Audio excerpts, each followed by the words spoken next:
Okay.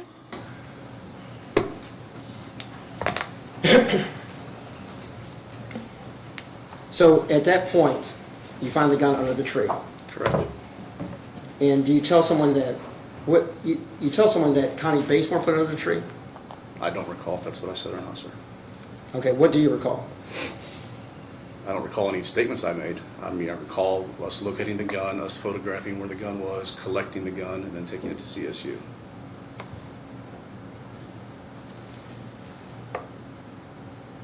Did you create a report in regards to those circumstances? Everything was, the entire incident is under one report number, which was for the shooting. Okay. So that gun was collected as evidence underneath that report number. How long was the? How long did it take you before Maurice told you where the gun was? Estimated maybe 30 minutes after everything had calmed down at the scene. I don't know the exact time. Okay. He had been asked if he knew where the gun was before, though. No, I don't believe we ever asked him if he knew where the gun was. Okay. The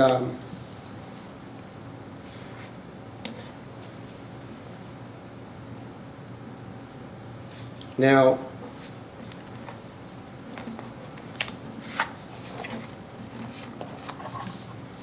you had a wearable video system. Yes. Body cam. Now, is there a reason you turned it off and then turned it back on? Or there's 10 minutes of your tape missing. Do you know where that is? I probably turned it off because once the scene is secure and we're not talking with any witnesses or anything like that, we're not required to, at that point in time, due to our, in accordance with our policy at that time, we were not required to keep it on throughout the duration. But you were going to keep the scene active until you figure out where the gun was? We were holding the scene, correct. Okay. And who was still there at the time when Maurice walked up and told you about the gun? Standing next to me at that time, I don't recall. I believe it might have been Sergeant Lewis and another officer. Okay. Do you have any idea why he just out of the blue came up to you? No, sir, I can't speak to why he did what he did. Okay. Is it fair to say that well, Judge, can we approach? You may. Detective, did Maurice tell you any other story about what happened to the gun? Not that I can recall. Okay. Does there play a...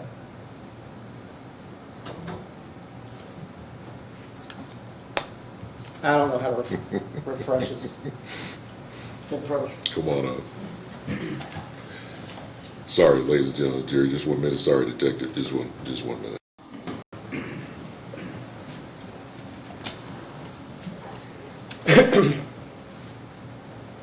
Do you remember any other person that would have been involved with the movement of the gun? Can you repeat the question? Yeah, do you know of any other, can you recall anything that you found out about the gun, or a wrong story about the gun? Not that I can recall, no, sir. Okay, what do you remember?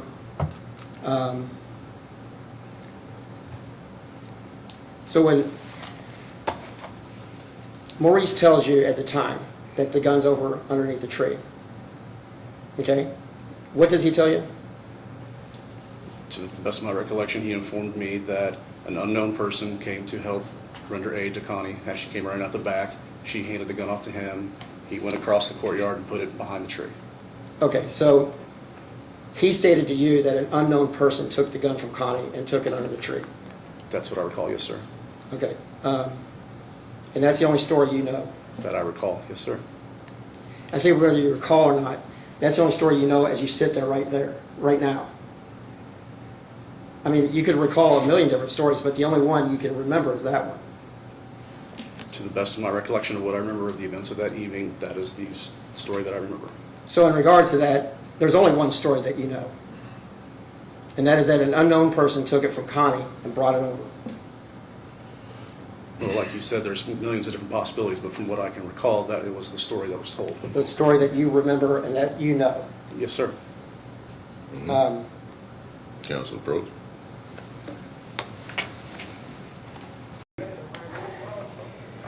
Back on the record, matter of Keith Basemore, 21 CR 0501, day 4 of the jury trial. We're outside the president, jury counsel present. Mr. Basemore's present. Jury is coming in.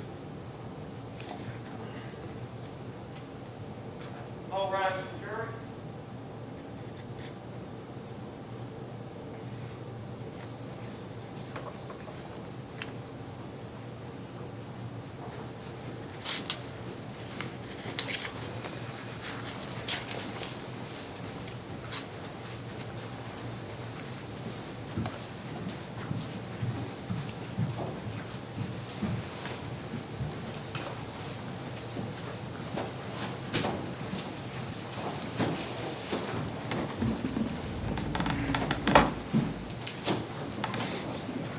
All jurors present, Your Honor. All right, thank you very much, Sheriff. Everyone, please be seated. Counsel, please approach just briefly. Thank you. If you would, Mr. Abney, this has got a question. Mr. McLeod, did you and Mr. Abney check on these exhibits like I said to? Or y'all just walk, well, you didn't walk out of here, but where's that? Why don't you go get Abney, please? If you would, it's not your job, but now it is. I don't want the weapons going back. I don't want any weapons going back. Yeah, that's why I just didn't. Our sheriff take care of it. Don't hand them anything, okay? Don't order the weapons. They'll come and ask for them if they want them. But the documents, did you look through those, Mr. Abney? You okay with those? Because he's going to take those back. And then, counsel, I have our 2 alternate jurors here, and if they are willing to talk, it's up to them. They'll be available to you if they're willing, under their rules and their time guidelines, right? Right? You know that, right? Their time guidelines. They're in charge. If they just want to just hit the door, just hit the door. They want to answer 1 or 2 questions. They, it's up to them completely. Right, Mr. McLeod? Just you, not your client, not just you, Mr. Abney, not anybody else. If they're willing, okay? I feel like I'm feeding you guys to the sharks or something. Are we okay? We know that? We know that, right? Yeah. Yeah, okay, all right. I just want to get something that tells me that you're all hearing me, Yeah, yeah? sorry, All right, yeah, thank you so much. Anything else? Any other? Thanks again. All right, here they are. And I don't even know. I haven't gotten a commitment from them, but they're in charge. You know that.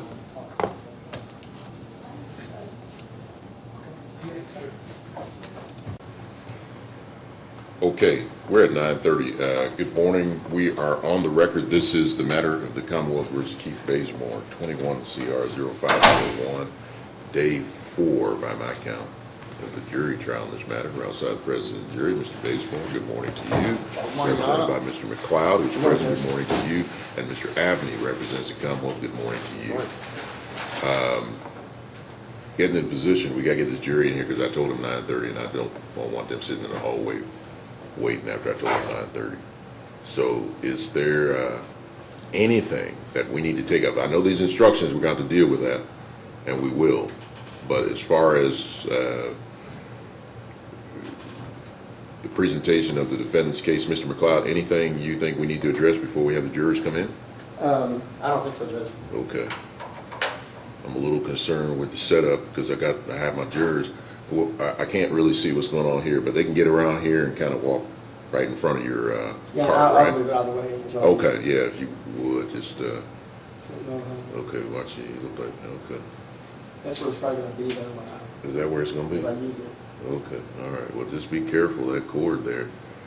That's making me really nervous, but I guess you're the one that would lose the cool points if Yeah. something happened. It is making me nervous, though. Gosh, oh, geez. Oh, I guess that's what you gotta do. Commonwealth wouldn't let you use their setup? I told you they said that they could let you use it. Yeah, I just, You just wanna use yours. I'm familiar with mine. Yeah. I'm gonna fumble around. Okay, all right, well, just be careful of the wires and stuff. I'll be careful. Mr. Cunningham, good morning. Good morning, sir. Let me just ask before I bring the jurors in, is there anything that we need to discuss? Okay, all motions have been ruled upon, the directed verdict, we talk about the instructions, we'll talk about it later. Anything we need to do before we bring the jurors? Mr. McLeod? And it doesn't have to be, I'm just asking. Just want to make sure. I'm just making bring- sure. I can't think of anything. Okay. Mr. Abney, anything? No. Sheriff, let's return the jury. All right.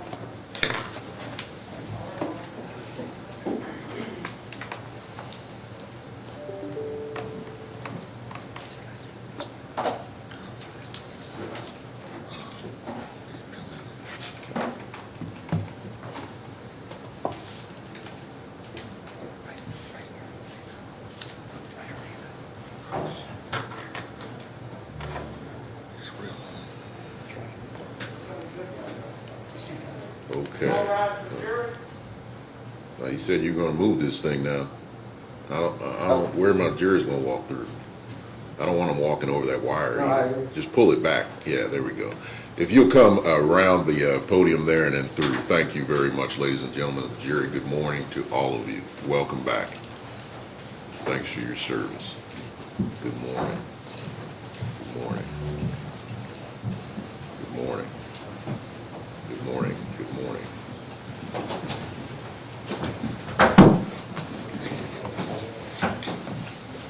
All jurors present, Your Honor. Thank you very much, Sheriff. Everyone, please be seated. Thank you. Good morning, ladies and gentlemen of the jury. Welcome back, Jefferson Circuit Court Division 6. Thank you for your service, what you've done and what you will do. Got a little rain, so it's a little less humid out there, a little nicer weather, at least temperature-wise. Let me inquire about the admonition. Any issues with the admonition yesterday, overnight period? Anybody? Okay. So we've reached a point in time where we're going to receive the defendant's presentation, and just as far as today is going to go, at some point in time, and it may be out of what we call out of time, but Detective Dean, who you met initially in the first day, is going to be back, and he's going to, Mr. McLeod is going to be calling him. And we may need to, depending on where he is, Mr. McLeod, in his presentation, we may need to take him out of order, get him in, get his testimony, and then return to wherever we were, okay? We'll have our normal breaks. At this point in time, we just have to see. I think we're on track to get this case to you today, but we'll just have to see how it plays out, okay? And I'll let you know as I know. Okay, again, thank you. Appreciate it. Mr. McLeod, ready to call your first witness on behalf of Mr. Basemore? It's Shantika Pendleton. She's present. Okay. Last name is? Pendleton. It's, Okay, well, there, I thought it was Basemore. she didn't take. got my name changed. Oh, okay, all right. Okay, I've been calling you Mrs. Basemore. That's what I was wondering. Okay, Yes. if you would come around Miss Pendleton, right? Yes, sir. Miss Pendleton, if you would, please. You swear affirm the testimony you're about to give will be the truth, the whole truth, and nothing but the truth, so help you God? Yes, All right, please have a seat there, Ms. Pendleton. Please keep your voice up for the purpose of the record, for the Yes, hearing sir. of the jury and the court. If you want you situated, Mr. McLeod will question, followed by any questions that presumably Mr. Abney will have. Mr. McLeod? Ms. Pendleton, can you introduce yourself to the jury? My name is Shantika Pendleton. I'm Mrs. Basemore's wife. And how long have you been married to Mr. Basemore? Going on 9 years, the 17th of this month. Now, how long have you known Connie Basemore? We've been together going on 18 years, so I've been knowing her since I was like 12. So did you know her before you knew your husband? Yes. Okay. Now, needless to say, were y'all friends before that? No, she was friends with my mother. Okay. Now, you know why you're here, obviously. Can you Yes, sir. describe, tell the jury a little background of December 3rd, what was going on? December 23rd. December 3rd. December 3rd, it was actually the 4th. Okay. We was basically over her house playing cards. She basically told my husband that he was cheating for me. That never happened. After that, she put us out. So my husband got his belongings, stood up, went to leave. Now, I don't mean to interrupt, but how's he cheating for you? Because she tried to say that he was cheating as far as the way the card game was going. The hand before the incident, the hand before the disagreement, him and her had the same thing that me and her son had. And they had to split the pots. When it came to me and her son, having the same thing. She tried to say my husband was cheating because she didn't want us to split the pot. She wanted her son to have it all. Okay. So the game was there, the Tom. cards, okay. I'm sorry, continue on. So after that, she basically told, after the disagreement, she tried to say my husband was cheating for her. My husband wasn't. Cheating for me. My husband wasn't. He was doing the same thing they had just done the hand before. After that, she told us to leave. My husband got his stuff, he was leaving. She basically blatantly said, that's why I never liked you, I never have liked you, that's why you almost died. My husband had a heart attack. Now, who's she saying that to? To my husband, Okay, as he's getting his belongings to leave. okay, And so as he's going out the door, I'm getting the rest of our stuff because I brought the cars, the little cups that we put the change in and everything. I brought all of that. So I'm getting my stuff. Maurice stands up and hollers, well, you need to hurry up. I said, you can't rush me to get my stuff, but I am leaving. So he bumps into me. I was like, don't bump into me. I didn't touch you. I didn't say nothing to you. Do not bump into me. So we get our stuff. As we leave it, we leave. We didn't talk to him no more until the 23rd when I called Rondell Basemore for him to come and get his kids Christmas presents. Because the day of the 4th, Connie Basemore blatantly stated to me and my husband that her daughter's kids didn't need nothing. Well, she got 2 other grandkids outside of her son's kids. She blatantly stated to us her 2 other grandkids, which is her daughter's kids, don't need nothing for Christmas. So we looked out for her son's kids because he's not financially stable. So we looked out for him, bought every last one of his kids. He got 6 kids. Bought every last one of them 2 presents apiece. when did she tell you that? Because She told us that on her birthday, which was the 25th. We was over there on the 25th. We took her Okay. gifts, gave her money and everything. Then on the 4th, when we went back over, she said it again. Okay, before y'all are at odds? Yes. Okay. Okay, go ahead now. So after that, we called, no conversation, no nothing. On the 5th, their brother called my husband, threatening my husband. Honey, about, oh, I heard you pulled a gun out on my sister. Whenever you ready, you can come over here. We ready for you. Talking about coming to Connie Basemore's house. So from her, we had no conversation, no contact, no nothing since his brother called on the 5th. The 23rd, we got in contact with Rondell Basemore for him to come and get his kids Christmas. Apparently, he asked his mama told him no. We ended up meeting him at GQ Unlimited, which is on 8th and Broadway. He ended up walking from City View, Villae West, from his mother's house to meet us at GQ Unlimited. Okay. When he got there, I spoke to him. He got in the car. I said nothing else to him. Him and his uncle had conversations. Well, what'd you say to him? Only thing I said, well, what's up, nephew? We got your kids' presents. That's all I said. Him and his uncle had a conversation the whole time.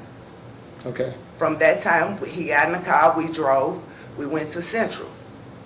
On the corner of down the street a little bit from where she lives at. We stopped on the side, because I told him, I'm not pulling in the parking lot. Your mama don't like us, your mama don't want to say nothing to us, that's fine. I'm staying away. So we pull on the side, him and his uncle study having conversations.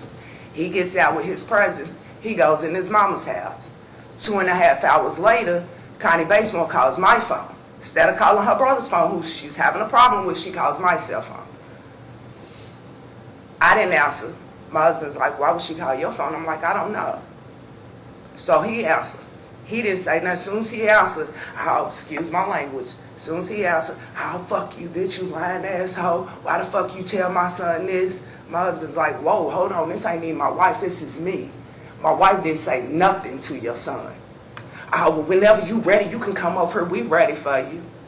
So my husband hung the phone up. We sat there 15, 20 minutes. I'm like, nah, I need to get this straight because me and her have never had no problems as far as her cussing me out, threatening me. So I'm like, nah, I want to get this straight. So we drove down there. When we got there, I called her phone from outside in the car. I called her phone. She never answered. When she didn't come to the door, she didn't answer her phone, we're in the process of leaving. We backs out. As we back out, we passes a truck. It's a truck, her car is here. There's like 2, 3 parking spots in between. there's a truck and there's another truck right next to us, a black truck and a white truck. So as we're leaving, she comes to the door, "Where you bitches going?" Excuse my French again. "Where you bitches going?" "Pow, pow." So I ducked down, my husband ducked down, my husband turns around, he's like, "You okay?" I'm like, "Yeah, I'm okay." He walks around the car, he's like, "Why are you shooting?" "I'll fuck you, weak ass nigga," pow, and shot at him again. My husband already told the Lord when he first got both of his weapons, he would not shoot his weapon unless he's been shot at. And that's exactly what happened. When she shot at us 2 times, and I asked her, why was she shooting? She shot at him again. Even though she missed, that was as far as me and you are right now. She's at her door, he's in the parking lot, asking her why she shooting. She shot, she missed, he shot back. Y'all played cards before. We used to play it every weekend. Anytime she had extra money, anytime Maurice had extra money, anytime Rondell had extra money, we played that almost every weekend. So why this game? I don't know. I guess it was the way we was dressed and how we came presented. Because I had just got my retirement money from when I worked at Thornton's. Okay. But it can't just be the poker game, in the argument. Honestly, and I'm just being all the way honest, I don't think it was the card game at all. I think what it was we bought Rondell's kids Christmas presents, and we didn't get her other 2 grandkids anything for Christmas. But we also bought their cousin, their kids, Christmas presents. So I think what it all boils down to is she was mad because her 2 favorite grandkids didn't get nothing from us for Christmas. That's what I think it all boils down to. And why didn't they buy anything? What was it? Because she blatantly stated to me and my husband on her birthday, which was Thanksgiving that year, and on the 4th when we had the card game, that she had got them everything they wanted, so they didn't need nothing. Okay. So that y'all are buying gifts for their grandkids, that could be a... Basically her grandkids, yes sir. But to this day, we don't know what the possibility of what was going on in her head. Nope. Because we hadn't had no disagreements, no nothing before. We was just at her house. We just bought her a pair of shoes, gave her a card with $120 in it. I have no more questions, Judge. Thank you, Mr. McLeod. Mr. Cunningham, you may question.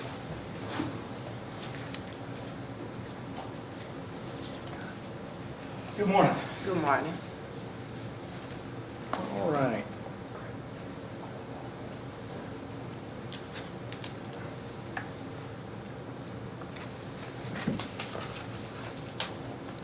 Is it safe to say, it's safe to say that the card game was a big deal, right? The way it turned out, not the game itself, but the excitement afterward. That's something that stands out. What do you mean? I mean, people got high. It was an emotional thing. It was dramatic. Only on their side, yes. So you all were not upset about getting kicked out of the house? That Nope. wasn't embarrassing? No. That wasn't frustrating or No, sir. humiliating? No. Okay. And so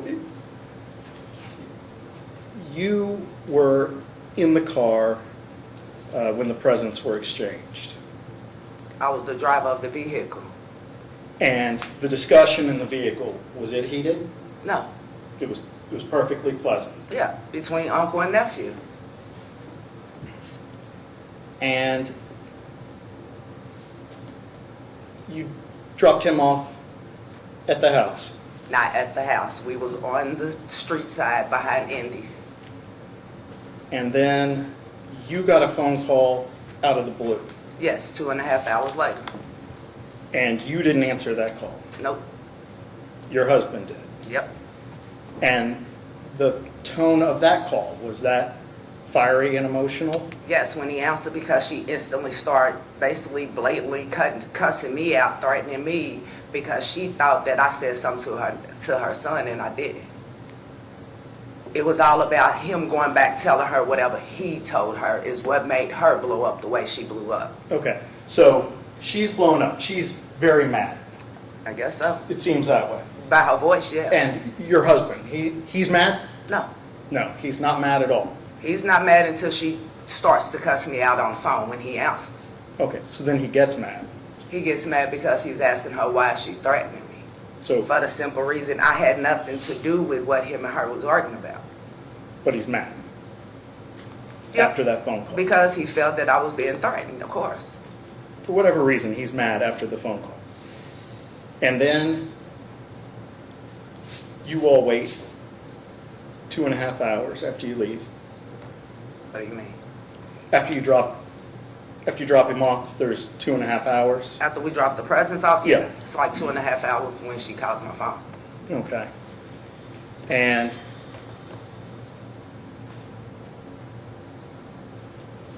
you never at any point reported that you'd received threats from anybody to the police or No. anything like that? Because I wasn't, And- it wasn't a threat until she got mad about the presents. And this And earlier whatever her incident son said to her. when a brother called, that wasn't her or her family or anybody that lived in her house, right? That's her brother Paul that was here yesterday. He didn't testify, but he's been here every day. Sure. But he doesn't live in the house with her. I don't know who lives with her. I know who stays with her, but I don't know who lives with her, who's on her lease. But you didn't think enough of those incidents to make any calls to anybody. You didn't call the police. You didn't do anything about it. You didn't tell anybody about it, About what? about receiving a threatening call From her? from him. I never said I received a threatening call. I said my husband received a threatening call from her brother, their brother on the 5th. He didn't call anyone. Who did it? Your husband didn't call anyone. No. Or do anything about this alleged threatening call that you received. No. So he's receiving threatening calls. One threatening call. Could you please One verify time. right? Okay, one threatening call. He has been kicked out of the house, and he's been in a discussion on the phone that turned heated. Is that all true? You said do what? And he gets off the phone from a heated phone call with his sister. Yeah, but he wasn't pissed off to the point to where he was thinking about doing anything to her. Our main focus was to go and see why she had a problem with me. Okay, so you all live how far away from each other? We How live long? on 2nd and York. So how long's the drive? Maybe 5 minutes. Maybe 5 minutes. Straight down Broadway. Okay. And you just drive down to the house. Mhm. And you didn't want to pull in to the parking spot there. No, I did pull into the parking You spot. did pull in. Yes, I did. Okay. So you pull in, he gets out of the No, car. he didn't. That's what you're not understanding. I'm Whatever not. they said is not what happened. He did not get out of the car until she shot at us when we was pulling off. Okay, so you were pulling off. We You was in the never- parking spot. He never knocked on the door. No, he never went on the sidewalk at all Never got out of the car. until she shot at us. Okay, so you're pulled into the parking spot. Is the parking spot right in front of the door? No, not in front of her house, in front of the apartment next to her. Okay. And so she just opens up the door and starts shooting. No. Okay, what happens? Go We slow. pulls in the parking spot. I calls her phone. Uh-huh, She did not answer. okay. When she did not answer, she didn't come to the door. We're pulling off. As I'm backing out and we're going this way, ready to leave, we get behind 2 trucks, 2 Jeep Cherokee looking trucks. We get behind them. She comes out. Where you bitches going? Pow, pow. And so when you say she comes out, She opens the door. Okay. And she is in her door and she steps out and shoots twice. and it's just shooting at you all. Exactly. Okay. And so what happens next? My husband gets out of the car. He walks around the car after he asked me while we're in the car, have I been shot? Am I okay? I said yes. Now, wait, you all are getting You shot just at, said- and he gets out of the car? Do you want me to answer or are you going to cut me off while I'm answering? That's all Well, I'm I asking. need you to Okay. answer the Now, questions. let me I jump in, am. and let me just jump in for y'all. Just, she's correct. I mean, let her finish her question or her response entirely, and then pose the next question. And Ms. Pendleton, if you will allow Mr. Cunningham, once you finish, he's gonna pose the next question to you. Just wait until he's posed that question. Yes, sir. Give the response, okay? All right. Mr. Cunningham, why don't you pose your next question? Okay. So, shots are fired at the car, Mhm. and where are you in the car? Are you I'm in the driver's seat. You're driving. And your husband then gets out of the car? Yes, once we're pulling off and she shoots twice, my husband gets out of the car after he asks me, am I okay? He gets out of the car, walks around the car to ask her why she's shooting. Now, when he gets out of the car to talk to the person that's shooting at him, does he have a gun with him? His Glock stays on his hip. Everyone knows that. That's one gun that stays on his hip. He's been having that for years. Sure. But what about the big gun? The Does he big have- gun was on his lap, Okay, so it's on his lap, but when he stands up to get out of the car, where's the big gun go? in his hand. Okay. So he gets out of the car with the big gun, Both guns, yes. with both guns, One's on his hip, one's in his hand, and pointing goes down. and walks to go talk to the person that's shooting at He him. walks around the truck to ask her. He's still in the parking lot the whole time. He walks around to ask her why she's shooting at us. Her exact words is, fuck you, bitch, and shoots again. And then what does he do? Return fire. And does he head back to the car? She's shooting at him, he's shooting at her. They're shooting at each other. I'm in the car the whole time, but I know exactly what's going on because I'm watching it. She So- shoots, he shoots. She shoots, he shoots. The way his gun is, he continues shooting. And he moved, while he's being shot at, he moved from the area where your car had stopped over to the house? No, he's already past the truck at this time. When he walks around, he's already past the truck asking her, why is she shooting? So he's past the truck, he's in the space in between the two vehicles He's in front of the house? basically, he's behind where we actually had the car parked there before we backed up and moved. All right, so where is he standing the first time that he fires a shot? In the parking lot, basically at the edge of where we was parked at. At the edge of where you were parked. And from there, he goes closer and closer to the apartment? No, No. the whole time he was in the parking lot. He never went close to her apartment at all. He never moved from that spot while he was shooting? This away. From where he was, her car was here. That's as close as he got to her car, so it's basically a 3-step. He was never 3 steps away from where he started out the That's as first far time as he he shot? got. Yes, sir. And he never advanced toward the door while he was shooting? No, sir. And so he's 3 steps away from the car that you're in? He's 3 steps away from where we was parked in the parking lot before we moved behind the truck. And your car didn't get shot? Not that I seen a bullet hole in it. And none of the cars next to y'all I got shot? don't know about the other cars. I never got out of the vehicle. I watched from the vehicle. You didn't get shot? No, Your husband didn't get shot? no.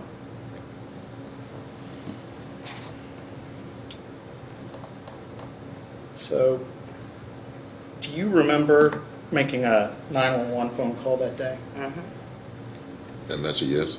Yes, sir. No.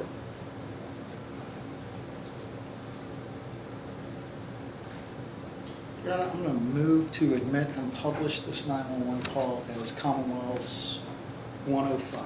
105. Mr. McLeod? Objections?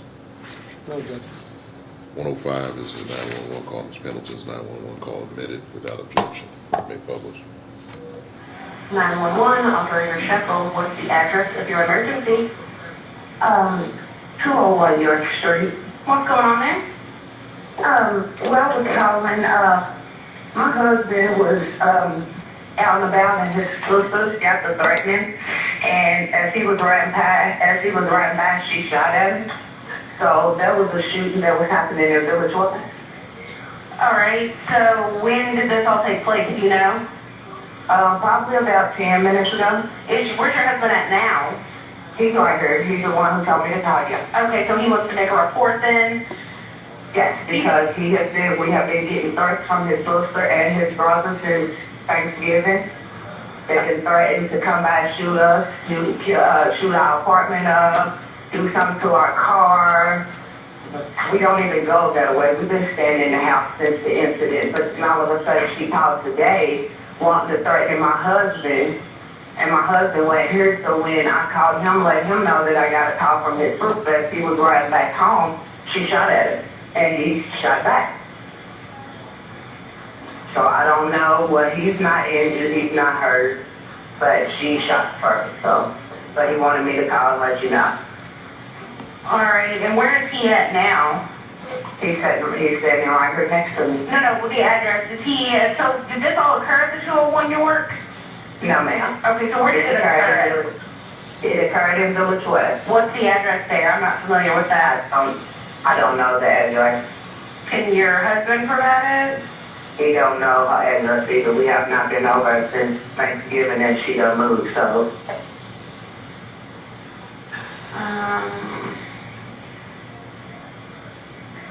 Do you have a street that this occurred on? It's right behind Indy's, There's multiple Indies. Which Indy? the one on Broadway. Broadway, okay.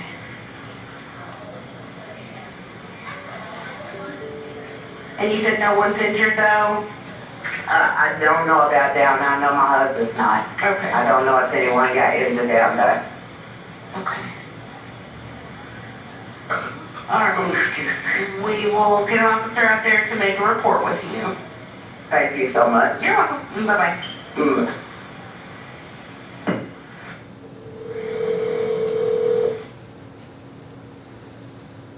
All right, so you remember making that call?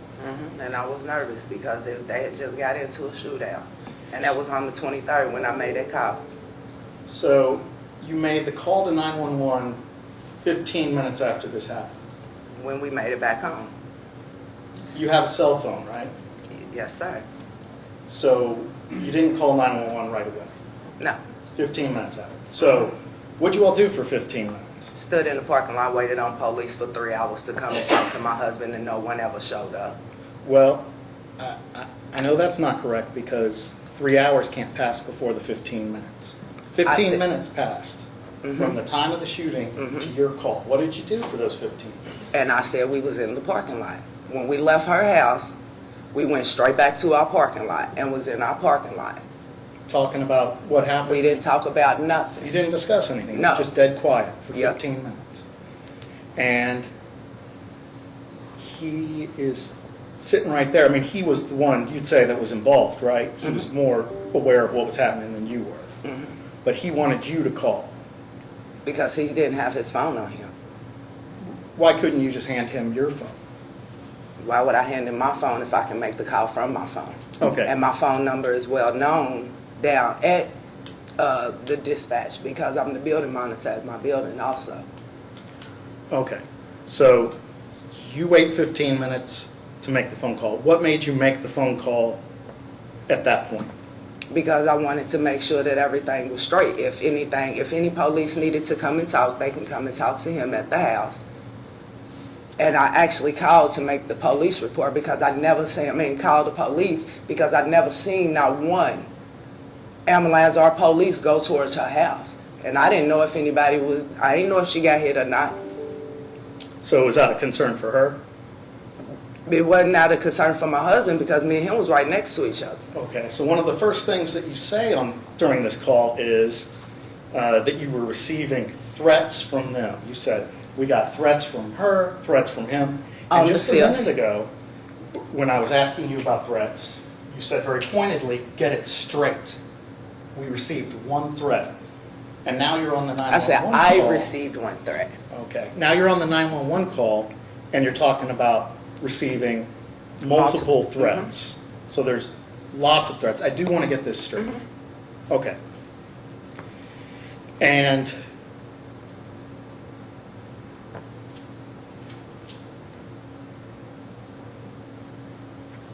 in the 911 call, it doesn't sound like he was intending to go to the house. It sounds like he was on his way to do something else, and as he was driving by, she just happened to shoot at him. Do you agree that's the way it sounds? No. No. Because, like I said, I was nervous, and when the shooting occurred, we was already there. But he was getting threatening calls from the 25th when she so-called put us out, and then we was right back over on the 4th. And you happened to mention that she shot first. Exactly. Which- Twice. Which that's helpful for your husband, right? You would want the police to know that. Mhm. But at the same time, you all didn't go to the police or go talk to the police at the scene. I gave them the address and told, no, we left the scene. We went home. And when we got to the house, I told the police that where we was in case they wanted to talk. If you heard in the recording, it said, oh, we'll get a police out to you for your report. Police never came. We sat outside for 3 hours after we got home. After the phone 911 call, we sat outside for 3 hours waiting on any police to pull up.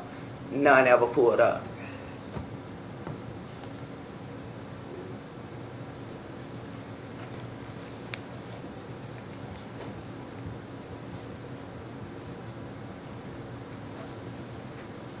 Okay, so just to be clear,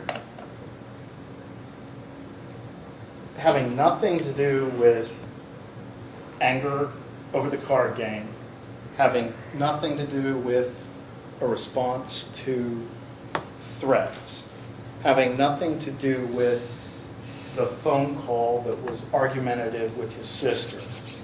When he went to his sister's house, he had this Draco assault pistol just sitting in his lap. Anytime we get in the car, he carries it, especially in that area.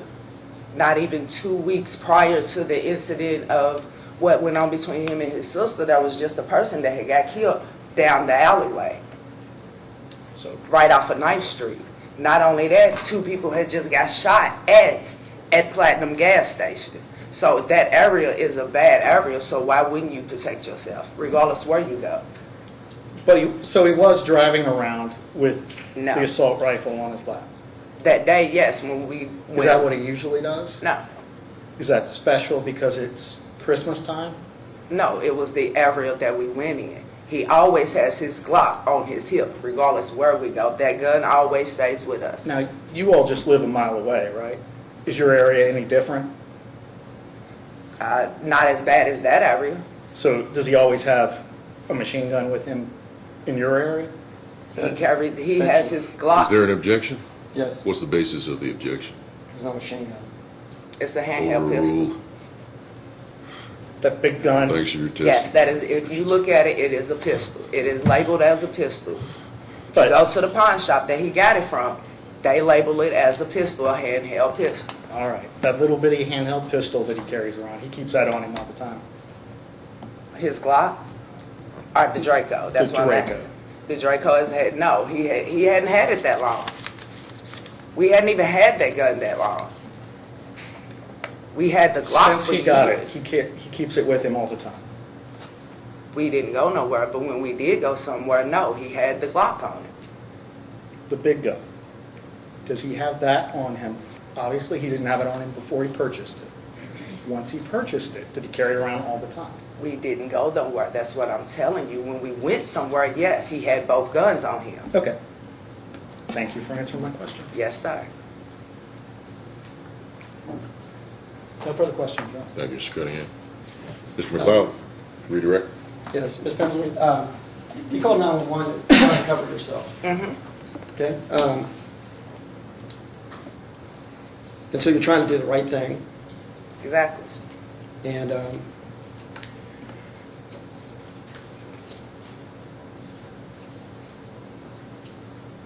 you were truthful to him. All the way. Uh, I have no reason to lie for nothing. Okay, I have no more questions, Judge. All right, thank you very much. Mr. Cunningham, on that basis, any additional questions for Ms. Pendleton? No, sir, Your Honor. Ms. Pendleton, you may step down. You're Thank you. excused. Finally excused. You may go about the normal course of your business, or if you choose, you can remain in the courtroom. I will, sir. All right. Mr. McLeod. Call Mr. Next witness, Basemore. please. Keith Basemore. All right, Mr. Basemore, if you would please assume the witness stand.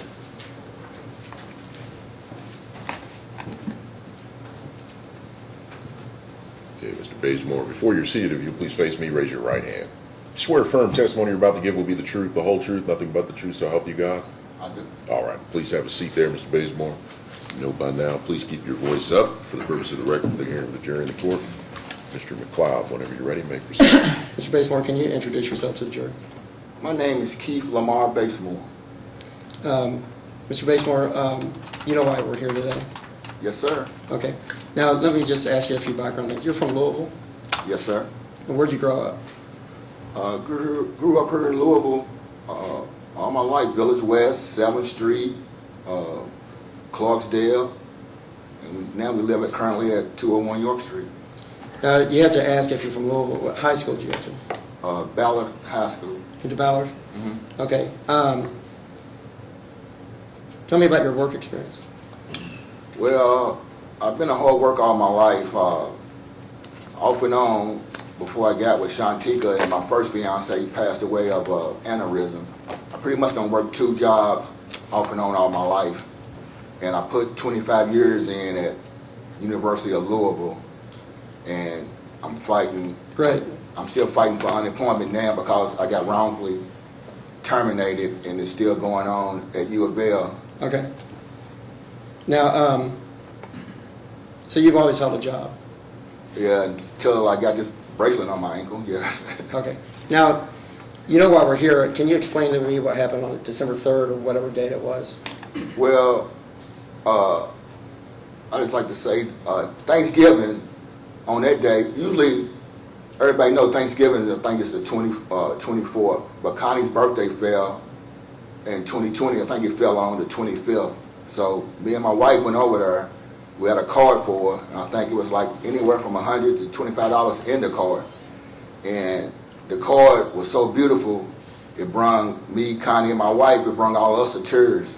So I gave her a hug, and I told her, you enjoy your birthday. So that day, me and my wife, we left and went back home. We didn't stay, we just took her a gift.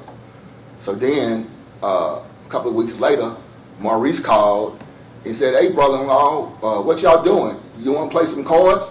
I said, sure, we ain't doing nothing. We'll come over. So we gather all our stuff. My wife get the cups, we get the cards, so we head on over there. So everything's going good. So my sister and me, we had the same type color pair. Now, my mama taught all of us how to play cards. And me, myself, and my sister, my baby sister who's deceased, we taught Shantika how to play. So we was playing cards. So me and Connie, we had the same color pair. So my mama taught us when one person has the same thing as the other, only way for the other person to take the pot is you have to have 2 color pairs. That'll override the 1 color pair. So me and Connie just had 1 color pair. So my mama said, she taught us, you split the pot, because both of you have the same pair. But if someone have 2 color pairs of the same thing, and the other person just has 1, the 2 overrides the 1 color pair. So me and Connie split it. Wasn't a problem. A couple of hands go by. Boober has, Who's Boober? Rondell, my nephew, Rondell has, Rondell has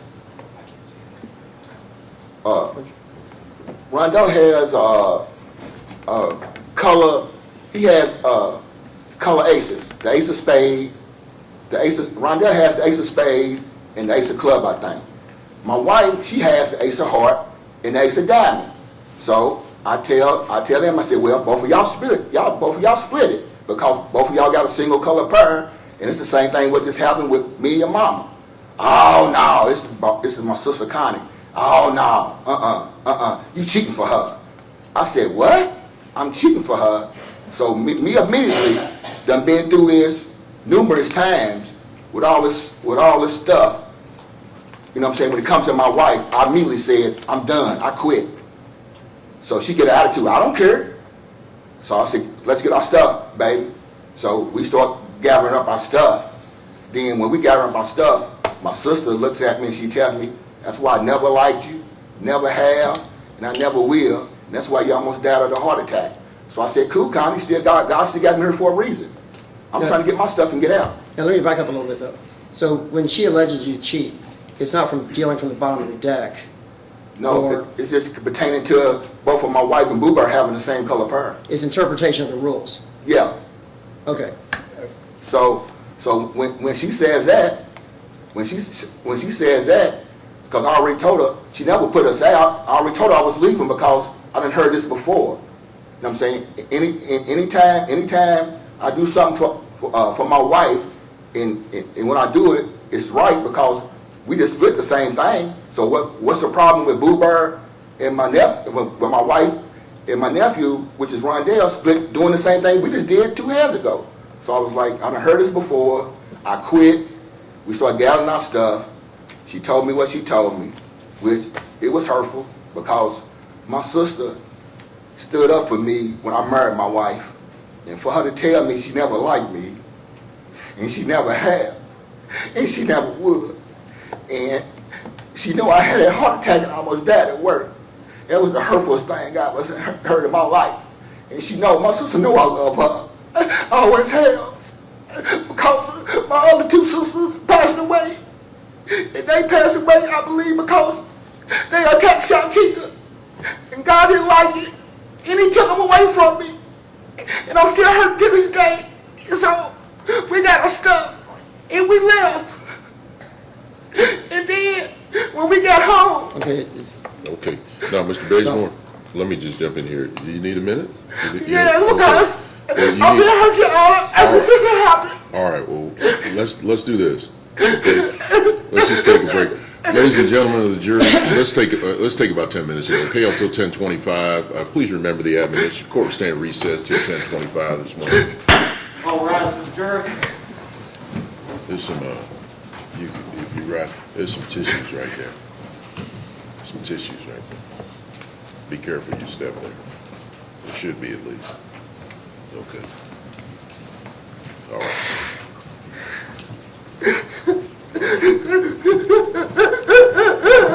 All right, now, let's pull it together now, Mr. Basemore, please. Okay? Thank you so much. Try to pull it together here. I know it's difficult. All right. Okay, well, you'll have to wait on that. Okay, I know you want to, but please assume your seat in the gallery. Everyone, please be seated. Thank you. All right, now look, we're going to take a break. I want you to talk to Mr. Basemore, okay? He's going to have to, I know, family loss is difficult.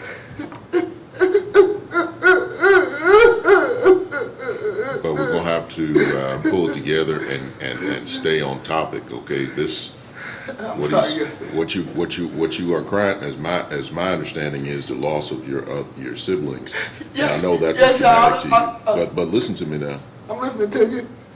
We're here today to talk about this particular incident that does not involve your siblings. Yeah, I know. So please, I want you, when you come back, I want you to pull it together. And I've never really ordered anybody not to cry in here, but I am ordering you to stay on task, that this case is about this particular incident.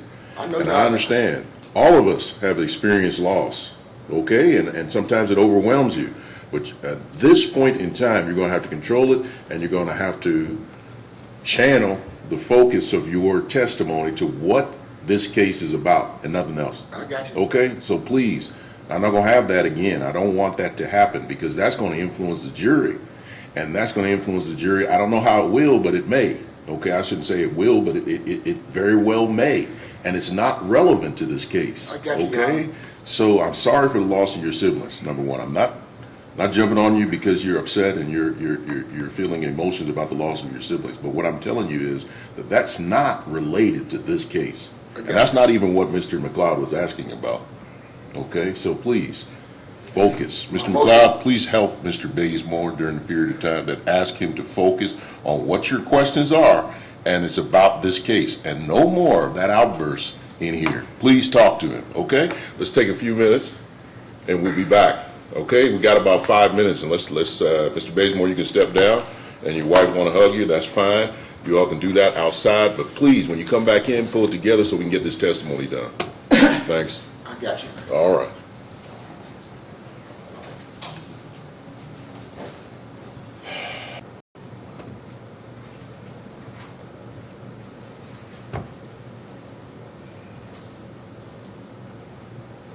We're back on the record. This is a matter of Conwell versus Keith Basemore.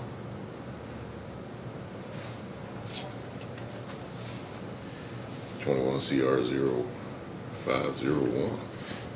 We're the representatives of the Commonwealth, Mr. Dravenstein and Mr. Rice. I'm about to draft you to come on in and substitute, huh? We're late. 10:20. What time did I say? I get on you all just the same way I get on them. 10:25. What did I say? 10:25. Let's be on time. All right. How's Detective Dean? He is here, and I hate that he has to come in under these circumstances. I Yes, really sir. do. But I've said enough yesterday. I just don't think he should be here. But one or the other, and somebody went on vacation. Are we ready to call him? yes, sir, we are. Okay, when I say we, you Yes, ready? yeah, he is. I'll call him out of order. Okay, look, I just want to spend a little bit more time on this. Mr. Basemore, that can't happen again. Okay, please, pull it together. All right, and again, I'm sorry for the loss of your siblings, but this case is not related to that. Yeah, I know, but it's just the way. And he didn't ask you that. He didn't ask all that. No, I just the way I feel about my sisters. That's Well, we all have siblings that we feel that a certain way about, and we have people that we've lost. You know what I mean? But we're in here to do a job. I'm not in here crying either about people that I've lost. And it sounds like I'm being insensitive to you. But I need you to pull it together because I'm in charge of that. And I'm not going to have anything influence the jury but the evidence in this case, and that's irrelevant. That's not even relevant to this case at all. And I don't want them saying, "Oh, I feel sorry for Mr. Basemore because Mr. Basemore was crying and this, that, and the other." That has nothing to do with this case. Okay, so please, we're gonna get a little bit of time here because I'm gonna call somebody out of order. But I just want to be clear with you. I got you. That cannot occur and will not occur again. Okay? I got you, Your Honor. All right. Let's call the detective. We'll get the jury back in, and then I'll tell them what the situation is. We'll call the detective, and then we'll get back to Mr. Basemore's testimony. Okay? Sheriff, we're ready.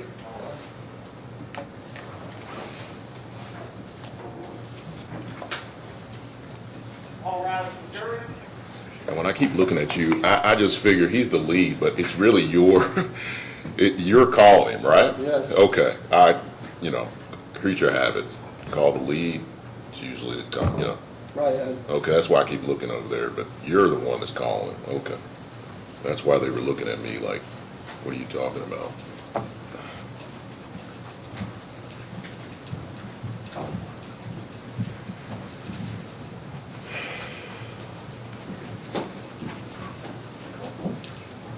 Okay.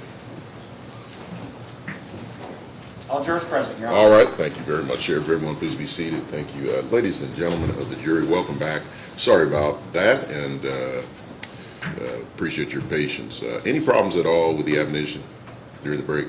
Okay, I'd mentioned that there's a possibility that the detective is here, and Mr. McLeod is calling him as part of the defendant's case, and he is here and is ready to testify. So he's going to be called out of order at this time. Call him, get his testimony done, then we'll return to Mr. Basemore's testimony, okay? So thanks for your patience. Real court, this is how it works. Sometimes, just got to call folks out of order, other things, we just roll with it, okay?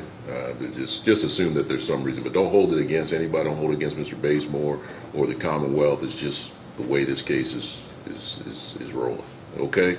Thank you for your patience and cooperation. Mr. McLeod, you're going to call Detective Dean? yes. All right. Detective, good morning to you. If you'll please come forward, assume the witness stand.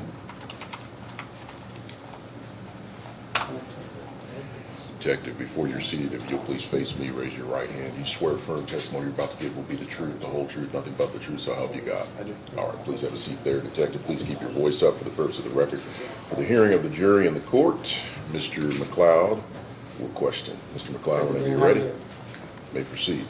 Judge, if you don't mind, I'd like to make a statement real quick. Like to make a statement? Yes, to everybody. I do mind. Okay. Please answer the questions that are posed, okay? Thank you so much. Mr. McLeod? Yes. Detective Dean, how are you? Okay. Okay. Now, what's your role in this case? I was assigned the lead detective when I was assigned to the First Division Detective Office. And before we go any further, Detective, please state your first and last name. It's Detective Benjamin Dean. Thank you. Go right ahead, Mr. McLeod. So you were the lead detective when you're in the First Division? Yes, sir. Okay, where are you now? Now I'm with Major Crimes Division, Robbery Unit. Okay. Now, how long have you been an officer? Just over 8 years. When you got to the scene on December 23rd, can you tell me what you had known about the case before you got there? All I'd known before arriving on scene is that there was a shooting on Esquire Alley. They've located a female in the rear of the residence. That was all that I'd known until I had actually arrived on scene, just what they were putting out over dispatch. Okay, now, being in the First Division, you were aware of that area and the crime in that area? Yep. Yes, sir. Was there a store across the street? Yes, sir, there was. Had that been robbed a couple weeks beforehand? I couldn't say if it was or not. That is not the normal beat that I was assigned to while I was a First Division detective. So primarily the crime that occurred, that's technically 3's beat in the First Division, I was not usually assigned to any of the cases within 3's beat in the First Division. I just happened to be the on-call detective working that night, so therefore I was assigned the lead for this particular case. So do you know that there was a murder like five houses down, like before that as well? May we approach Your Honor? You may.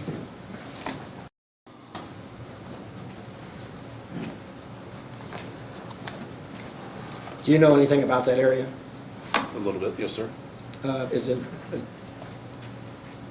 Describe the area for me, as regards to street violence maybe, or anything that you would know about it.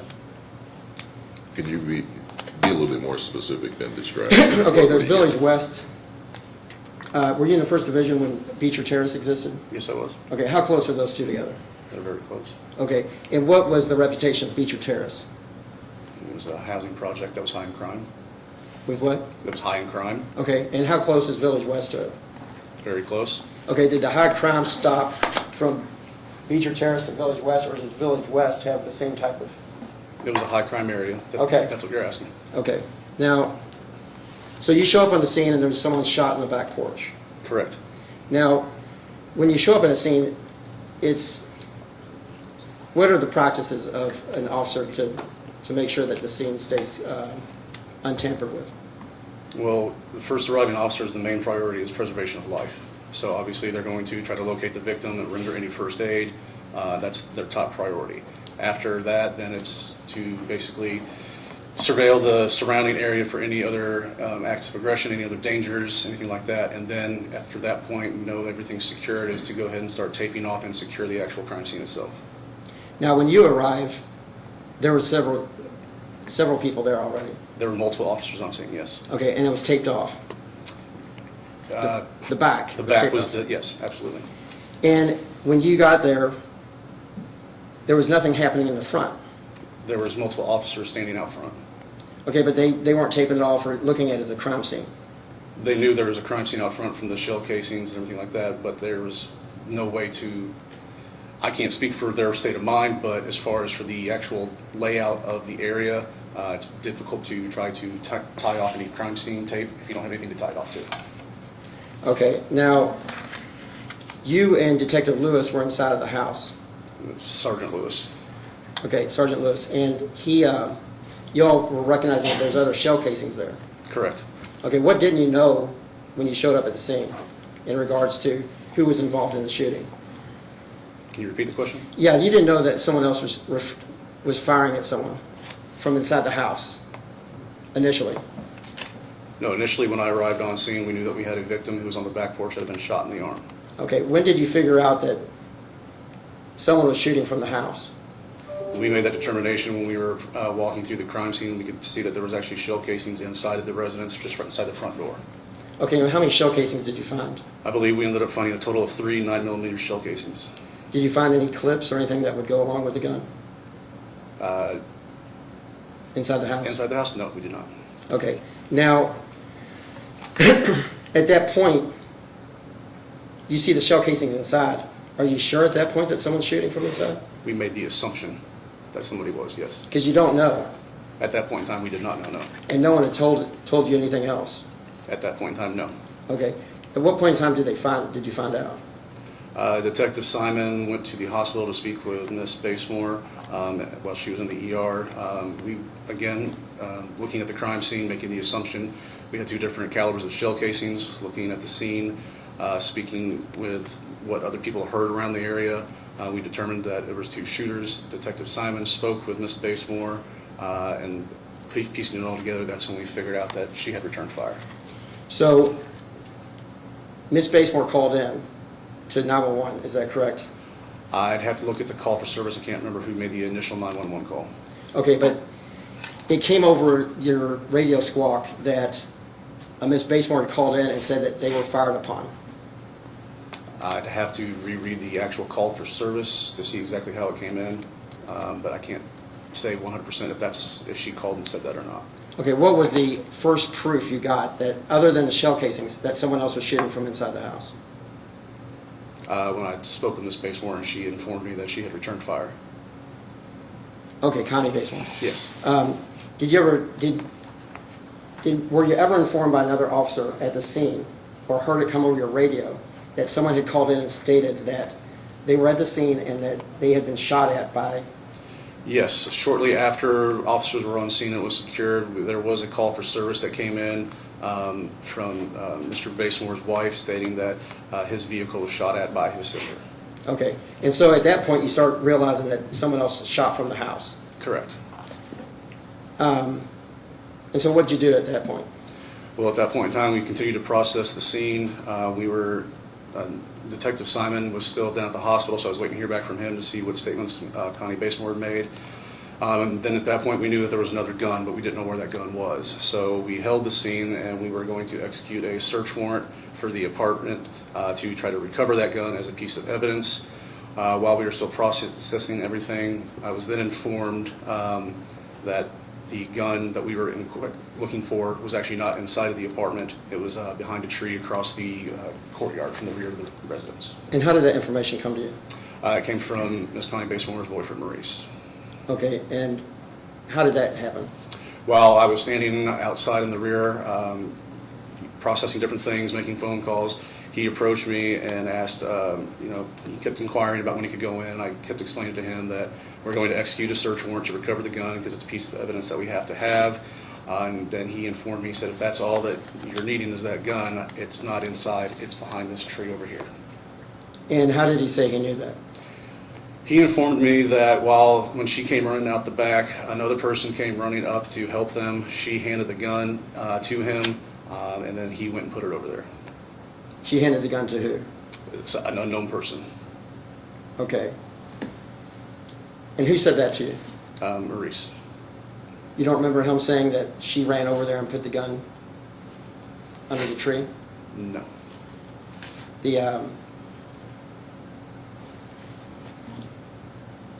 So you state that he told you that he had touched the gun? I mean, he had put the gun there? That who? Maurice had put the gun there? No, that's not what I said. I stated that Maurice told me that an unknown person came running up from the courtyard to help render aid. She handed the gun to that person, and that person is the one who went and put it by the tree. So you don't recall when you're out there saying, yeah, Connie ran out of the back, she's going crazy, and she ran over here, according to Maurice, put the gun underneath the tree? I don't recall that statement. Okay. Judge, can I? Counsel, please approach.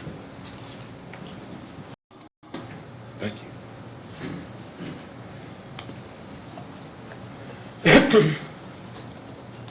Now, when people hide evidence, whoever it would be hides evidence, it can stall your investigation of the scene.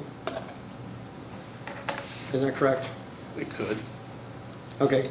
In fact, that's why you want the gun, because that can complete the scene and what's going on with it. That's why we were going to execute a warrant for the apartment so we could recover the gun, yes. Okay, now, the statements that weren't made, that she had shot the gun, that impedes the investigation as well, doesn't it? It can, but also at the time she was going through trauma. She had just been shot. She was in the middle of an ER bay with tons of doctors trying to hook her up and treat her. So in my experience, when people are being shot and they're being treated, they're not fully recollecting everything at that exact moment in time. That's not the question I asked you. Okay? The question I asked you is if people don't give you the information you need, that can impede the investigation. Yes, I can. Okay, so her inability to tell you, or whatever it was, she failed to tell you that she shot, that impeded your investigation for some time period. It did slow down. Okay, now, did y'all ask her before she left to the hospital? We didn't get a chance. I didn't get a chance to speak with her. By the time I arrived on scene, they were already, EMS was already treating her and loading her up to transport her to the hospital, which is why I asked Detective Simon to go to the hospital to follow up and try to speak with her.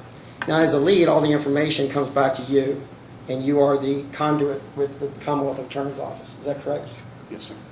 So, did you come upon information that's different from what Maurice told you? In what regard?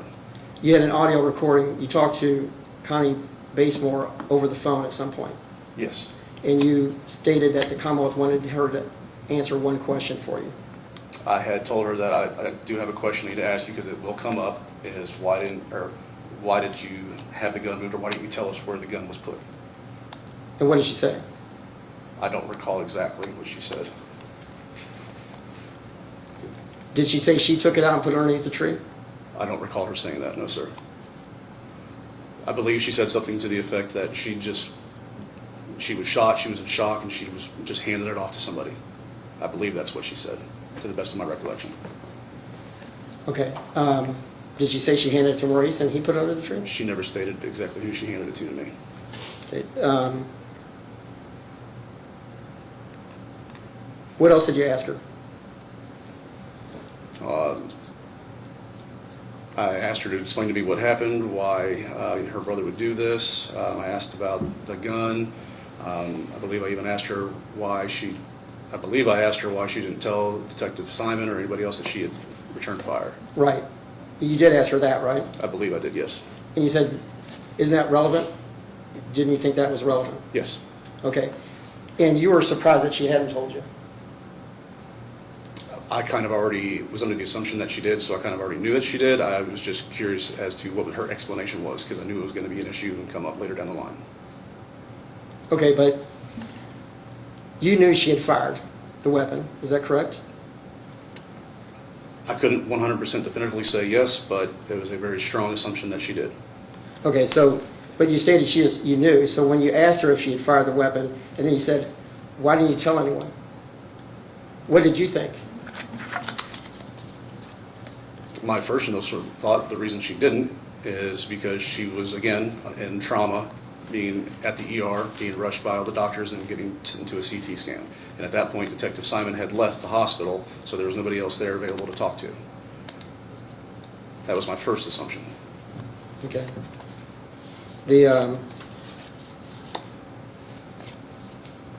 Now you've got missing evidence. Their gun can't be found, and you make the call to call off CSU. Why did you do that? This was at the start of the time when shootings came back to become division cases. At that time, it was kind of a general assumption, unless it was a very large scene with a lot of moving parts, for us to handle the scene processing by ourselves instead of calling CSU out. It was just a general practice. So CSU was not called out for every single shooting that was investigated at the division level. Okay. I have no more questions. All right, Mr. McLeod, thank you very much. Mr. Gahan. Good, well, thank you for coming. All right, thank you. Detective, thank you very much. Appreciate it. You're excused. Finally, excuse me, go about the normal course of business. Thank you. Mr. Basemore, if you would, please assume the witness stand once again. And we're going to continue with your direct examination by Mr. McLeod. I remind you that you are still under oath, and please make sure you keep your voice up. Thank you. Once you're seated, Mr. McLeod can begin. Mr. McLeod. All right, so we left off, y'all leaving the party, or leaving the poker game. Tell me what happens after that. Well, me and my wife, when we left, after everything happened, we just went home. And are you talking about Thanksgiving, or are you talking about the 23rd? On the 3rd or the 4th, there's a poker game that runs foul. Okay, yeah. Everyone's yelling cheat. You leave, what happens? Okay, we just go home, and then there's no contact all the way up to the 23rd, to when Connie calls my wife's phone. Okay, now, I want you to relax, because you're all nervous and stuff because of the, when we broke. At some point, you're going to meet someone to drop off gifts for grandkids, right? That was my nephew, Rondell. Okay, tell me how to start from there. Well, my wife called Rondell's phone and asked him, could we meet to give him his kids Christmas gifts? Okay. So he said, so I told him, will you ask your mama, will she come and bring you? And he was on the phone saying, Mama, Uncle Keith want to know, will you bring me over to get the kids stuff? She told him no. So Rondell said, Mama said no, Uncle Keith. So I said, well, can you meet us somewhere? And he said, yeah, I'll meet you. So I told him, meet us at GQ Unlimited, right there on the end of Broadway, right across from LG&E. So me and my wife, we get the toys, and we meet Rondell over right on the side of GQ Unlimited. And when he comes, he gets in the car, and my wife said, what's up, nephew? And he said, what's up, Shantika? And then I said, what's going on, nephew? He said, nothing. So... You're really calling him nephew? You're calling him nephew? Yeah, I was calling him nephew. Okay. And I said, what's going on, nephew? He said, oh, nothing. So then I was in the process of telling him, I said, listen, just tell your mama, I don't know what she's going through, but, you know what I'm saying, I'm done with it. You know what I'm saying? So if they want to keep on making these threats, just keep on making them. I'm done with her. You know what I'm saying? Y'all tell her she live her life, I'm going to live my life, and here's your kids' Christmas gifts. What threats are you, what are you referring to? Well, when the episode happened on the 4th, Connie apparently had told my brother that I pulled the gun on her. So my brother called me the 5th and told me, why did you pull a gun on my sister? I said, I never pulled a gun on Connie. If somebody would pull a gun on you, you'll call the cops. I said, what would I have a reason to pull a gun on for over a card game?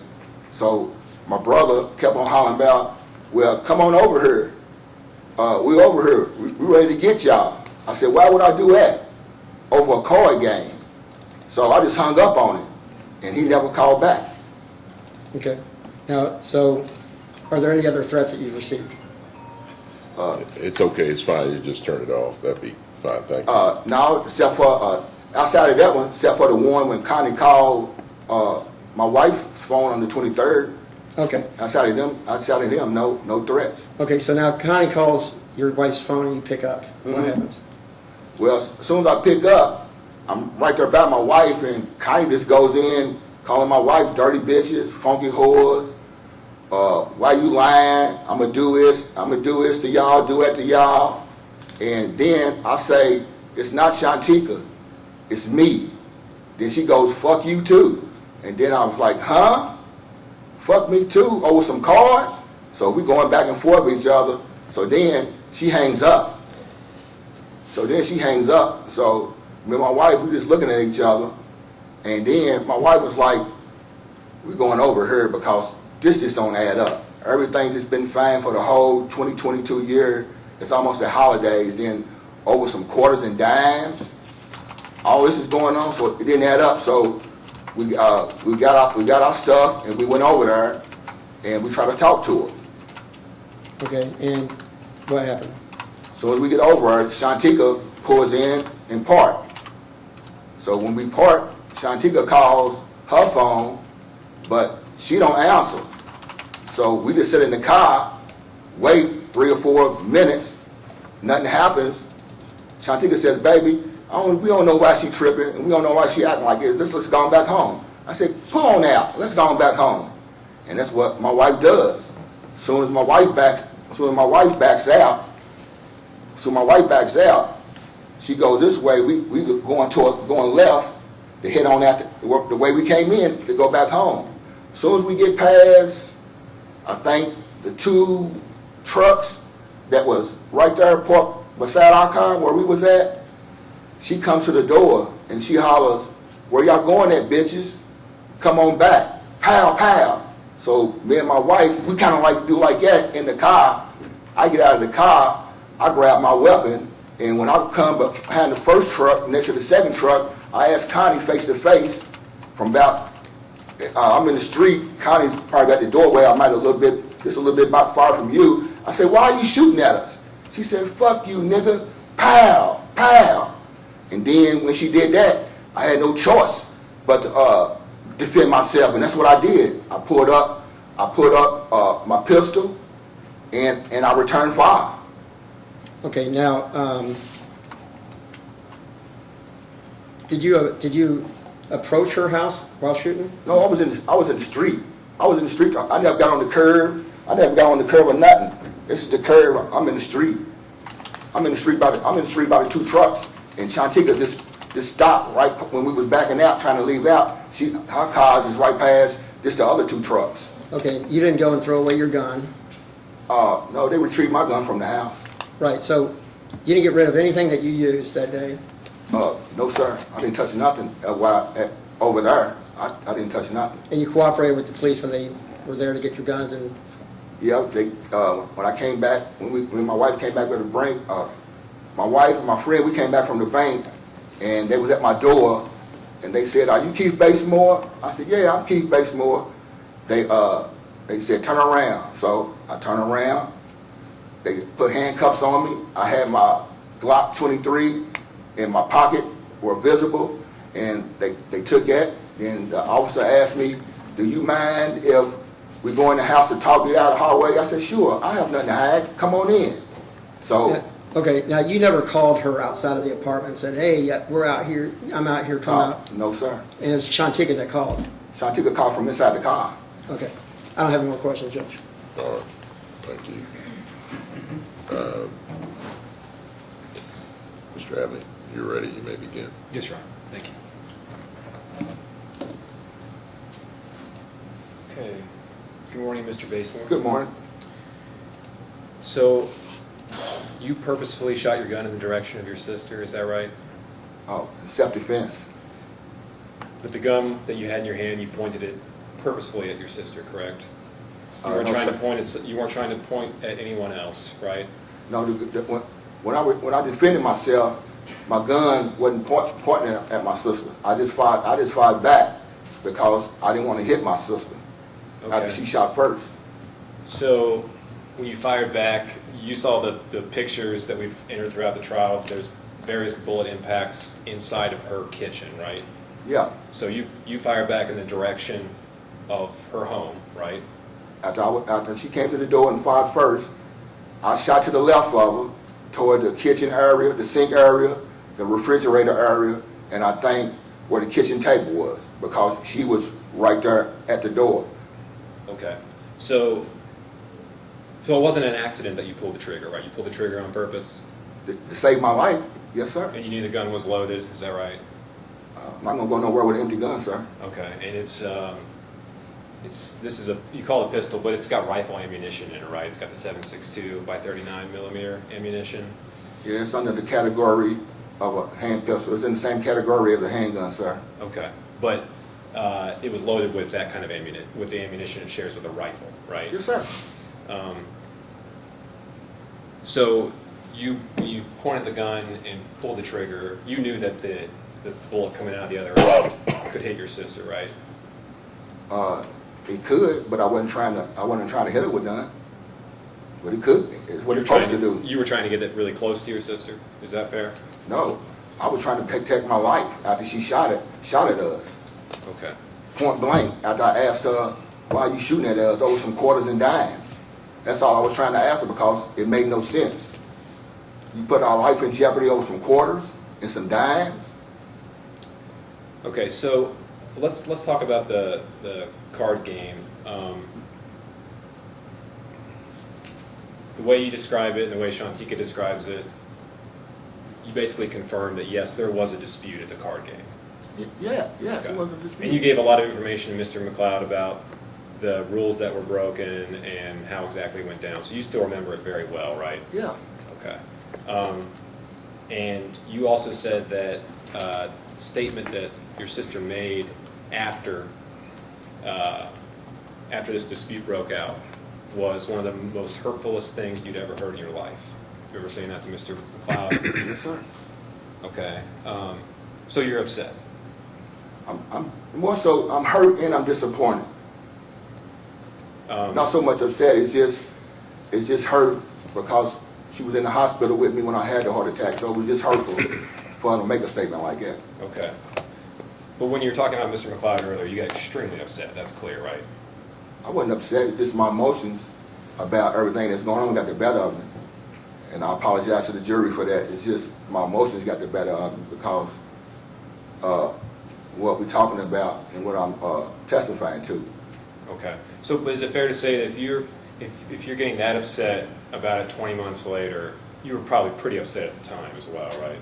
Not on no quarters and dimes, no sir. But the statement that your sister made, you said that your sister said that she never liked you, that she wishes you died from a heart attack. Isn't that right? No, I said, what she said was, she never liked me, she never have, and she never will. Then she said, that's why you almost died of the heart attack. And I told her, God still got me here for a reason. And I got my stuff, we started collecting our stuff, and started leaving up out of our house. She never said get out. I told her I was gonna quit, and that's what I did. We got our stuff, and we left the house. And my wife was getting her stuff. I was already outside Connie's house, waiting for my wife to come to the car. You spend time with your sister, you've known her your whole life, right? My sister, you know what I'm saying? We got a bond that don't too many brothers and sisters have. Okay, and so when she says, I'm sorry, say it one more time what she said about the heart attack. Say it again.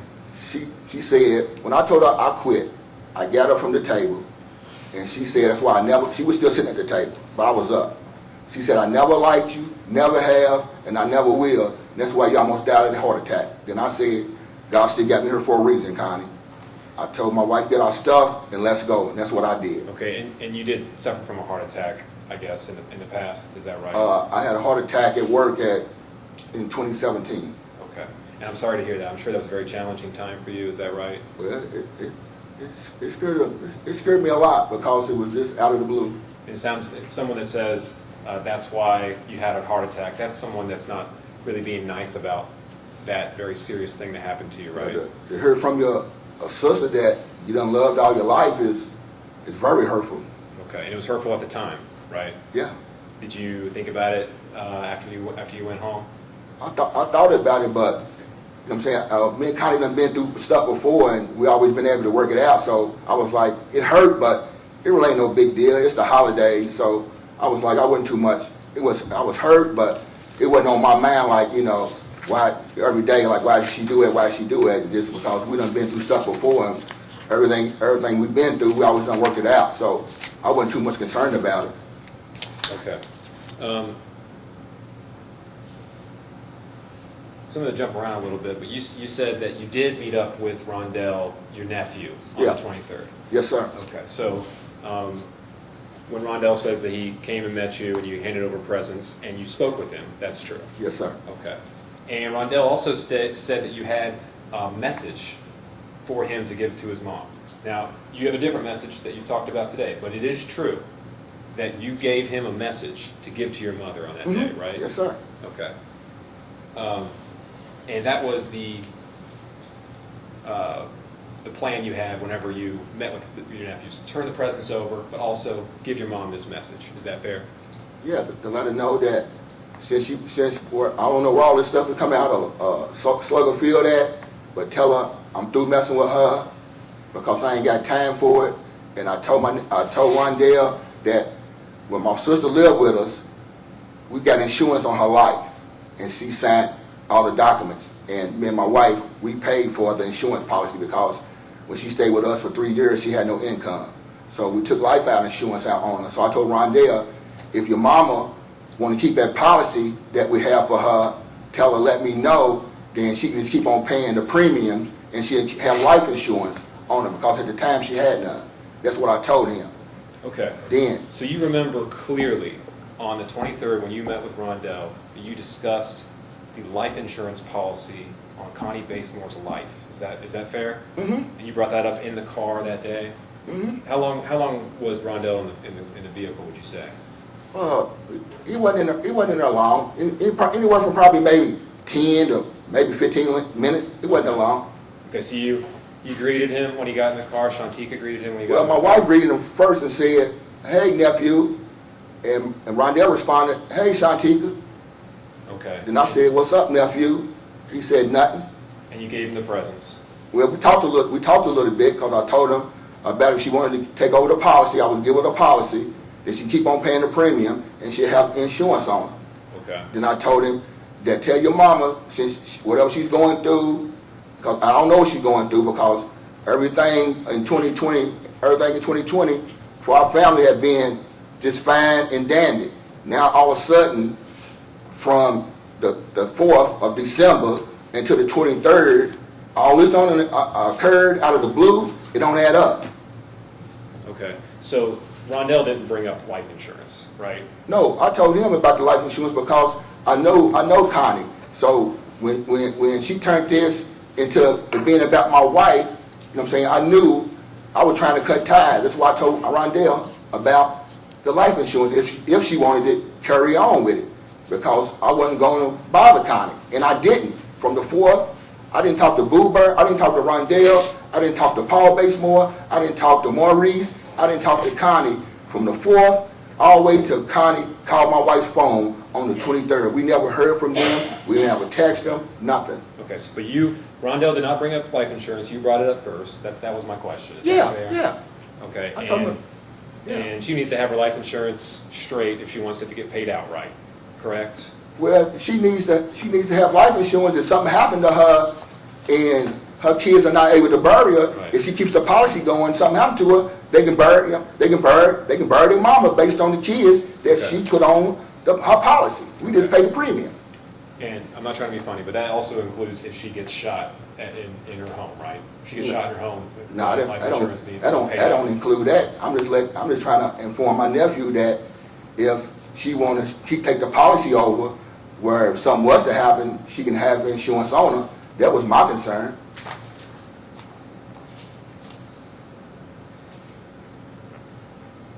So, Mr. Basemore, you eventually ended up at 1053 Esquire.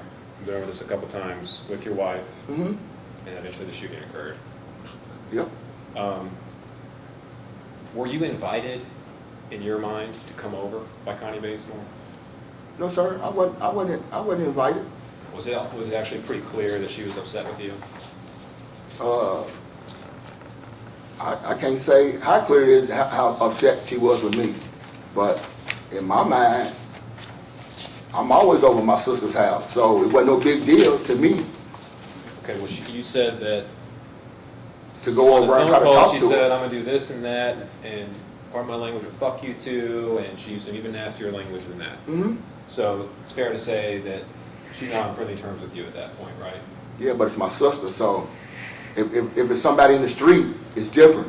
It ain't the first time we done had cussing words toward each other in our life. So to me, that's just our brother and sister cussing out each other that through our life that we done been through. Okay, did she tell you, please come over? No, she didn't. Did she say, we're having a party tonight, do you want to join? No, she Okay. didn't say So come you were over not- and we having a party and all that stuff. No. Okay, so you were not invited, correct? And you had just a couple hours earlier told your nephew to tell her that you don't have anything to do with her anymore, Mm-hmm. right? It's that same day that you're going over there with your AK-47 style gun, right? Yeah, when she called my wife. If she hadn't never called, if she'd have called my phone, sir, in the dispute between me and her, I never would have left the house. She came after my wife for no reason, and the time me and my wife been together, my sister and my wife had never had an argument, a disagreement, or nothing the whole time, except for the little stuff they do behind my wife's back because she's married to me. Okay. And you listened to your wife testify earlier, right? Mm-hmm. To the best of your And that knowledge, is is that all? yes. We need a yes or no, not so. Yes. Okay, all right. To the best of your knowledge, is everything she said true that you were present for? Best of my knowledge, what I was present for. I know some stuff she was real nervous because she gets upset real quick, but when stuff's going on, But when she describes under oath today, this is what happened, yeah. that's what happened, right? And to my knowledge, yes, sir. Okay, you don't disagree with any of it. No, sir. And your wife was in the car with you for the meeting with Rondell, correct? Yes, sir. And she also went in the car with you when you went to 1053 Esquire when the shooting eventually occurred. She drove. She drove the car. Yes, sir. And you were armed with the AK-47 pistol when you drove over there, right? My AK-47 pistol was in the car with me and my Glock. Where in the car were they located, these guns?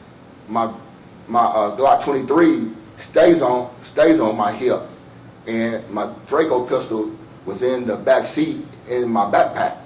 In your backpack? Mm-hmm. In the magazine, was it already locked and loaded in the gun, or is it separate? It was locked and loaded. It was locked and loaded in the gun, but I always keep the safety on it. Okay. And is the backpack, you have to zip it to get into it, I guess? When I'm driving with it in the car, I leave my backpack unzipping. Okay, and take us through when you received the final call before you decided to go over there. Where were you, both of you, when you received that call? We was in the living room finishing up wrapping gifts and stuff. Living room at your place on York Street? Yeah, on York Street. We was finishing up wrapping up gifts and just sitting around the house after we got through with Rondell. Okay, and where was the Draco at that point? My Draco was up under my dinette set table in the living room where I keep it at. And you get the call and you decide to go. So how does the Draco get to the car? I took both of my guns to the car. You put the Draco in the backpack? I put it in the backpack, put it on the back seat. Put the backpack on? Mm-hmm. Put the gun on your hip? I always got my gun on. I always got my gun on my hip. You always have your gun on your hip? Mm-hmm. When I go out where it's legal. And the Draco, you always have the Draco with you? This depends on the neighborhoods. Over there where Connie live at, it's being bad over there. And them young guys over there, they pack a whole lot of extended clips and stuff around in their pockets and stuff over that way. And if this was a shooting a week before, about a week and a half ago, maybe 2 weeks, if this was a shooting over there, and right across the street of Indy's, 2 girls got jumped by 15 people, and they stomped their cars. It was all on the news and stuff. So anytime I go to Villae West, Pork Hill, anywhere where it's high crime, I usually have my Draco. When did you buy the gun? I think I bought the gun in late October or maybe early November. I can't exactly remember. Okay, how much did it cost? It cost almost $1,000. Have you ever shot it before? No, sir. Never shot it before once? I never shot neither one of my guns before. The Glock 23 has never been shot. Okay. Were you going to shoot them at some point? Are you interested in shooting them? I don't even shoot my weapons for New Year's because guns are for to protect your life, not for celebrations. I don't look at my guns like that. I look at my guns for protection to save life. How do you load the magazine on that gun?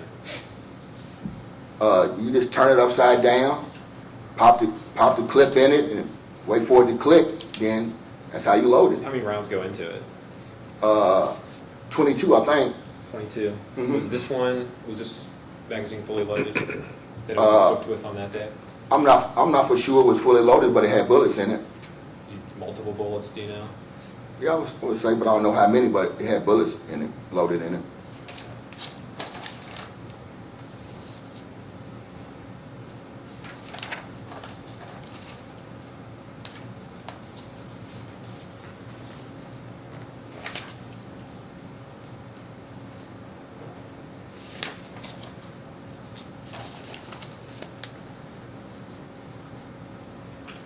So you heard Shantika testify that after the shooting took place, you went back to your place and you sat in the car. Is that true?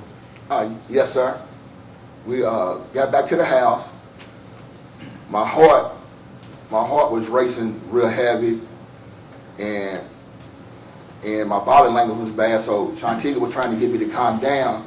So we took 10 to 15 minutes for me to gather myself, and then Shantika made the 911 call, and we were still outside when she made the call. When the incident happened, we never went into the house. We stayed outside after Shantika made the call, and when they stated they was going to send somebody over for a statement, me and Shantika sat it in the car until waited on somebody to come, but they never sent nobody. So about almost close to 3 hours, we just went on into the house. And for that 15-minute period, though, you heard her say that you guys didn't talk about anything in that 15 minutes. Is that true? No, my heart was racing. We was just calming down and trying to process, you know what I'm saying, what just happened, because it made no sense. It made no sense at all. And you didn't discuss it at all? No, sir. You didn't speak? We spoke. She was on the phone, and I was just trying to get my heart raced down, because I know what had just happened in 2017. She was on the phone. I was just there on the sidewalk, just walking back and forth, just trying to get my heart to calm down. Then we were just discussing about, we couldn't believe what just happened over some quarters and dimes, when we were trying to de-escalate the situation by pulling off and leaving, and Connie turned it into something all blown out of proportion. So that sounds, though, like you were actually discussing it. Is that fair? Yeah, after I calmed down.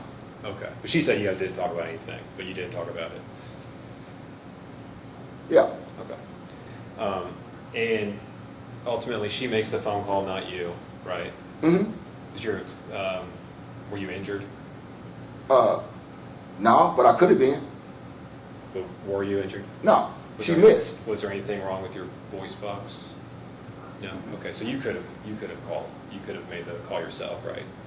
Yeah, I could have made the call myself, but my wife seen I was trying to get my heart under control and get relaxed. She made the call. You had a phone available to you, so you could. There was a phone there. She had a phone. Yeah, we both had phones. You could have made the call. If you Yeah, I could have. I decided decided, yeah, I could have made the call. But if you made the call, though, it's a recorded call, right? Yeah. So you'd be on record with whatever you said. Yes, at that sir. time. Yes, sir. And if that doesn't match up with what the investigation finds, then you're going to be on record, and it's going to be recorded, and they're going to have it, right? They record everything, so you have to say yes. So it'd be better in those circumstances to have your wife on the recorded call than you, right? I wouldn't say it'd be better. It's just my wife made the call.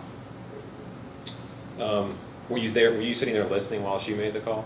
No, I was walking back and forth, trying to calm down and get my heart rate to where I could quit sweating and putting so much pressure on my heart. I was walking back and forth, but I wasn't by her, but I could hear her telling the dispatch what she was telling them, but I wasn't right there by her. I was just walking back and forth past her.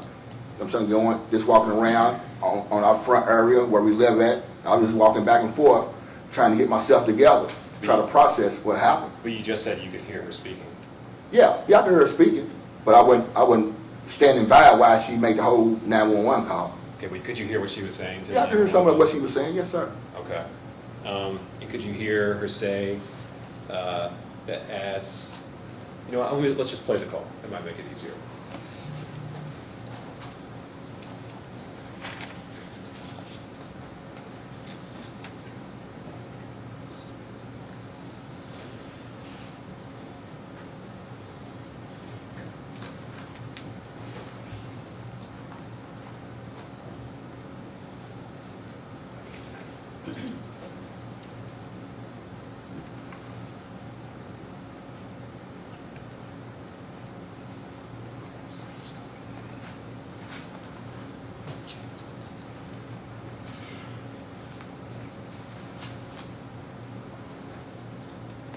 What's the address of your emergency?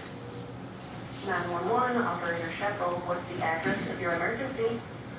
201 York Street. What's going on there? Well, I was calling, my husband was, out and about and his sisters got to threatening. And as he was riding by, she shot at him. So that was a shooting that was happening there. There was one. Okay, so when you were standing by while she made this call, so when she made that statement, that as you were riding by, Connie shot at you, that's not true, right? When I was riding back, Connie shot at me. No, that's not true. Right.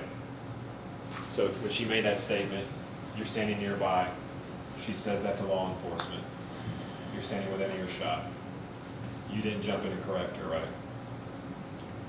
right?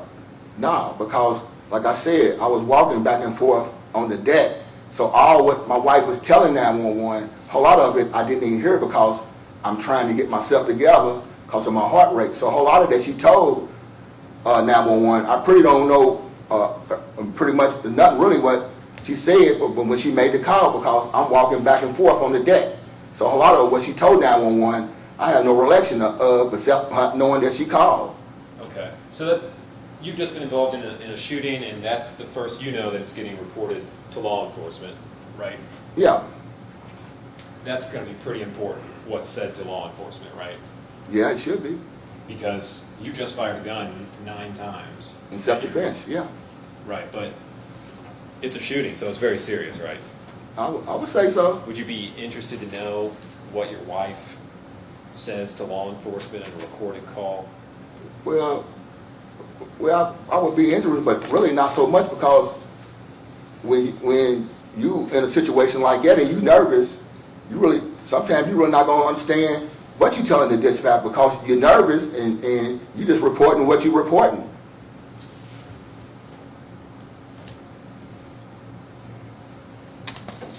So when she states a little later, I called to let him know that I got a call from his sister as he was riding home, and she shot at him. Is that true? No, that's not true. Okay. And she was there, and Shantika's there, right? When we pulled in Yeah. over to Connie's, my wife was driving. She's been there for every event of the day. She was there for that event when we drove over there. Okay, so she would know whether or not you got a call and drove by and got shot at while you're driving by. She would know all those things. So when she says what she says, it's untrue, and she probably knows it, right? Well, that's what she said. That's what she said.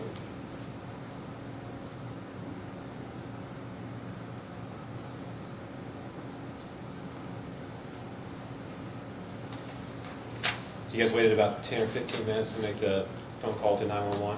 I think it could have been anywhere from 10 to 15 minutes. It might have been sooner. You hear also in the call that she's asked, is anyone hurt? She says you're not hurt, but as far as anyone else, she says you don't know, right? Oh, we didn't know. Because someone could have been hurt, right? Yeah, somebody could have been hurt, but at the time when dispatch asked my wife, we didn't know if anybody was hurt. But Connie in specific could have been hurt, right? She could have been, and I could have been. Because when you pointed a gun in her direction, pulled the trigger, she could have been hurt by one of those bullets, right? When she pointed at me, I could have been hurt with one of the bullets, and she could have been hurt with one of the bullets. Right, but you can't say no one's hurt because you're shooting in directions that are harmless. She could have been hurt. Well, I'm not shooting in the direction that's harmless. I'm just defending myself, sir. Would you agree that one bullet from this gun could have killed her? Any bullet can kill you, sir. In this gun in particular, one bullet could have killed her. Maybe any bullet from any gun can kill you. What about 9 bullets? Can that kill you? What about 6? Is it likely to kill you 9 bullets from one of these guns? I done heard of people getting shot 11, 12 times and live. So, you know what I'm saying? So you can't determine that. It's just if God's ready for you, He's ready for you. If He's not, you're surviving. That 10 minutes that you waited before making the 911 call, you think that'd be enough time for someone to bleed out and die if they've been shot by this gun? Okay, counsel, please approach. I'm not a doctor. Oh, yeah, well, you just said it.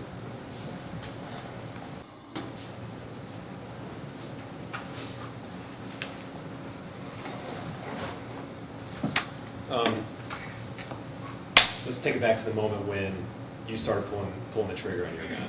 Where exactly were you standing? I was in the street.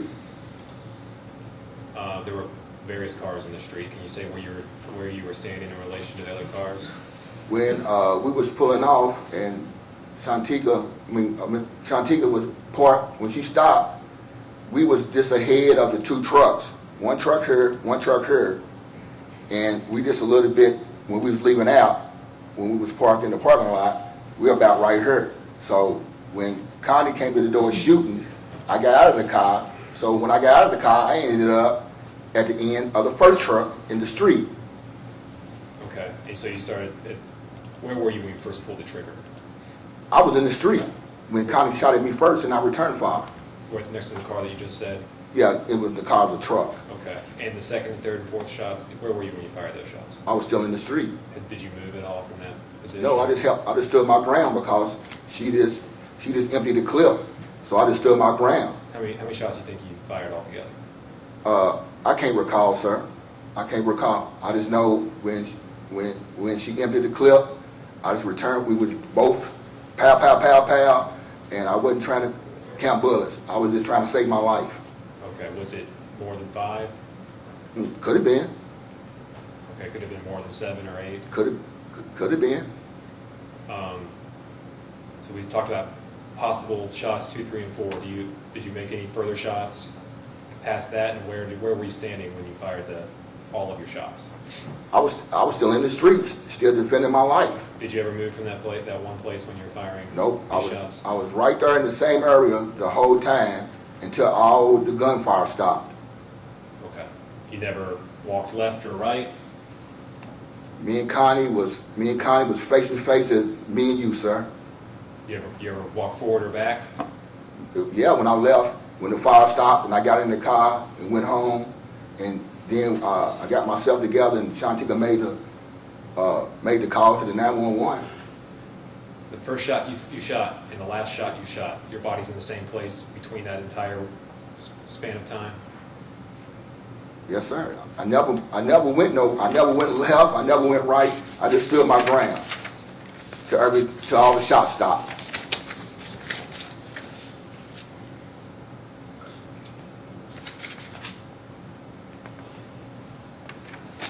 Do you have a life insurance policy on your nephew?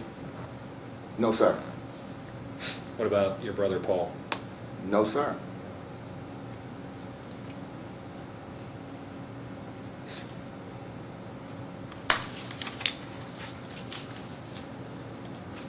No further questions, Judge. All right, thank you. Mr. McLeod, for your record.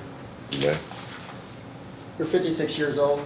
I just turned 57 May 31st of this year. Okay. So you've been in plenty of arguments with your sister. Yeah. This is the first one where she had a gun? Yes, the first one where she ever had a gun, yeah. She shot you? Yeah. Or shot at you? Yes, sir. Now, they're making a big to-do over this 911 call. And you say you disagree, you didn't drive by. Isn't it true, like she just meant like she went by the house? Y'all went by the house? You're not necessarily driving by? Mm-mm. And that's a no? No. Sorry, Your Honor. No more questions?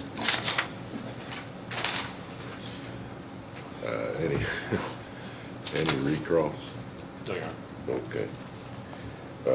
Mr. Basemore, you may step down and assume your seat right next to Mr. McLeod. Mr. McLeod, the next witness, please, on behalf of Mr. Basemore. Close. All right. Ladies and gentlemen of the jury, the defense has rested this case. Mr. Abbott, will you have a rebuttal case on behalf of the Commonwealth? No, Your Honor. No. Okay. So this brings us to a point in time. Ladies and gentlemen of the jury, here's the situation. The sheriff, as he always does, as we prepare on Friday, we usually send you out about this time, and you get your closings, get your that's why you filled out your lunch menus. Unfortunately, we're not in position to do that quite yet, but we will be, I would believe, this afternoon. So that lunch that we had prepared for, unfortunately, not going to be able to provide. Does that pose any problem for anybody? Be lunch on your own again today? Anybody? Because I'll pay for it. So if you relied upon me to provide that, identify yourself, okay? And I will, I'm serious, I will do that. But otherwise, we're gonna need a little bit of time to get ready. 2 o'clock will be the time outside the courtroom doors, okay? And here's what I expect. At 2 o'clock, you will receive the law of the case, and then you receive the closing arguments. And then the case will be submitted to you to deliberate on this case. Now, just give you a heads up too, we've got some masks and everything. I'll send you back to the jury deliberation room, but I am going to require in the jury deliberation room that you wear your mask, okay? Just because it's closer quarters, okay?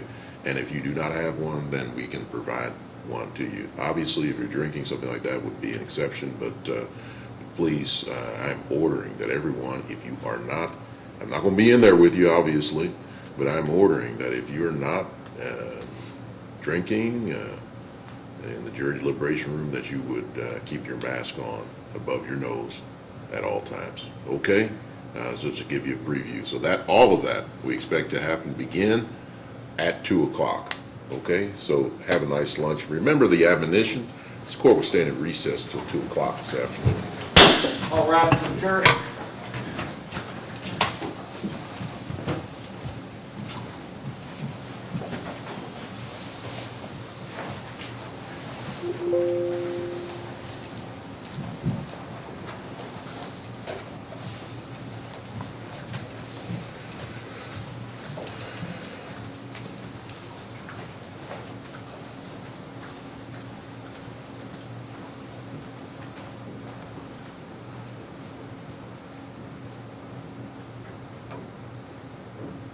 All right, everyone, please be seated. Thank you. Motion, Mr. McLeod.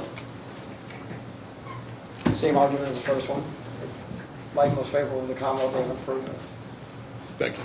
Anything to add to your initial opposition to the motion to the motion for a directed verdict?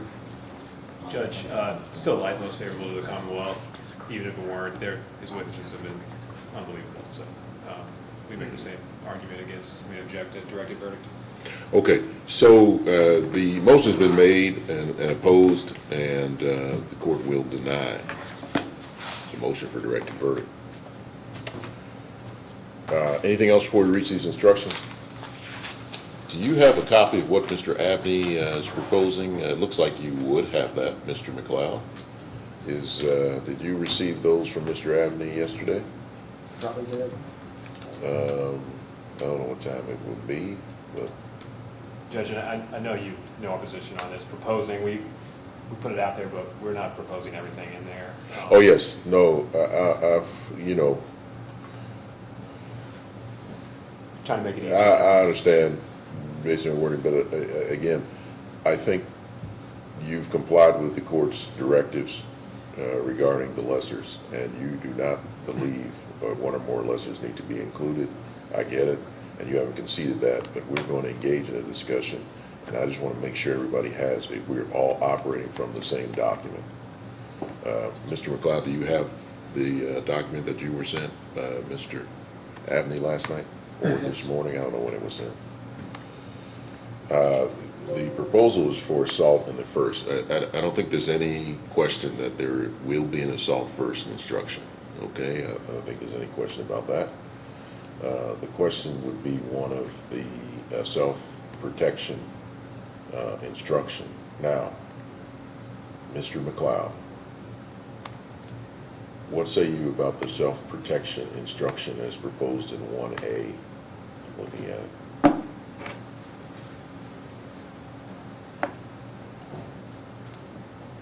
I'm okay with it. You okay with that?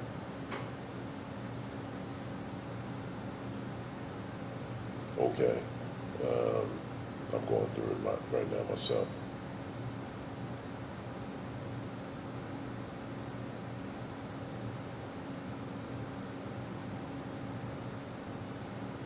Okay. So, you know, we'll return to any particulars. And I say, you know, kind of wording that we need to kind of adjust, but we've got the self-protection instruction, and Mr. McLeod's indicated he's okay with it. Then we got the corresponding verdict form for assault in the first, instruction number 1. Then we'll reach instruction number 2, assault in the second. Now, it is here. What is the Commonwealth's position as to assault in the second? Is the Commonwealth opposing an instruction for assault in the second? Mr. Abney? Judge, I would oppose this. I'd oppose this, and I don't think it's merited. Definitely don't think assault fourth degree is merited.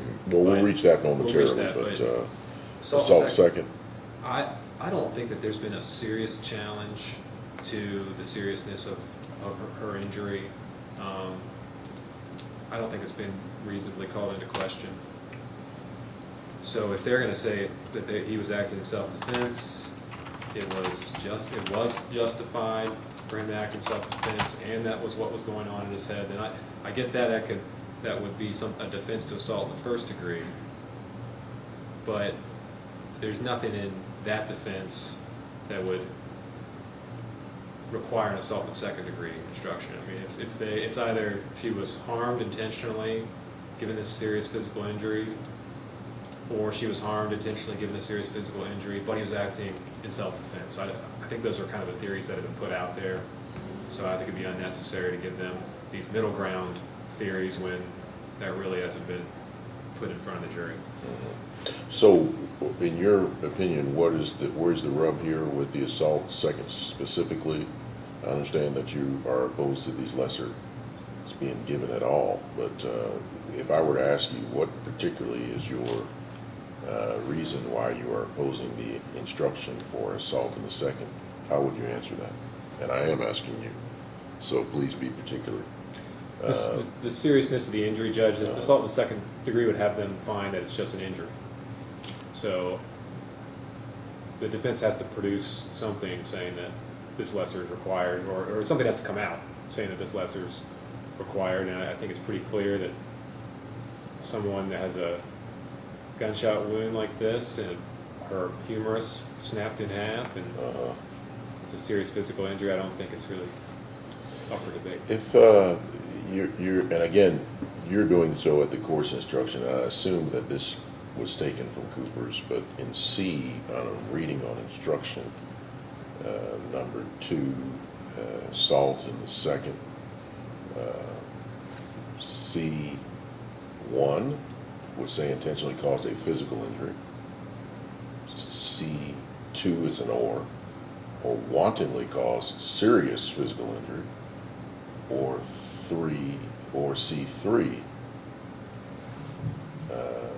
caused serious physical injury under the circumstances described in D2. And it goes through and puts forth what would qualify under serious physical injury as defined there by C2 through otherwise, privileged act of self-protection. Defendant was mistaken in his belief that it was necessary to use physical force against Connie Basemore in self-protection, or in his belief in the degree of force necessary to protect himself. And when the defendant caused serious physical injury to Connie Basemore, he was aware of and consciously disregarded a substantial unjustifiable risk, that he was mistaken in that belief, and that his disregard of that risk constituted a gross deviation from the standard of care that a reasonable person would have observed in the situation. So there are circumstances under which the jury would have to make a finding of serious physical injury, but they could, according to Cooper's at least, intentionally find that it caused physical injury if the evidence supports, or wantonly find that he caused serious physical injury, or caused serious physical injury under circumstances under D2. And Judge, that was a helpful reading for me. There was it I guess for there was real? one You just saying provision. that, or was it? Because it was helpful for me. It was, because Okay, all there right. is one part that, in good faith, I would think that it would probably fit. The C2, defendant wantonly caused serious physical injury to Connie Basemore. He stated on the stand that he wasn't trying to hit her, but I think anyone would know that there's a good chance it will. Yeah. It will hit and cause a serious physical injury. So, Well, is the Commonwealth still opposed based on the the reading to the instruction for assault second in this case? I'm gonna change my mind, Judge, and say Okay. that should come in. Okay. So there is no, and I just want to take it one at a time, but there is no then opposition, and I'm assuming from what you've put forth yesterday, Mr. McLeod, that is the instruction you are wanting, or at least you're wanting an instruction under assault in the second. Yes. So we will give that. And then the question then becomes the language as to self-protection as proposed, as ordered, and as the Commonwealth has complied with the order to produce it. And I ordered both of you to confer about it. And Mr. McLeod, what about the language in 2A, which I assume is similar, or is similar to the language in 1A? How do you feel about the self-protection instruction as worded there? You think read okay? And no objection to that? Is that what you're saying? Okay. So then we have a corresponding verdict form. We will go back and just make sure that our language is where we need it, but everything looks good. The verdict, I'll change that to a singular.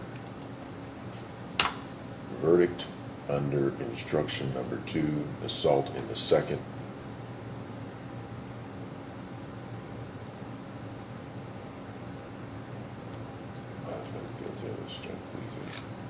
Okay. So we reached the final proposal, and again, this is put forth at the direction of the court, not that the Commonwealth is asking for it. But there is a proposal for assault in the fourth.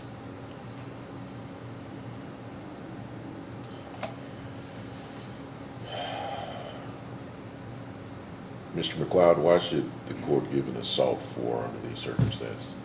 I think it could be considered reckless as well as wanton. So if he has a reckless mind thought, If you would, I'm sorry, please rise. I'm sorry. Let me know what you're saying. Reckless, I think it's, I think it would be considered discharging a weapon, reckless or wanton. And so his behavior was reckless. Maybe reckless going over there, which started the interaction between the two. Mr.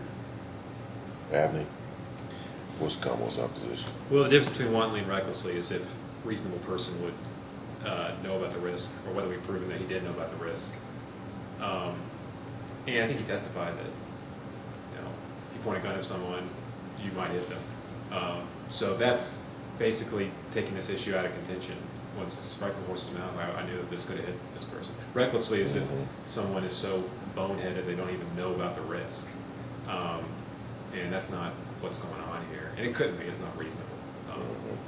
So I don't think there's any reckless conduct. It's either wanton or he's not guilty because he's acting in self-protection. Anything else? Anything else, Mr. McLeod? No, you're not. Nothing.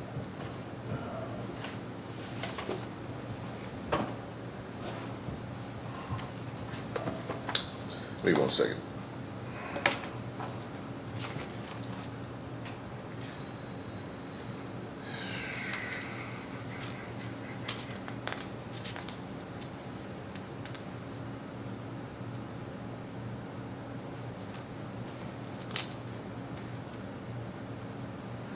Okay.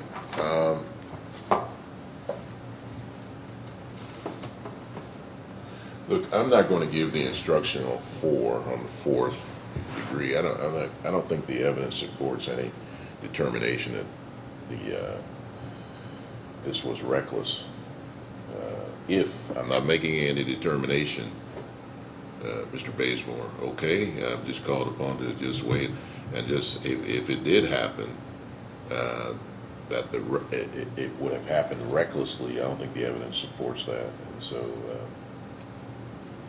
I'm not going to allow that. I'm not going to give that instruction. So there'll be 2 substantive instructions, the assault first and the assault second, each of them followed by the self-protection language, and hopefully that's narrowly, and I just need to look it over, but I want the self-protection language and each instruction to be narrowly tailored to the preceding offense, and I assume it is. I just haven't gone over it with a fine-tooth comb, but that's the intention, right? That each self-protection argument would be particular, or instruction would be particular to the preceding substantive instruction as to the offense. Judge, Right? That's That's the the intent. intention. It was kind of a collaborative effort putting these together, so Okay, I've good. gone through it myself and make Okay. sure that Well, it that's the does. way it should be, shouldn't it? It should be It should be. I don't collaborative. think Yeah, we why would it be should, different? like we said, and Mr. McLeod, he should be involved as well, because nobody wants this to go with some funny looking instructions. It might look bad when somebody else looks at it.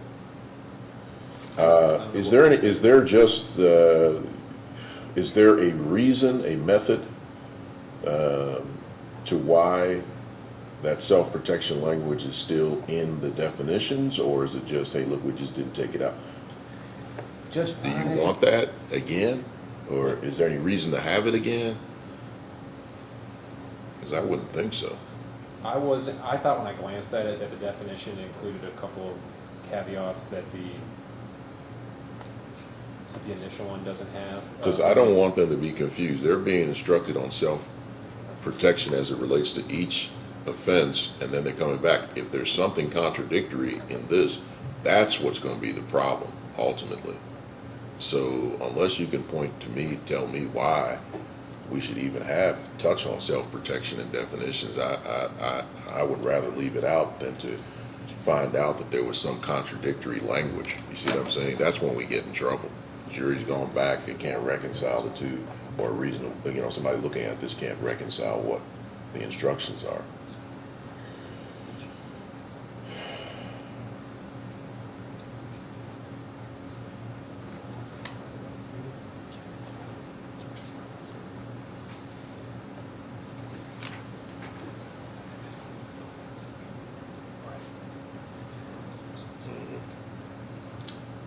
Judge, glancing at it, it does look like the one that You're one that's in the right, Steve. definitions. There's a method to my madness. It's not just that I have these rules that everybody got to stand up and what have you. Oh, I'm Sometimes I'm not paying attention. But it's that you're quicker and more efficient on your feet. Right. You don't waste my time. You're going to all be getting comfortable over there.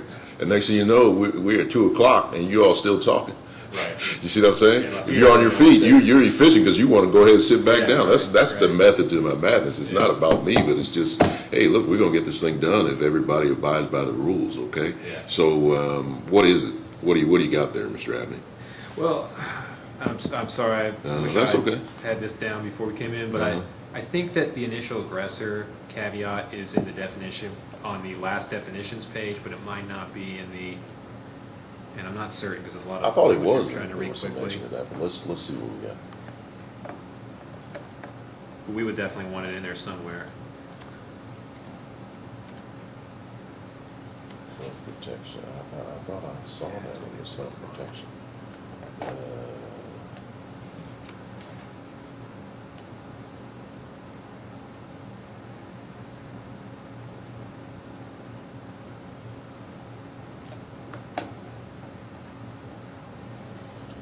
Well, maybe I'm seeing things. I thought I saw that, but maybe that was in the definition.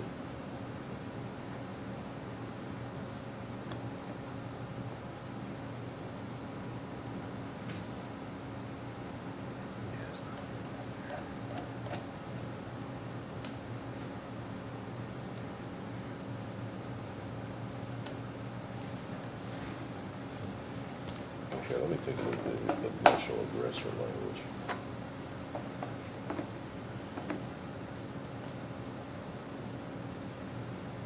What was that?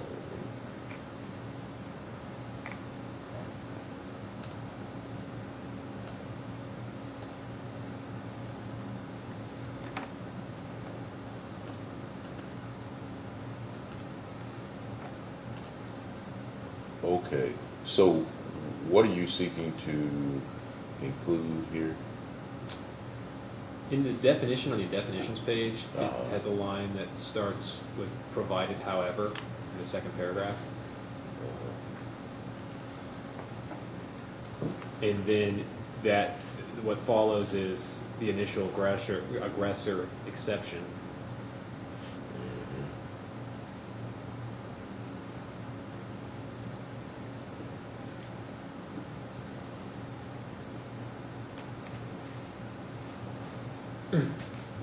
And I think that absolutely be justified by the evidence in the case. I don't think it's in the. Well, no, I That's think further so up. too. I don't know, I just, yeah.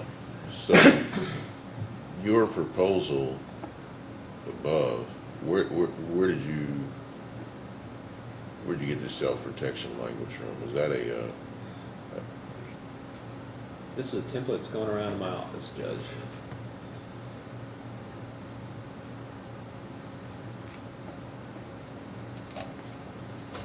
I assume it's based on Cougars.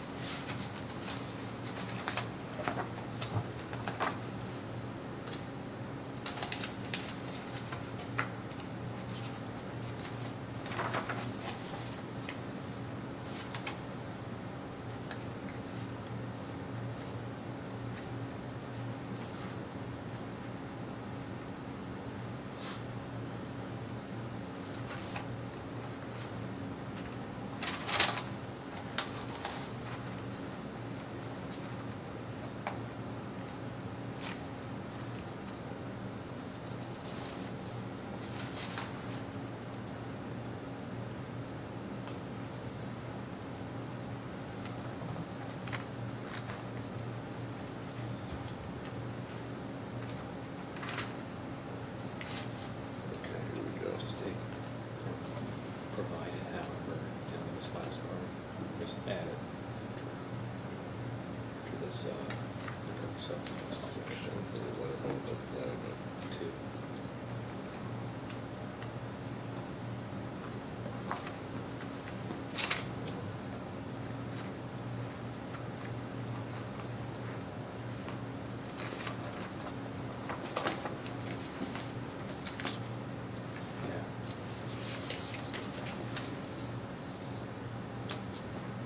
Judge, I don't know what the court's plan is for schedule, but I'd be more than happy to comb this thing over with a fine-tooth comb and come back with the final draft. Well, that would be good. I mean, what time frame can you get it done at? That's the thing. We got an hour. Right. We got, what time did I tell them? That's plenty of time. What time did I tell them? 2. I told them 2. We got more than that. We got, maybe I overestimated the time period, but we got a couple hours. Yeah, if you would do that, well, why don't we reconvene at, I'll take a look at it too, but why don't we probably don't reconvene it here at 1. And, because I need to make these copies, I gotta do some other things, and when I say I gotta have somebody do it. Okay, so, why don't we do that? Let's plan on 1 o'clock, and then if you email me what you have, it'd be better if you feel comfortable, email it to me. Obviously, send a copy to Mr. McLeod.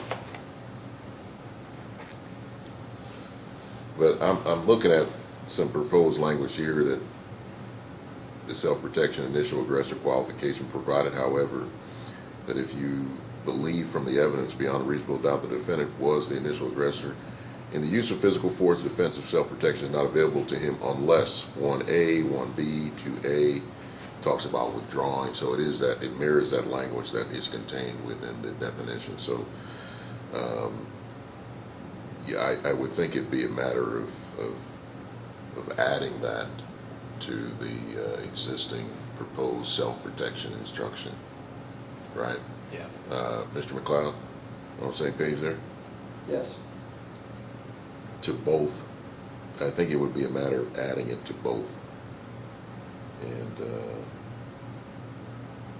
we'll proceed in that manner. Okay, so yeah, let's reconvene at 1 o'clock, and then, you know, we're gonna need all this time anyway, believe me. By the time we finish making copies, we'd be pushing right up against 2 o'clock. Anything else we can take care of that we have not addressed at this time? No, sir. Okay. I was gonna address, testimony's over with, but,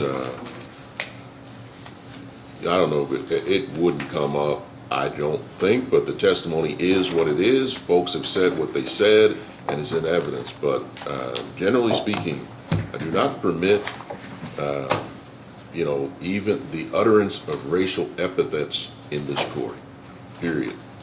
So, it's been said several times on the stand what happened, what somebody said, and I get it, they use the N-word, but you will use the abridged word, N-word, in replace of that word that was uttered on the stand multiple times this morning. Will not be uttered again in here, okay, for any purpose. In your argument, you shorten it, use the abridged term, okay? I'm not saying that you would. It was part of the testimony, so I'm just telling at this point that it will not be uttered in here again, okay?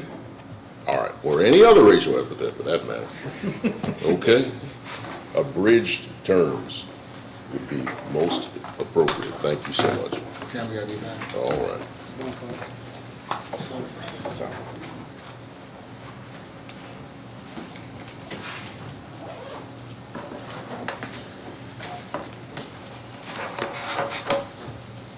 And, Mr. Abney, while you're at it, verdicts, I'd made that one change, but this is obviously an earlier copy. I think one of them said, like, verdicts under instruction, so you get that extraneous S, if you would, on the, I think it was the verdict form under instruction number 2. Okay. Okay, and then anything else you see, I'm gonna look over what I have, and if I see something, in terms of commas, periods, anything, That should probably take care of all the typos. Okay, you think so?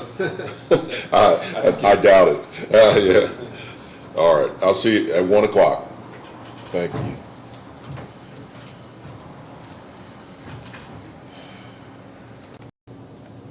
All right, we're back on the record. No Mr. McLeod at 1:05. So we'll be back at 1 o'clock. This is the matter of Keith Basemore, 21 CR 0501, day 4, the jury trial right side president jury. Mr. Basemore is present without his benefit of his counsel.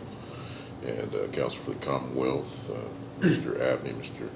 Cunningham present, and did receive, Mr. Abney, your proposal 3 was still in there. I'm wavering. I don't know. In these situations, I may just give them everything anyway. 3. Out of an abundance of caution. You kept the third instruction in there. Oh. And not because you mistake. kept it in there, but because I'm just wavering. I just want to have everything at the disposal so this thing doesn't come back that I didn't give something.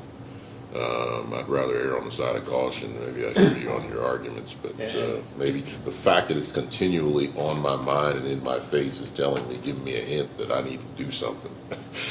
Like give that instruction rather than not give it and then have this thing come back saying that I didn't give that instruction. So Just for clarification, it is cut out of there, it's just that it's still on that first page. it's still on the Take it first out. page, but it is cut Yeah. out. Yeah, so it'll have to go back in if that's what the court decides.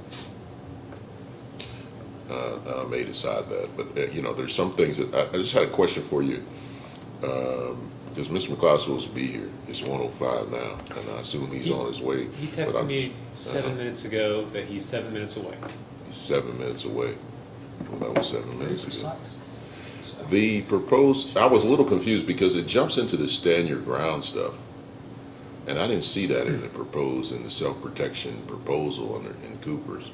I didn't see, it looks like a combination of instructions that you proposed. Is that true? Or is that straight out of Cooper's? Does that jump to stand your ground right after that paragraph? Because you gave me the provided, however, and then gave me that, and that's the qualifier for the first paragraph. And then there's a provocation qualifier, provided, however. We don't have that in there yet, but that might apply. But this language here that I'm referring to is in the second paragraph, under self-protection, a person who is not engaged in unlawful activity. It seems like it jumps from self-protection to stand your ground, then, and gives me all this stuff on stand your ground. Was that from a self-protection proposal in Cooper's, or is that a combination of instructions? Judge, I'm using office resources, and I don't know the answer to that. I know that it's clearly in chapter 503, and I think it would be justified by the proof in this case, so that the law is. Well, I just want to know, because it just seems, if I'm going to give it, it might be a separate instruction. I just want to know where it comes from. So for instance, it says under the proposal for self-protection, initial aggressor, the language that you use, presumably, it specifically says that this provision is not a separate instruction, but is only added as a qualification to a separate instruction on self-protection. So that's what you did. I mean, you added it to the self-protection. And the same thing goes for self-protection provocation, provided, however, and it goes on, and it specifically says this is not a separate instruction, but added to a qualification of separate instruction on self-protection. But I'm wondering, for this language here where it says a person not engaged in unlawful activity who is attacked in a place where he has a right to be, has no duty to retreat, and has a right to stand his or her ground and meet with force. It just seems that it may say that's a qualifier, not a separate instruction, but I'm just wondering, is that language, and you don't know the answer to it, but it just seems, it reads funny as it starts off talking about self-protection. You've got your qualifier, provided, however, but this language here all the way down to Your Honor, which page are you on right now? I'm on page 3 of what you just sent me, and it begins with a person who is not engaged, and it ends with the one wanton endangerment on verdict form 2. All that language there, I'm wondering where that, what the basis of that is. I've seen it included, for instance, a person who's not engaged in unlawful activity who is attacked in his home, that's on a proposed self-protection, intentional assault, 2 or more assailants. I see where that language was in there. But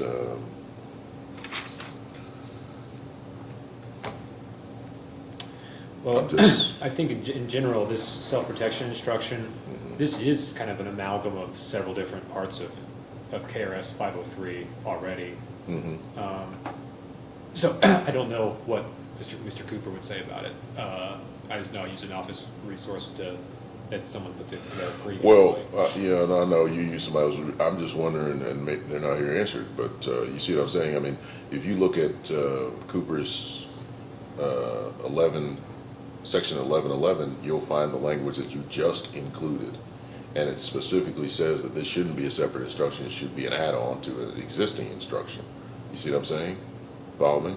And then there's 1112, talks about self-protection provocation, and that may apply to this situation too, but it specifically says in there, don't give a separate instruction, put this on to an existing instruction. And I just want to know, this language, this stand your ground language, is there any, I want to identify the origin of that language and then see whether or not there's any specifics as to whether or not it should be a separate instruction or an add-on, because it's an add-on at this point, and it seems to be added in a place that doesn't make a whole lot of sense. This whole thing should be all about self-protection, and if there is going to be a stand your ground instruction, it would seem to me it would be a separate instruction. You see what I'm saying? We're almost, the first paragraph talks about self-protection, then we go on stand your ground, and we jump back to self-protection, talking about provided, however, provided. And I just want it to be consistent so that when the jurors look at it, they know that they're dealing with self-protection and then the qualifiers, and nothing different than the qualifiers. For instance, a stand your ground instruction, which I would think would be a separate instruction, but I wouldn't have any objection to that organization, Judge. To me, I'm trying to track, hopefully I'm not being too thick, but I think if it's, as long as it's in there, that's perfectly fine with me. okay. Wherever it lands. So where we are, Mr. McLeod, is that I'm looking at if Mr. Abney had sent me on page 3 his self-protection, this is what most concerns you and Mr. Basemore. So your input would be very helpful. There's going to be a self-protection instruction, and the first paragraph of what Mr. Abney is proposing defines self-protection. But then the second paragraph starts talking about stand your ground, and so does the third paragraph. That's all part of the same thing. So the new proposal, the new language that wasn't there this morning that is there now is provided, however, that you believe from the evidence beyond a reasonable doubt the defendant was the initial aggressor, and so on. And that language is a qualifier to the self-protection. And that language, I think, is appropriate. But my question was whether or not that stand your ground language that's included beginning the second paragraph is appropriate to be in self-protection instruction, or should it be a separate instruction, or should it be given at all? That's where we are. And we're trying to identify where that language came from, and Mr. Abney says it's been floating around his office, but I need to have something from Cooper's.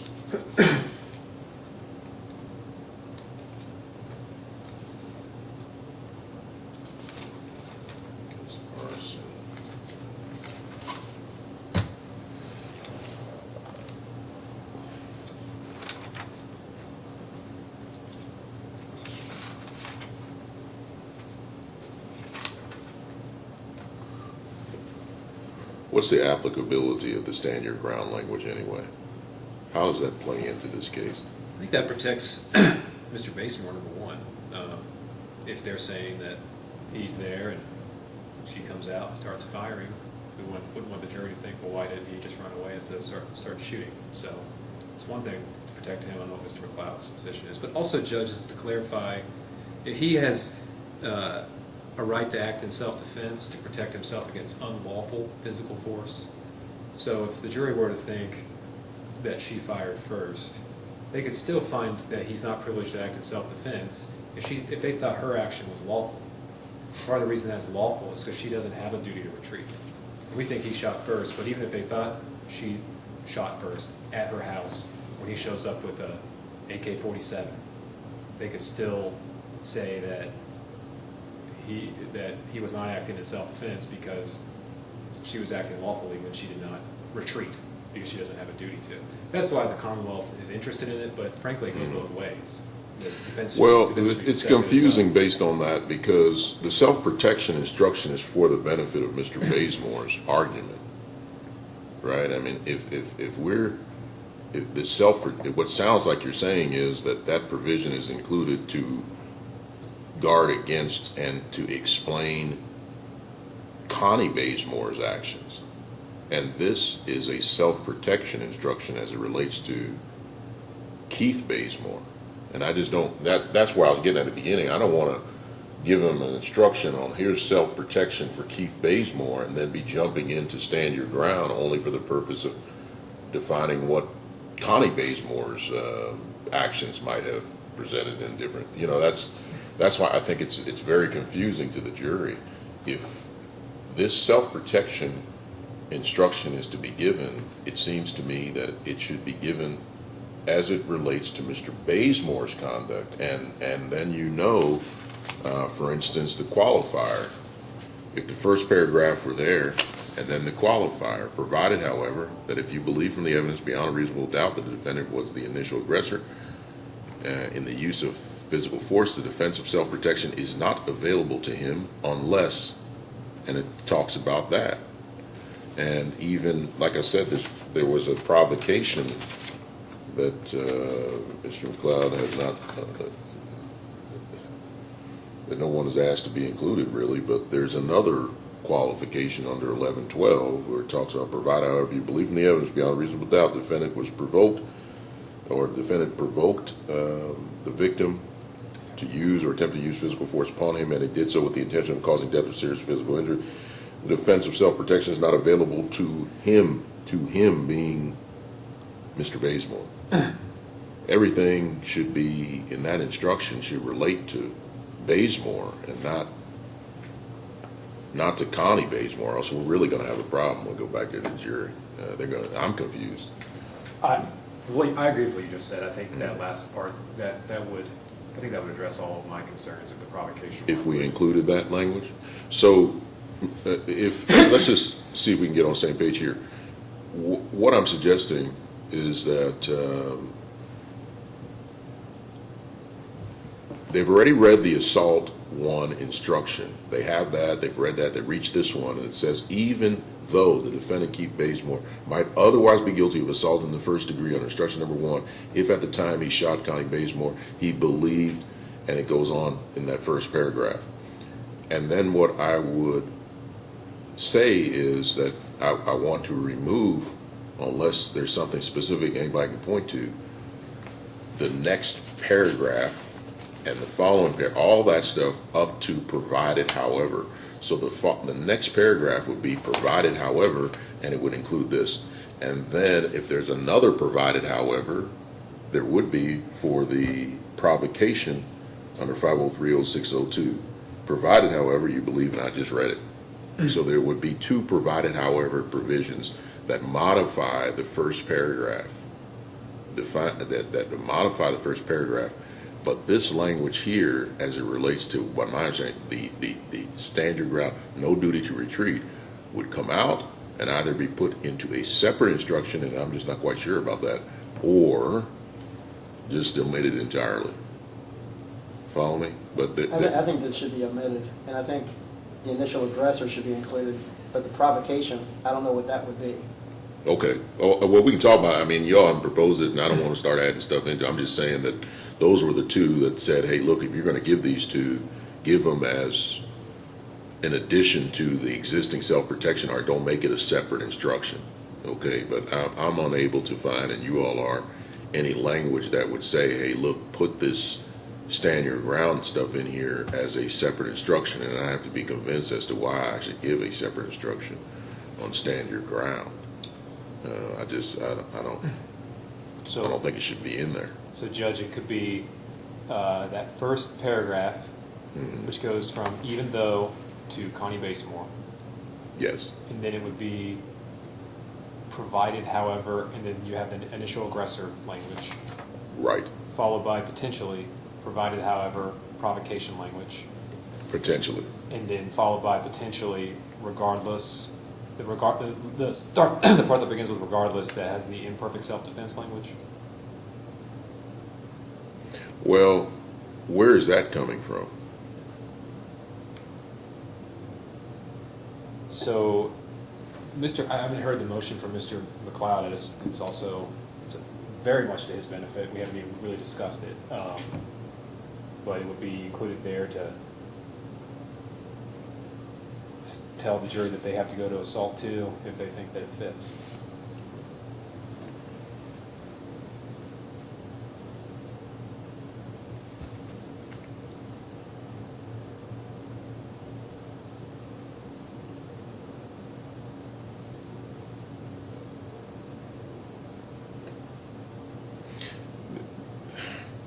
The problem I'm having with it, and I wish it just had some language, but the problem I'm having with it is we're calling upon the jury to make a determination in the first paragraph, but only if he believed it to be necessary,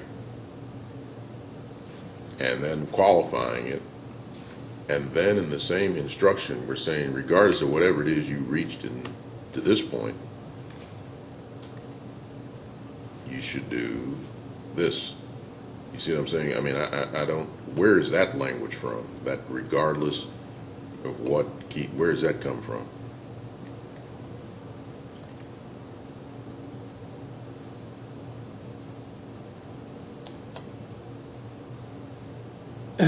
It would be, Judge, if they thought that he truly thought he had to defend himself, but he's wrong, he doesn't, then if his wrong belief is wantonly held, then it bumps him down to assault second.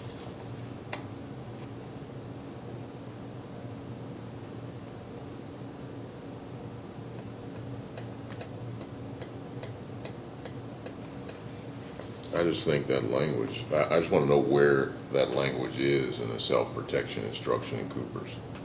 I don't know where that language came from, but it's very, it complicates things immensely. I mean, we're asking a lot of these jurors to make these kind of distinctions within one instruction.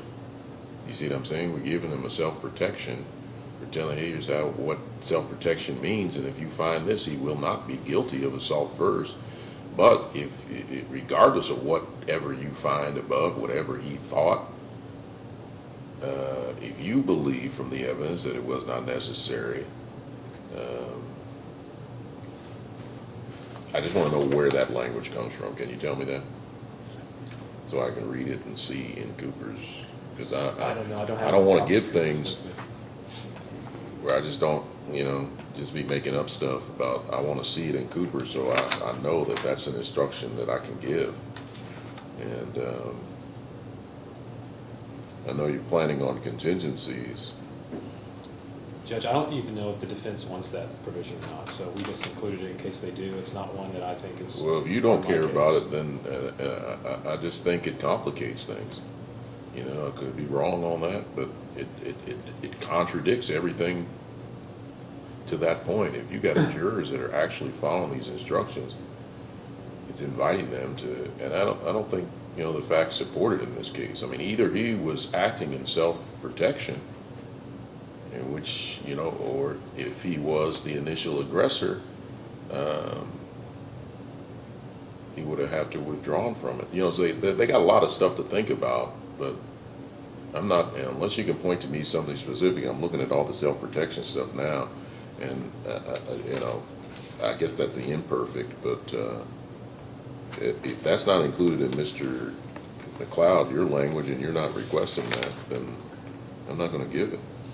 I just want you to go to the initial paragraph on self-protection and then the qualifiers on self-protection, and that will be the instruction as it relates to each of them, all three of them. And Judge, I think you'd be on very firm ground not to include that. I mean, it's either I hope so. his story or Ms. Basemore's story, and Yeah. he's saying that they're just sitting in the car and she comes out, guns blazing. Right. So that will be a clear case if that's what happened. Yeah. There would be no wantonly held belief or anything. It would just be a true belief. Yeah. So I think it that- provides enough room for both of you to argue, both sides to argue what it is that they want you want to argue, without complicating things. Mr. McLeod, what about this provocation language provided, however, in the it's not included in there, but I'm looking at it in 1112. If there's no, if you all don't want it, I'm not going. I would just have it one paragraph. What says in 1111 as Mr. Abney has put forth. Do you want a second one as it relates to provocation? Anybody? Because if you don't, it's not going in there. Judge, one thing that would raise, though, is that I know the court's considering assault for it. In my view, the only possible grounds for assault for would be an imperfect self-defense theory of he recklessly held a belief that he had to act in self-defense. If that's out and they're not asking for it, but it's not part of it, then I don't think that really leaves us anything on assault for. I mean, Well, they're asking for the assault for, but we could reach that in a second. But let's just perfect this assault first, and then we'll move to the next ones. Are you requesting, anybody requesting that or not before we move? Because Darlene's gonna come up here in 15 minutes, 20 minutes and make some copies for me, and I wanna be ready. I'm not requesting provocation. It's out. I am requesting provocation. You are requesting. You requesting that language there? You just said provocation. Yeah, not the language that you included. I'm looking at some separate language here that says, you included 1111, provided, however, that's where you got that from. I see it here, and it says, hey, look, don't make it a separate instruction, add it as a qualification and not a separate instruction. So we're going to do that. But it also has another provision that says, talks about provocation, qualification of the provocation. And you see where I'm reading from, or you want me to read it? I'm not sure where you're reading from. Okay, well, 1112, KRS 5030602 Provided, however, that if you believe from the evidence beyond a reasonable doubt that the defendant was provoked, or the defendant provoked the victim to use or attempt to use physical force upon him, and that he did so with the intention of causing death or serious physical injury to the victim,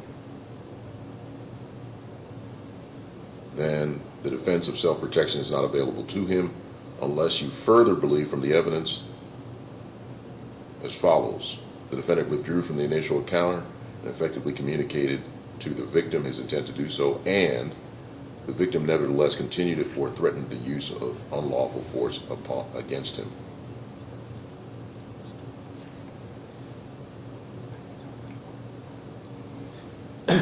Judge, he says that his stories, he went over there with a gun. I think that the jury probably could find, we don't believe this happened, but it could be the jury finds that she saw him with a gun, so she came out the gun and started shooting or something like that. So I think there will be a reasonable juror could find here that is how things went down. I think we believe he shot first and she shot back, so it wouldn't be necessary in those circumstances, but we would ask for that instruction.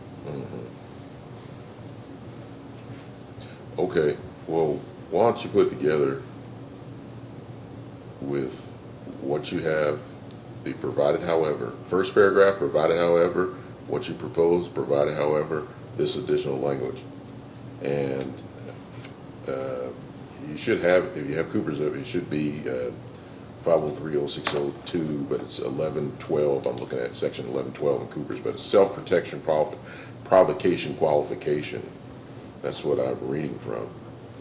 And the initial paragraph should be modified twice, provided however, and that would be the self-protection instruction. The rest of this would go by the wayside, the A and B, and, you know, person not engaged, all that stuff would go by the wayside, and you just have the two qualifiers. And then they would proceed to the verdict form. Okay, so that will be. And with regard to assault in the fourth degree, Your Honor, if he uses a weapon and there's an injury, the law doesn't provide for anything that would be below assault in second degree. So I don't know how we can instruct him on that. Okay. Any argument there? If he uses a weapon and there's an injury. That's what you're saying? That's your position? Any argument there? I think if it's reckless, it's got to be an assault of some type, and I think it's assault 4. It's got to be incorporated somewhere. It being what? The reckless mens rea. I mean, if he has a reckless mens rea, and that's if you just walked in a vacuum, it's got to be assault 4. Is there any evidence that this was reckless conduct on his part? Is there anything upon which you would base it on? I mean, you know, in the light most favorable to the Commonwealth, what the Commonwealth presented, that he intentionally went over there and shot her and shot up her house. And your evidence is that it wasn't reckless, it wasn't intentional self-defense. That he shot, and he shot back. So what would be the basis upon which any reasonable juror would conclude that his actions in this instance were reckless? What are you talking about? Shooting of the house itself? No, are we talking about imperfect self-defense, or are we talking about just We're not talking about imperfect self-defense, we're just talking about what I just said. I mean, just the facts of this case, how would they support this idea that Mr. Basemore was reckless in his conduct? I think it'd be reckless engaging in conduct itself could be reckless.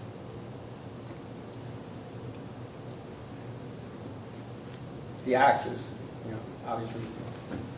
And Judge, I think you addressed this earlier. Recklessness is not even knowing that there's a risk, and it's just Mr. Basemore seems like a normal guy. Any normal guy would know that there's a risk you're going to cause. What was caused here, and as long as you know there's a risk and you cause even the smallest injury with a weapon, that's assault in second degree.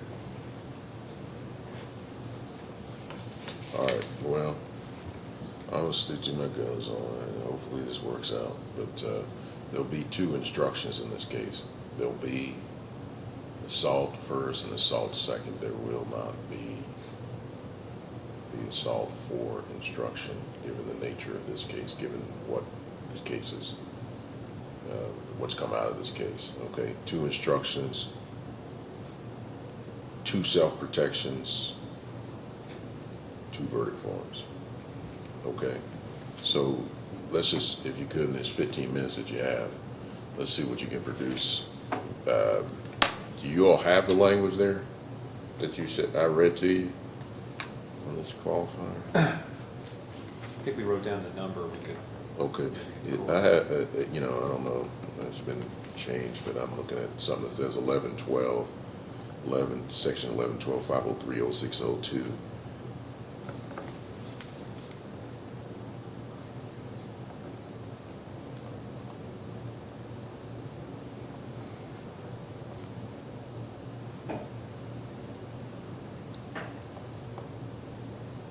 So what we're doing, Mr. Basemore, for your purposes, is that there'll be an instruction on assault first and assault second. But what we're doing is building in an instruction for the self-protection, but if you're the initial aggressor, you can't avail yourself of self-protection, and if you somehow provoked the victim to use physical force upon you, you cannot avail yourself of self-protection. That's where we are, basically.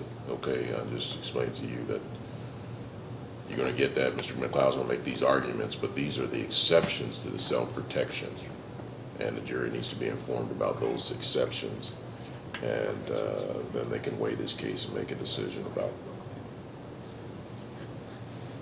your guilt or not guilty as it pertains to these two offenses. Judge, could we perhaps borrow your copy? Yeah. This is what just take it out of here. 11, 12.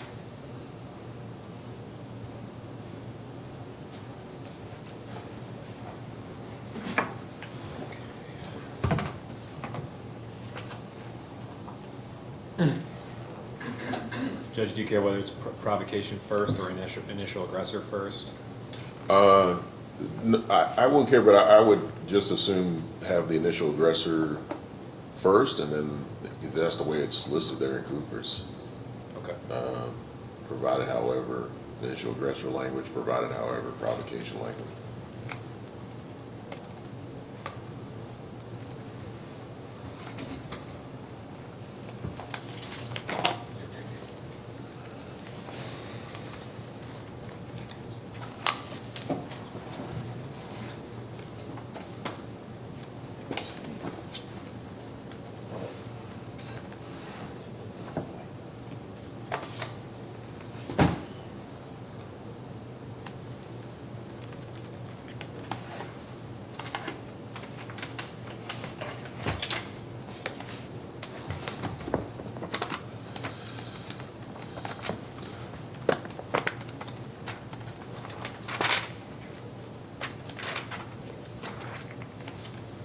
Go off the record.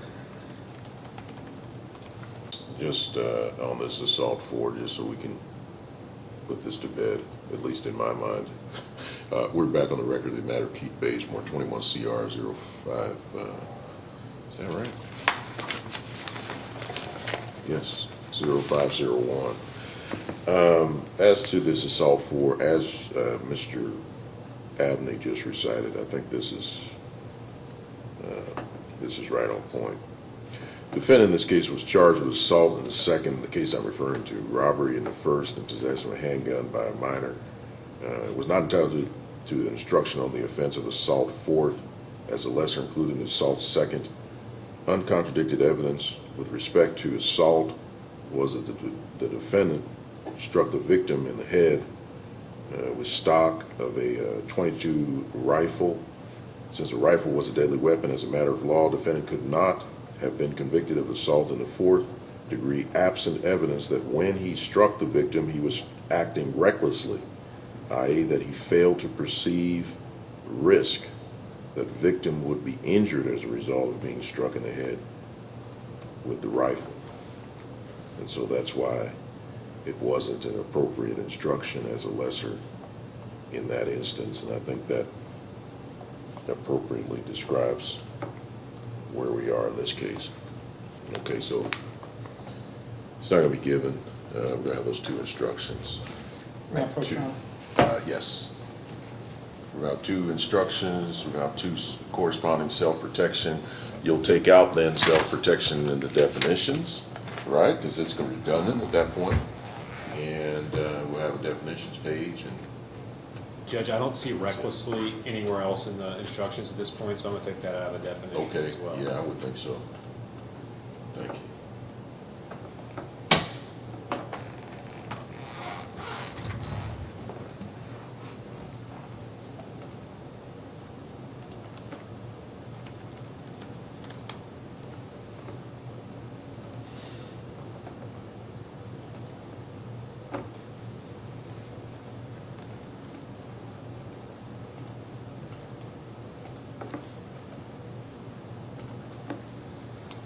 Just send you the final draft.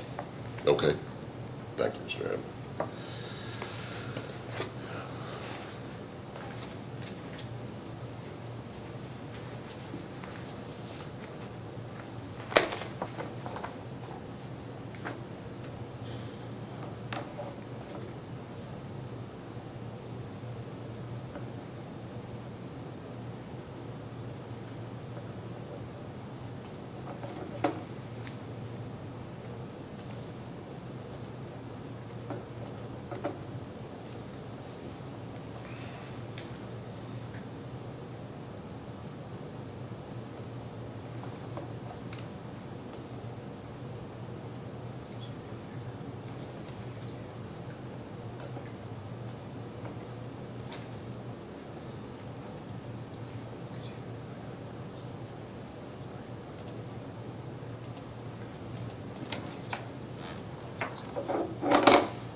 I don't see it yet.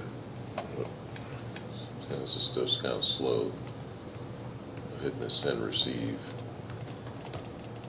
I don't see it yet.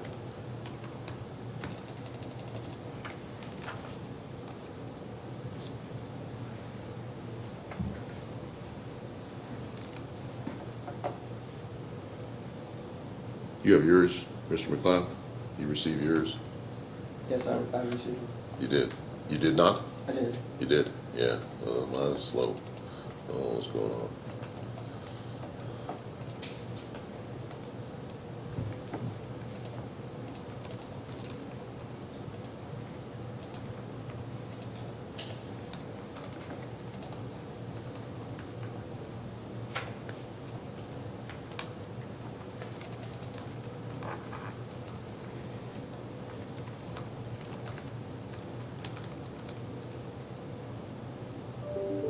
There we go.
the dangerous instrument first makes reference, the gun was a dangerous instrument as defined under instruction number 2.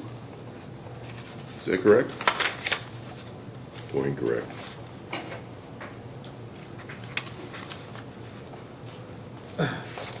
Under 3, right? 3. That's what you're making reference to. You're defining the definitions, right? Judge, I'm sorry, I'm not following. Oh, instruction number 1, assault in the first, B, that the gun was a dangerous instrument as defined under instruction number 3, right? You're moving to the definitions? It says 2. Yes, that makes sense. Okay.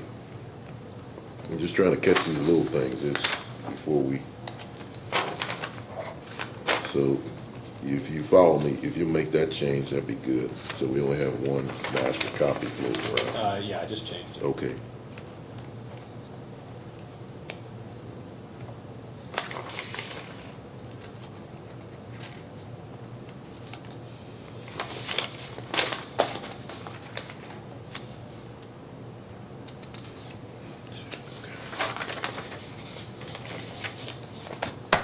Same thing on the second, right? On the page 6, it should be dangerous instrument as defined under instruction 3.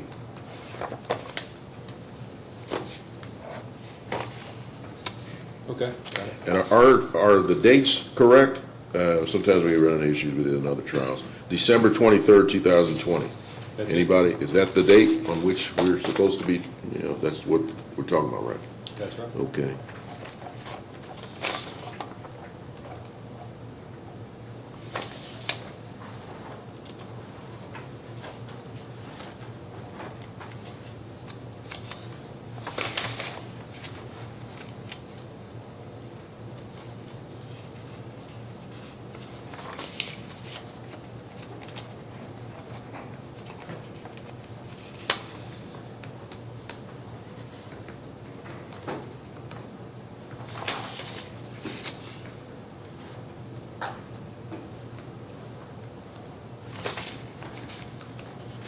Okay, you see anything else? Anybody?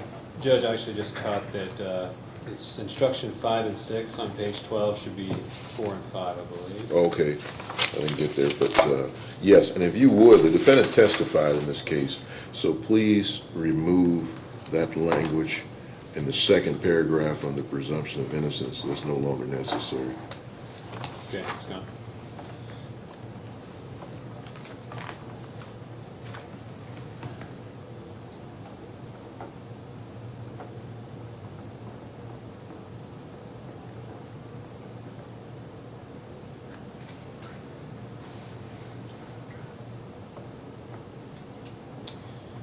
Judge, on page 10, it says, if you find the defendant not guilty, please proceed to instruction number 3.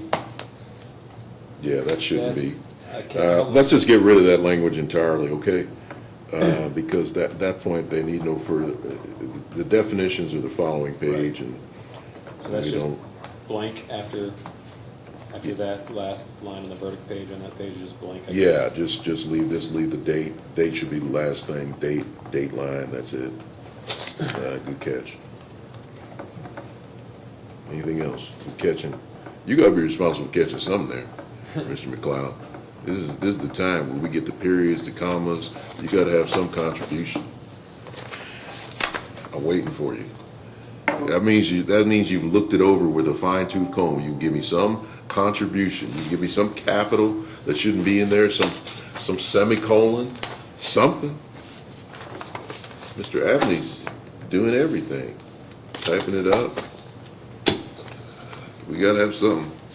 Mr. McLeod, what do you have? What do you find? Joe does such good work, I don't know if I'm gonna find. Not that that's not true, but I was just because you're trying to get out of giving me something. That I'm gonna read this, and I'm gonna find it. I'm gonna look at you, give you a look. When I read, which I always do for every trial, I'm gonna read it, and there's gonna be something here that's wrong, and I'll give you a look. Like if you would have just made that contribution, that's what I'm saying to you when I look at you. If you would have just caught that, Mr. McLeod. D2, under D2, okay, all right. All right, so you want to send them back to me now with those changes, and I'm gonna get rid of this copy, and then I'm gonna hand this copy to Darlene. She may have come in already. I'm gonna hand this to Darlene, and she's gonna make these copies for me.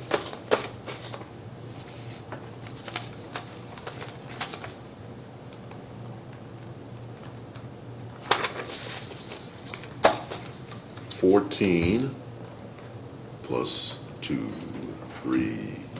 You want your own? Why don't you all have your own copies? 14, 3, 17. Original 17. Original 17. How's that sound? Thank you so much. I think we're going to be in position. My 2 o'clock estimate. I knew it. That's experience right there. I tell you, because my first trial I had you come. I'd have had them waiting out there for an hour and a half. 2 o'clock. It's going to be perfect. As soon as I get this from now, the question is, when am I going to get this? This email so slow, darling. I know that because Mr. McLeod got his like a half hour before I got my last email. Yeah, you could have the email straight to me, Judge. You can. Oh, okay. Next time. Oh, okay. Yeah. That's what they're doing is they send it to me. We look it over. We find something else. You know what I mean? So this time I'm hoping that this is perfect, which it won't be. Yeah. It's just in nature, but it's going to be as close to perfect as we're going to get it. Okay. I'm going to print it, and then I'll need 17 copies, and I'll need the original on yellow. Gotcha. Okay. Thank you. All right. And Sheriff will take all of 17, and I'll take my original. Okay. Actually, yeah. Well, I guess Sheriff will take 14 of them, and then we need 3 to go to counsel. 3 to go to each attorney. So let me get rid of this. Okay, I think we're how we feel at 10 minutes of. How long do you think you're going to be in your closing, Mr. McLeod? Not that long. And by that? I'm not What sure, is like meant? 20, 15 minutes. Really? I mean, I won't hold you to it, but you think 15 minutes? I just don't think it's a very complicated case. So if they keep it simple, I think they come up. I'll give you anywhere between 15 minutes and 30 minutes before I start asking questions about how much longer. But you should be done by then. We're not going to take a break. The reason I'm asking is then we will not take a break. If it's 15 minutes, if it's 30 minutes, no break. We're just going to go straight to closing, Mr. Abney. Presumably you will be closing. Yeah. I'll be ready. Okay.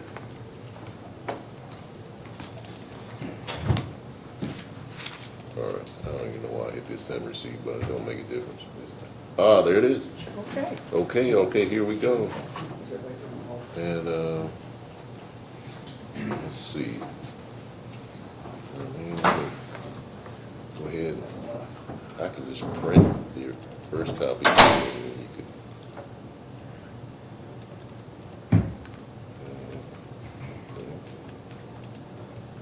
enable printing. And watch, I'm gonna run out of paper or something. I think you got plenty in there when I printed those notes today. Is that right? Okay, well, it just seems like every single time I want something, I'll just print something, it just runs down to the last page. A delay or something.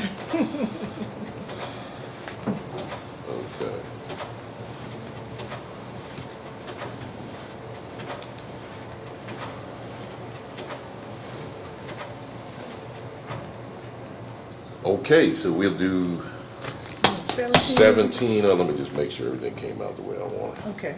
Before I get to you, because then it makes sense, and I'll be, oh no, it didn't print. Salt first, self-protection. Salt first, instruction. Salt second.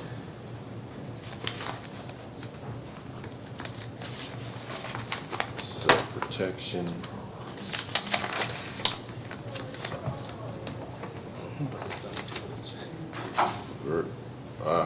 There it is. Verdict. So we made that change already, Mr. Abney. Mr. Abney?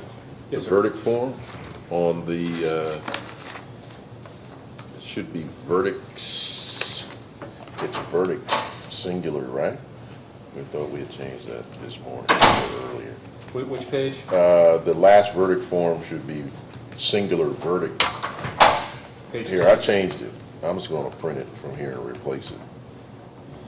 Page 10. Okay. Okay, I see, that's the same problem, two different pages, actually, so. Is that somewhere else? It's on page 5, the other verdicts.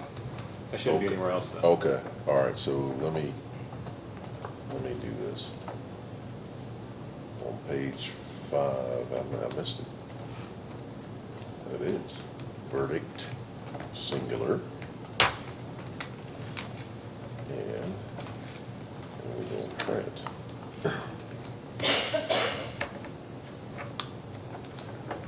Custom print 5 and 10. See what happens.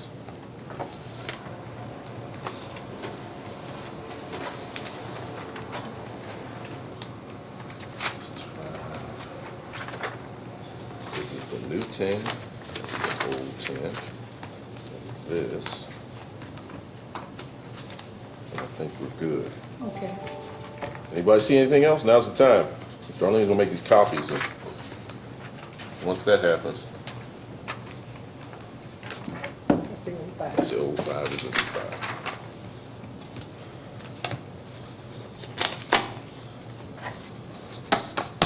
Okay, you get yellow. I get the yellow. Thank you, Darlene.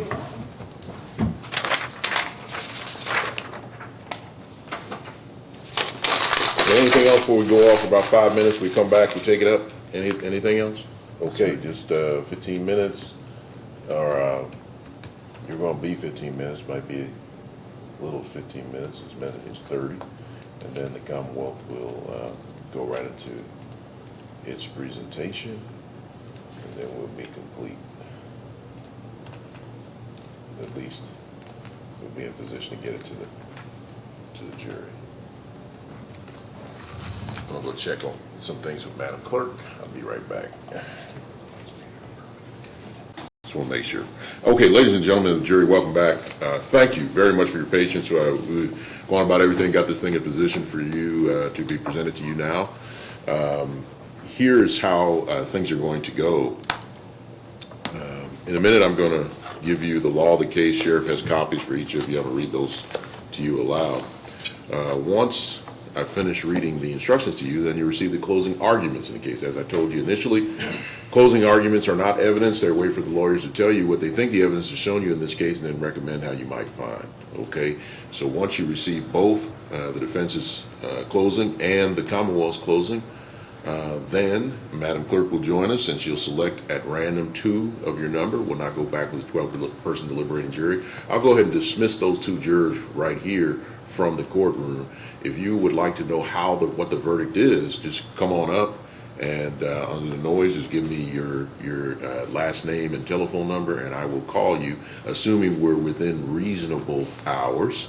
I won't call too late, but if the jury, I don't know when the jury's going to come back. So if the jury comes back late, then I'll call you on Monday and let you know how things turned out. Okay, those are the 2 alternate jurors. For the remaining jurors, I'm going to swear the sheriff take charge of the jury, and he's going to take you back to the jury deliberation room. Remember, sheriff has the mask back there. Have to use the mask in the jury deliberation room unless you're drinking something. Please, above your nose at all times, no exceptions except for the drinking. Okay, please, if you would cooperate in that regard. And then you are to give your cell phones to the sheriff. Cell phones are not allowed in the jury deliberation room. And then your order of business will be to elect a jury foreperson who will preside over your deliberations. If you have questions during the period of time you're deliberating, if you'll please write your question down and give it to the sheriff. Sheriff will be outside your door at all times. He'll give it to me. I'll review it. If I can answer the question, then I will. I certainly will. But oftentimes you will receive the answer that you've received all of the evidence that you're going to get in this case. And if you get that's non-responsive, just assume there's some reason that I can't give you a direct response, and you'll have to make your determination without the benefit of that information. Okay, if you have an emergency during the period of time you're deliberating, if you'll please knock on the door, advise the sheriff.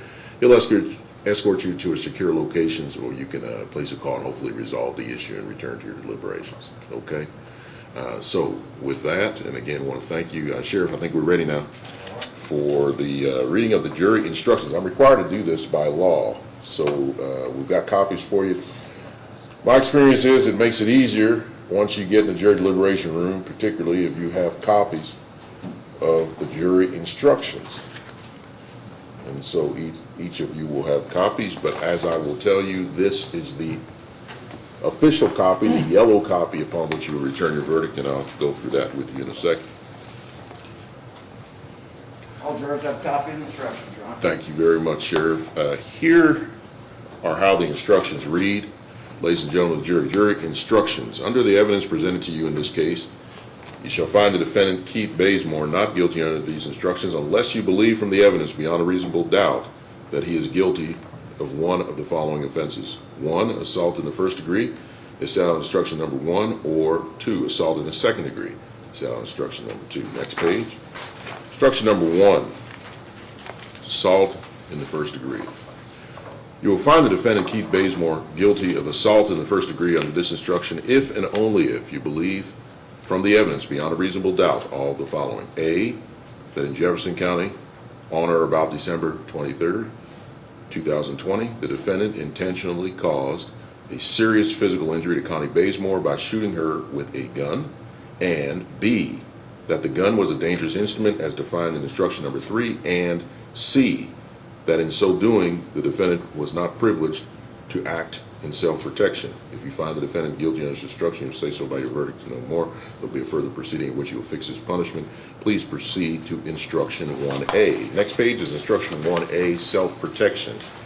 Even though the defendant Keith Basemore might otherwise be guilty of assault in the first degree under instruction number 1, if at the time the defendant shot Connie Basemore, he believed that Connie Basemore was then and there about to use physical force upon him, he was privileged to use such physical force against Connie Basemore as he believed to be necessary in order to protect himself against it, including the right to use deadly physical force in so doing, but only if he believed it to be necessary in order to protect himself from death or serious physical injury at the hands of Connie Basemore. Provided, however, that if you believe from the evidence beyond a reasonable doubt that the defendant was the initial aggressor in the use of physical force, the defense of self-protection is not available to him unless 1A, he did not intentionally intend, that's what it says, he did not intentionally intend to cause death or serious physical injury to Connie Basemore, and his initial physical force was not such that he thereby created and knew he was creating a substantial risk of death or serious physical injury to Connie Basemore, and B, the force returned or threatened by Connie Basemore was such that the defendant believed himself to be in imminent danger of death or serious physical injury. Or 2A, the defendant withdrew from the initial encounter and effectively communicated to Connie Basemore his intent to do so. And, next page, B, Connie Basemore nevertheless continued or threatened the use of physical force against him. Provided, however, is another, that if you believe from the evidence beyond a reasonable doubt that the defendant provoked Connie Basemore to use or attempt to use physical force upon him, and that he did so with the intention of causing death or serious physical injury to Connie Basemore, then the defense of self-protection is not available to him.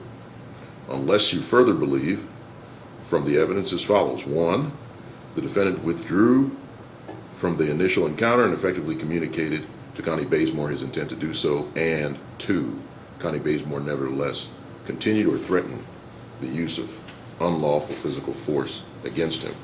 Please proceed to verdict form number 1 to render your verdict on instruction number 1. Next page, you see why you have your copies, all right? It's a lot of language. Verdict under instruction number 1, assault in the first degree. We, the jury, find the defendant Keith Basemore not guilty on instruction number 1, signature of the foreperson, or we, the jury, find the defendant Keith Basemore guilty on instruction number 1, signature of foreperson and the date. Find the defendant not guilty. If you find the defendant not guilty under this instruction, please proceed to instruction number 2. Next page. Instruction number 2, assault in the second degree. If you did not find the defendant guilty on instruction number 1, you will find the defendant Keith Basemore guilty of assault in the second degree under this instruction if and only if you believe from the evidence beyond a reasonable doubt all the following. A, that in Jefferson County on or about December 23rd, 2020, the defendant inflicted an injury upon Connie Basemore by shooting her with a gun, and B, that the gun was a dangerous instrument as defined under instruction number 3, and C, that in so doing, 1, the defendant intentionally caused physical injury to Connie Basemore, or 2, the defendant wantonly caused serious physical injury to Connie Basemore, or 3, the defendant caused serious physical injury to Connie Basemore under the circumstances described in D2 of this instruction. It's okay if you'll just turn it off. Thank you so much. And D1, the defendant was not privileged to act in self-protection, or 2, though otherwise privileged to act in self-protection, the defendant was mistaken in his belief that it was necessary to use physical force against Connie Basemore in self-protection, or in his belief in the degree of force necessary to protect himself, and when the defendant caused serious physical injury to Connie Basemore, he was aware of and consciously disregarded a substantial and unjustifiable risk that he was mistaken in that belief, and that his disregard of that risk constituted a gross deviation from the standard of care that a reasonable person would have observed in the same situation. If you find the defendant guilty on this instruction, you will say so by your verdict and no more. There will be a further proceeding in which you will fix his punishment. Please proceed to instruction 2A. Instruction 2A is the next page. It's self-protection.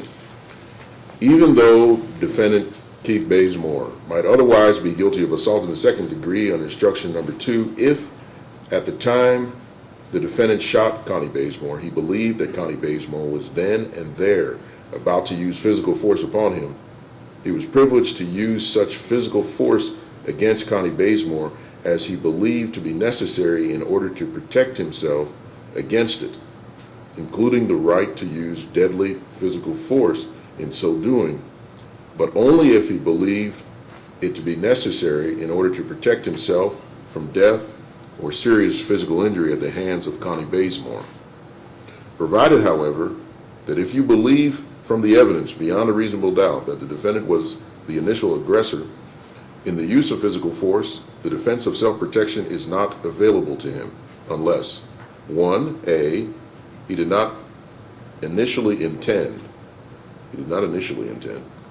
to cause death or serious physical injury to Connie Basemore, and his initial physical force was not such that he thereby created and knew he was creating a substantial risk of death or serious physical injury to Connie Basemore, and B, the force returned or threatened by Connie Basemore was such that the defendant believed himself to be in imminent danger of death or serious physical injury, or 2A, the defendant withdrew from the initial encounter and effectively communicated to Connie Basemore his intent to do so.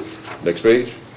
B, Connie Basemore nevertheless continued or threatened the use of physical force against him, provided, however, that if you believe from the evidence beyond a reasonable doubt that the defendant provoked Connie Basemore to use or attempt to use physical force upon him, and that he did so with the intention of causing death or serious physical injury to Connie Basemore, then the defense of self-protection is not available to him unless you further believe from the evidence as follows. 1, the defendant withdrew from the initial encounter and effectively communicated to Connie Basemore his intent to do so, and 2, Connie Basemore nevertheless continued or threatened the use of unlawful physical force against him.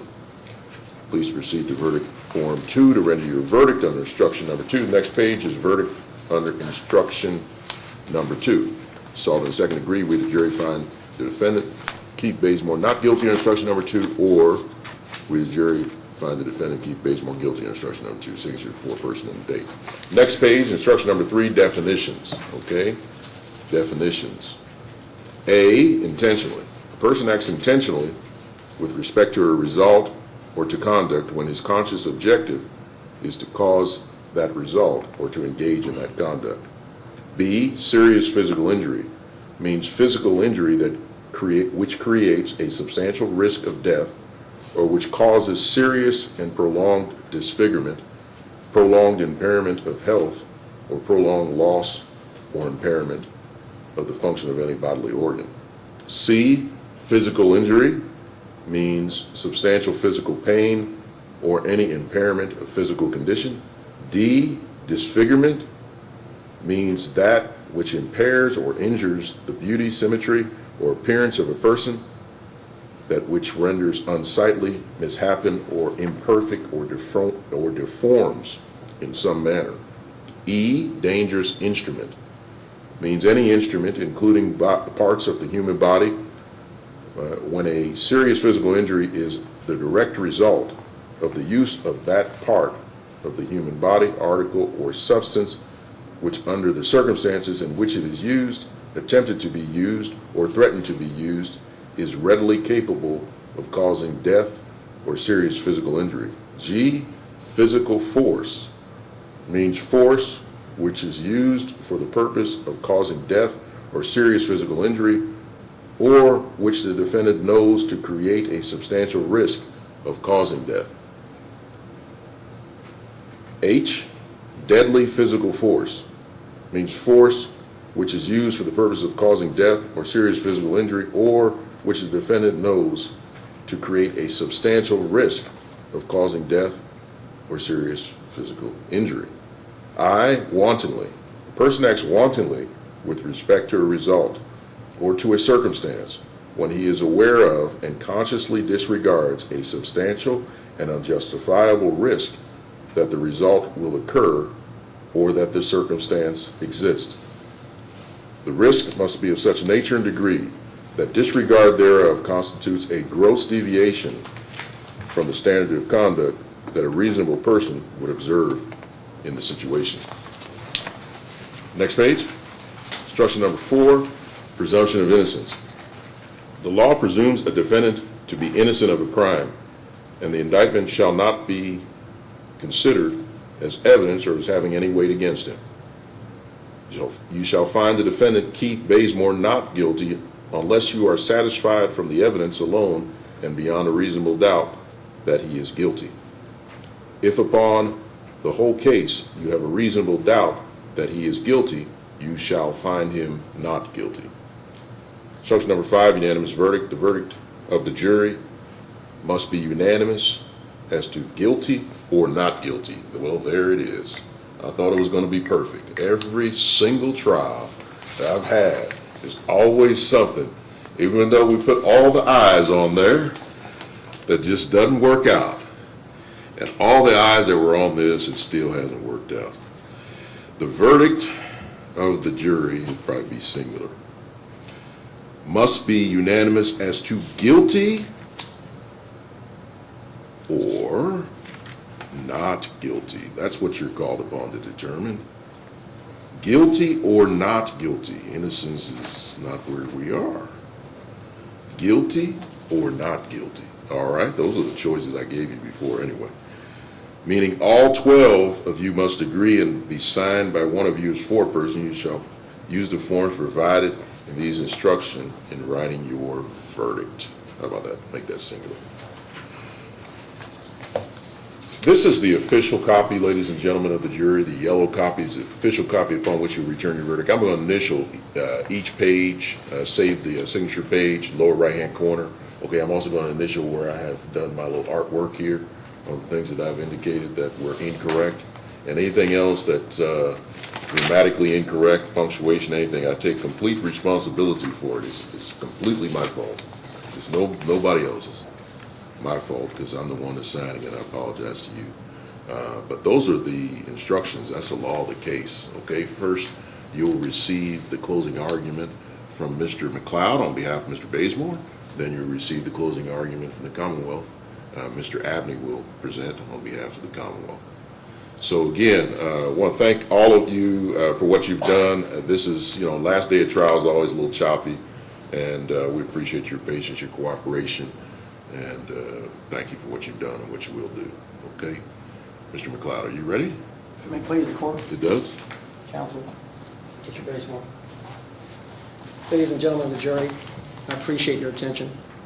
I know it's tough sitting through all this, and I'm getting dragged up to the bench and trying to get evidence in any way I can. I apologize. It slows the trial down. This is the time where I get to address you and tell you what I think. And there's some things that like right up front, I'd like to go over, and that is like, this is not about a card game.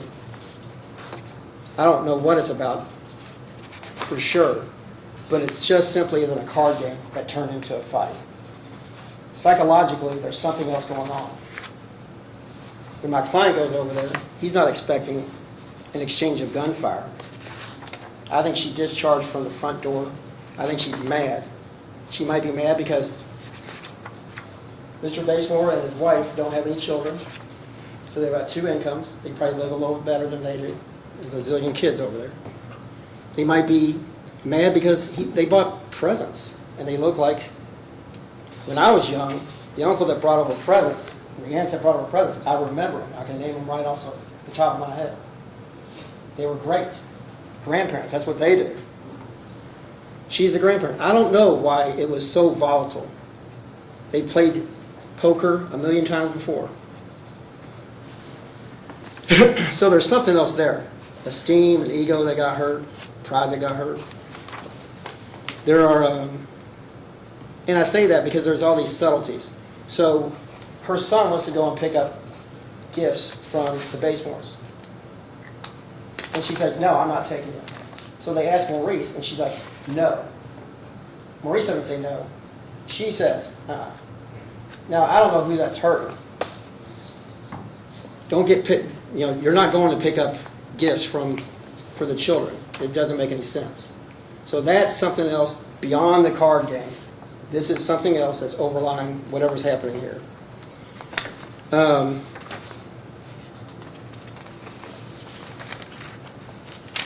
I think you have to take into consideration who's telling the truth. From the very beginning, there's lies and deception on behalf of the prosecuting witnesses. She never mentions there's a gun. And let me just add, and this is what I'm thinking, and I thought this early on. There are 3 casings away from a gun never being there. If those casings go away, then yeah, Miss Basemore can call in, or Miss Pendleton can call in, and she can say she returned fire. But the way the tenor of this case is gone, if there wasn't proof there that she had returned fire, there is no gun. They're not going to follow up. They're not doing anything. But there's casings on the ground, 3. There's more than 3 fired. We know that because even Miss Basemore, Connie Basemore, said that. Now, she also said she got confused when I was talking to her, and she thought I meant clip. I was talking about casings on the ground. And she said, well, I don't know. There's one in the gun, and there's another one I have.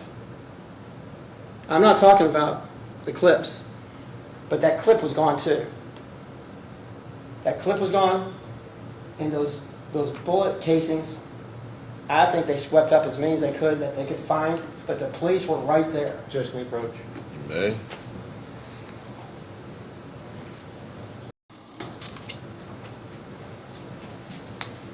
She had mentioned 2 clips. They're both gone. There's one that came into evidence, and that's inside the gun, like she said. We pop it out, and there it is. That gun, and any type of aggressive action on her behalf, almost dissipated. It was almost gone. Why they weren't charged with tampering with physical evidence, I don't know. I also heard he's a convicted felon. That carries 5 to 10 years. Why is he charged with that? He hid the gun. In an active investigation, out of his own mouth. Well, the reason I finally said something, because I think it was going to get bad. I mean, they're going to find that gun. They were going to not leave until they find the gun, until something happens. And he finally said, okay, I'll tell you where it is. But he never admits he did it. He just said he saw where it went. How can you trust what they're saying? Connie Basemore has had a gun for 3 weeks, and she's involved in a shooting. 3 weeks. Now, I don't think you go through a personality test or anything else when you get a gun. If you meet certain criteria, here you go. But there's a demeanor, there's a etiquette to a gun. They're horribly dangerous. You don't point them at people. He stated he doesn't, and I don't think he does, because people take that really serious. But a gun in an impulsive person's hands, when it boils over, they impulsively react because they're so mad. They're so mad. I mean, real mad. Like, I hate you. I never liked you, and I'm never going to like you in the future. Okay, that's kids, like, I hate you. That's trying to find the lowest thread, something that you can really needle and like jam on someone. Let me just tell you, I just don't dislike you. I never have liked you. I never will in the present. And just in case you're thinking, in the future, put that in your head. That's something you say to someone when it's beyond a card game. That's not a penny pot we're talking about. That's someone that is, I don't know what she feels. She's teething over though. She's lashing out. I don't like you. I don't know. Whatever it is, the fact that you took this $1 pot from me that belongs to my son, it doesn't make sense. There's something else there. The fact that you got a nice place. The fact that I lived with you when I was addicted. The fact that you can buy grandchildren stuff. I don't know what it is. The fact that it's all that stuff. The fact I don't like your wife. The fact I don't know. There's something else there. And he's going over there to straighten out what's up. And he's not knowing, he's walking into years and years, whatever it is. I don't know if her and Maurice were having problems. He was walking into a quagmire with an anger that is more than a game. And the reason it goes over because it's like, it can't be the game. What's going on? And listen, these people are acting on it's a very emotional basis.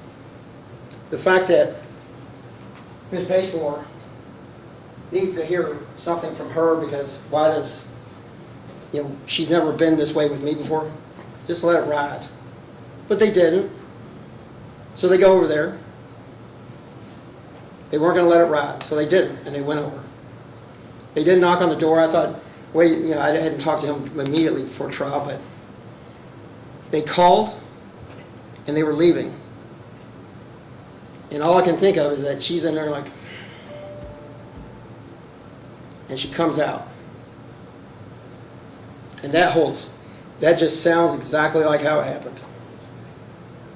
She was coming out because she was sick and done of it. They were going to come over here and interrupt whatever it is they were doing. And when that happened, 3 weeks with the gun, impulsively, you're going to listen to me. Pride is a weird thing. People's egos are an odd thing. But don't think for a minute that it couldn't lead to explosive behavior as such. He was in a position where he didn't have to retreat. It's not someone's front yard. Public property starts as soon as the threshold of the door.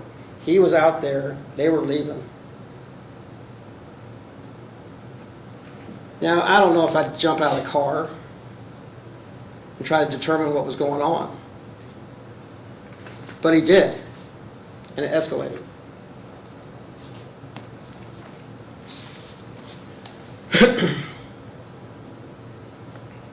He's not responsible for something that was so aberrant.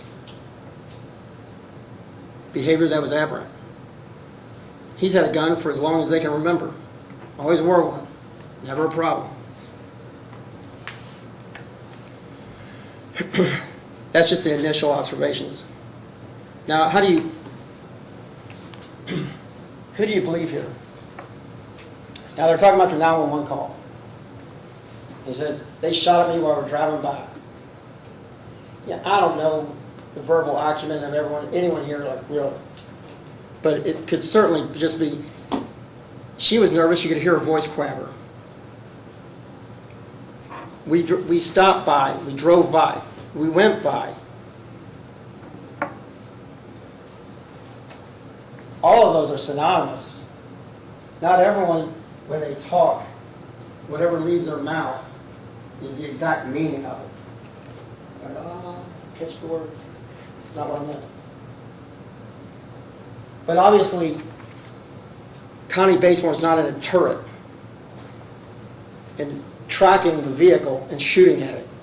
It can't mean that of anything that they mean. It can't mean that she's up there waiting as a sniper or with a machine gun or something. It doesn't make any sense. They stopped by is what they did.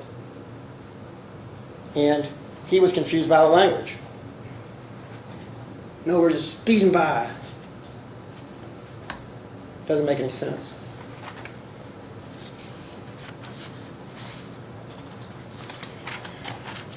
Who hands a gun to someone? And let's just say the detective, you believe that that's what was said. I handed it to an unknown. First of all, she said, I wanted to make sure because I was injured and the gun was right there and I didn't want something to happen to it. So I gave it to an unknown man that just happened to be outside. That doesn't make any sense. Everyone's around, so I handed it to someone I don't know because I didn't want it to be taken by anyone. Why wasn't the officer bouncing on her? What do you mean? Unknown. What? Who? And the way it plays off is that Maurice and the whole crew, because what you heard from their stories is that one just isn't going to talk to police officers. And then when I asked him, he's like, well, I did say something to him. I told him that was my mother that was shot. I was like, okay, well, you didn't further the investigation. You didn't help anything. You didn't know. So that's what he says. And they never really, up until this point, Maurice Caldwell, Mr. Caldwell, was not around. He was in the back. Because, and this is how you know, they always over-explain. Because I don't like to smoke in the house. I was in the back. I didn't see what was happening. Well, now they come in 2 years later. And I have a feeling, just a gut feeling, that they talk about this ad nauseum. I bet there's not a half hour or an hour, who knows, where they're not going over, and that's what happened, blah, blah, blah. Their story became one. It just happens. Yeah, you might be right. When people are talking about their story, and that's why you separate witnesses, but when they live in the same house, I bet you could have turned off Connie mid-sentence and plugged into Maurice and plugged into Rondell, and it would have started almost without losing any type of momentum on the story. They're the same story after 2 years. They don't corroborate. They're the same story. And let me add this. You heard officers testify. I called the lead. The officers, and don't get confused, the officers add nothing to this case. They didn't witness anything. The one thing they did witness is that there's casings, and they're gone, and they're messed up, and there's no gun, but they were fired. So they got to the bottom of that. Because if it wasn't, if they just said, I don't know, who knows, it might have been from another crime scene, then there wouldn't have been a gun. And we would have been sitting here saying, no, you don't get it. They shot out the front door. The officer saw nothing of that. Just those 3 casings. The officer saw nothing of anyone else shooting. You came up, you shot her house up, because that's what she said. She's laying on the ground. He shot the house up. My brother came over, shot the house up. The house was hit, but it wasn't the shot up house, which then I conjure up a car flying by and da-da-da-da. It didn't happen. I think it's, so again, who do you believe? I think it's very easy to believe that Connie's angry. Connie Basemore is angry. And she goes out you have to be pretty angry. If she says she sees a Draco gun, and we can mince words, rifle, gun, rifle, long gun, who cares? I'd rather have a little Glock 43. I'd much rather have that. It's light. He's already shot that thing. It's awkward. And each bullet, a 223 is really going to hurt you. That 9mm is really going to hurt you. It's big. It's a big round. A 223 is the size of a .22 rifle. Very small bullet. It's small. It's got a huge engine, but it's a small projectile. The 9mm is much bigger. The 223, because it's got the big engine, it's fast. And so something smaller going that fast, when Mr. Abney asked if it could kill you, it might kill 2 people. The 223 could probably go through one person and into another, if not through and through. So that's what a 223 does. But that 9mm is not like the little brother that can't fight or something. It's fine. In fact, a lot of officers use it. 40 calibers, 9mm. That close a range, it's just not going to matter.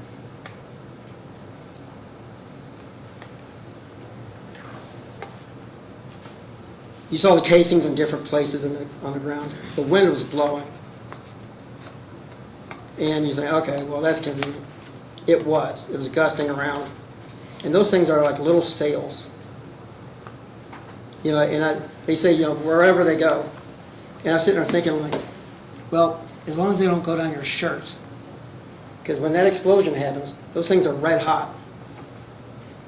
When I was at Fort Bragg, we'd be sitting on the range, and all of a sudden you'd see some, ah! They're not shot by the bullet. The casing's red hot.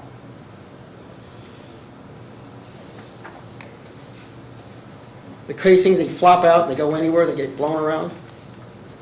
But I think there was at least 6 shots. She says there were. And casings are like an old tire. They just don't go away. You throw a tire somewhere, and if you don't touch it, when you come back in 100 years, that tire will be right there as well. You might have to dig down for it. A casing is no different. Try to bite one. It'll knock out everything that's in its way. They're strong. They withhold an explosion. They're not going anywhere. So when they show up and they have 3, it was tampered with, no doubt. The scene was tampered with. The clip, gone, and they just about got away with it. The only time she says yes, and she's kind of, it's one of those things like, they had the audacity to ask her if she shot. And it's one of those things when someone's so wrong that they kind of get mad at you for asking it, even though they're wrong. Did you shoot it? Yeah, I shot it. So mad, like she's been waiting, like, if you ask this, she's upset that they're calling her out. Just asking, but I'm just asking. Because you never mentioned it. You never mentioned you shot any gun, you had any gun. They backdoored it and they leveraged themselves in. She couldn't get away from it.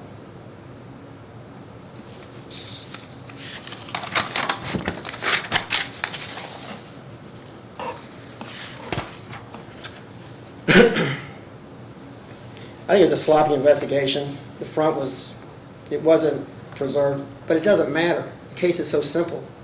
It really is. It's a matter of, it reminds me of Judge Watman. The case of the poker game, or, it's got to be the or, and it is. We're dealing with someone that we don't know why she was so livid. I'm sure y'all picked up on things I didn't, but it's the human game we're dealing with. The human scenario. What was wrong? What was over the top?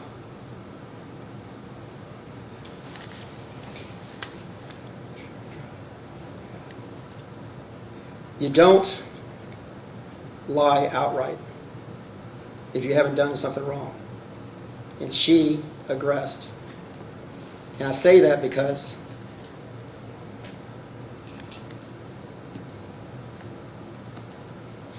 when kids, I've got kids, whenever they're, even when they're wrong, if it's really bad though, like when my son wrecked the car, they tell you everything.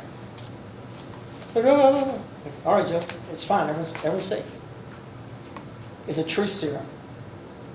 If it is super bad, I'd like to think my son would tell me the truth no matter what. But some people are going to dig in.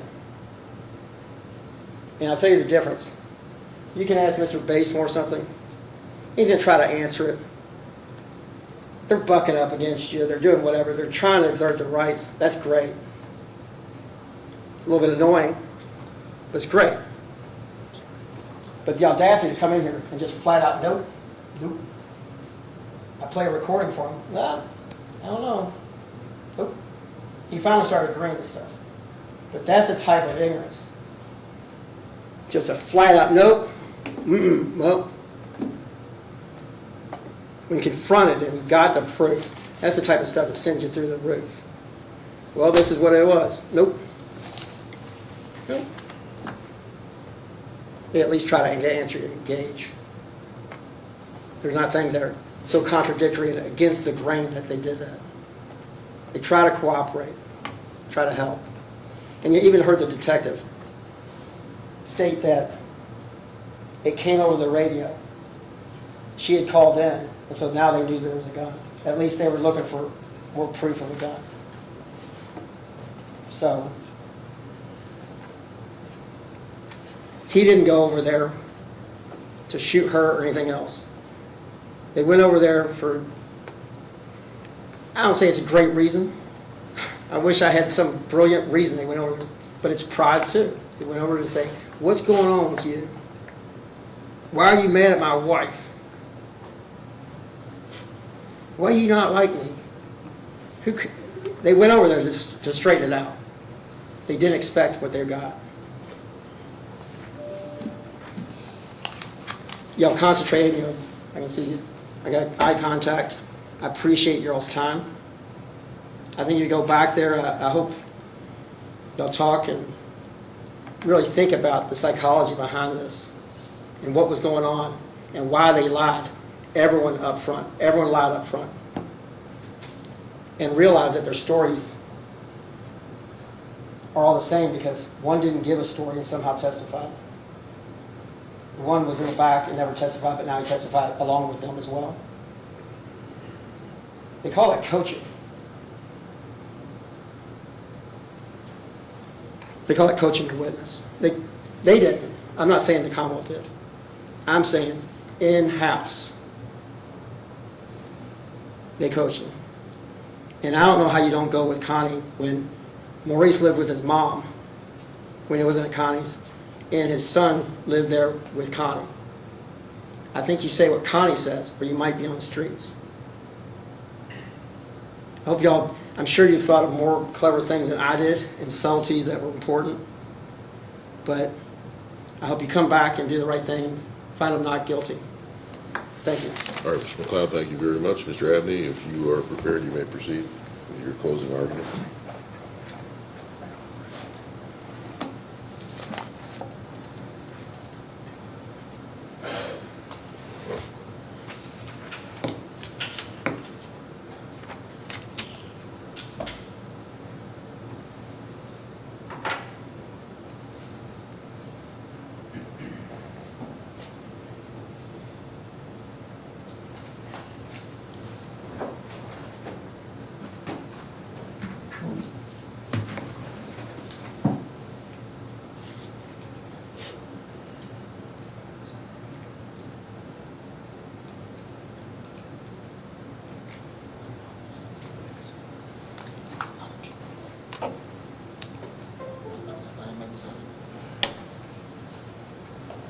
Okay, Your Honor. You may.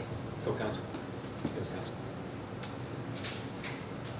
So there are, as far as we can tell, really only 3 reasons that someone might do something like Keith Basemore did in this case. Just 3. And not one of those is self-protection. Not one. Those reasons are to hurt, kill, or terrify. We're here today to talk about hurt. That's what he's charged with, assault in the first degree, intentionally causing a serious physical injury with a weapon. But there is no other reason to shoot a weapon 9 times, a weapon that size 9 times, to bring a weapon to someone else's house and shoot them 9 times, other than hurt, kill, terrify. And he didn't kill her, but he certainly hurt her, and he certainly terrified her, and likely scarred her for the rest of her life. There's no reason to shoot time after time after time after time after time after time after time after time after time. It's kind of important to count that out. There's just so many acts, one after another. Each one of them is wrong. So I think the proof in this case is more than sufficient to deliver her to assault in the first degree. That's what we're going to ask you to do. And I'm going to ask you to hold us to our burden. I embrace it in this case. I think it's really no burden at all with this evidence. With that being said, and please make sure we've proven each of these things, but I think it's worth it to say that there's some things that just aren't really in serious dispute from the defense. It's not been disputed that he's the shooter, that he shot that gun intentionally, that the injuries were caused by these bullets out of his gun, that there was a serious physical injury that was caused, that he was not invited to the house by Connie, that he was armed with this Draco, that he specifically packed it in the vehicle to take it over to the house he was not invited to, that by some accounts it was sitting in his lap as he drove over there. And further confirmed this morning and taken out of all dispute is the idea that Mr. Basemore, when he spoke with Rondell to deliver the Christmas presents, did in fact also have in mind delivering a message. And it's no longer in dispute that part of that message had to do with the life insurance that she carried. The same day that he would shoot at her 9 times, he's talking about life insurance, and that's from his own mouth. It's not in dispute that this vehicle is parked not in a parking spot, but perpendicular to the parking spot so that he can take off in his car. These things could have been in dispute, but they are not in dispute. And there's a lot else that has been confirmed at this point by the defendant and by his wife. So you can take them out of contention and ask yourself, what is really in dispute? And what is in dispute here is whether when he arrived at the apartment, was he standing next to the car and did he let loose with those 9 rounds? Or did she come flying out of her front door, interrupting her preparation of collard greens and decide to try to take his head off? That's what's in dispute. There's really not much else. So what's your starting point? Your starting point has to be what's not in dispute. But even if you set that aside, you didn't have that. What you'd have is rifle casings from an individual who doesn't live there, 9 of them, out in the parking lot. 9mm casings belonging to the gun of the homeowner, and that homeowner's injured. And the defense wants your starting point to be that the man in the parking lot is the victim. I don't think so.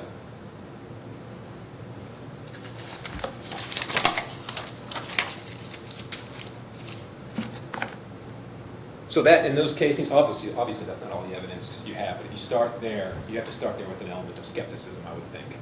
So what you're here to decide is whether this was an act of self-protection, whether it was lawful, whether it was right, and if you can go back and do it again, whether you ought to, and whether it will be legal. We would submit that it would clearly be not. So the defense talked a lot about personalities. I don't think those are unimportant. I think they paint the picture. I do not think that's a good place to start or end. I think it's something to consider. We see it very differently. You can't choose your brother would be a place to start. I think Connie Basemore is probably very familiar with that now. So we only get, in any trial, we only really get a snapshot of people's lives, of relationships. But I think it's clear that this has all the classic signs of a toxic relationship. And I think it's clear that Keith Basemore shows all the classic signs of a toxic element in a relationship. Just for example, this is the kind of guy that when he's not hearing from people that he wants them to, when he's not hearing from people that he wants to ensnare in his relationship, he will bait you to meet with him so he can turn over Christmas presents. When in reality he wants to deliver a message about life insurance and a message about, I don't want you to be, according to him, I don't want you to be part of my life anymore, but according to our witnesses, that he's going to kill you and kill your mom and kill your uncle. That's toxic.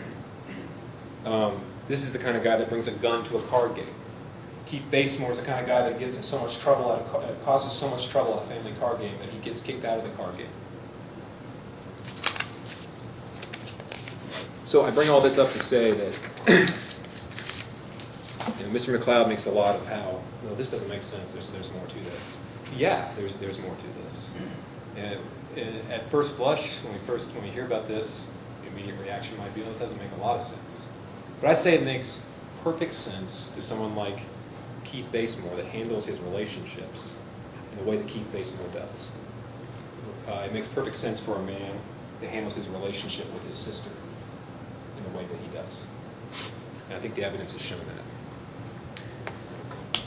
So the personalities, I think, they're what got us here. But really what matters more than anything is just, does the evidence support that he committed this crime and did it happen in the way that Ms. Basemore says it did? And I think it's clear that it does. You can really break the evidence down into basically three different categories. You have witness statements, you have physical evidence, and you have the defense's case. When it comes to witness statements, what we're looking at is how quick were the statements made? How immediate were they? Mr. McLeod talks a lot about that. I think he ought to. I do think that's important. And you also consider how they match with the evidence, how they match with other statements. So I'm going to start with Connie Basemore. Talk about her statements. But before we talk about her statements, I just want to talk about Connie for a second. Because Connie's the reason we're here.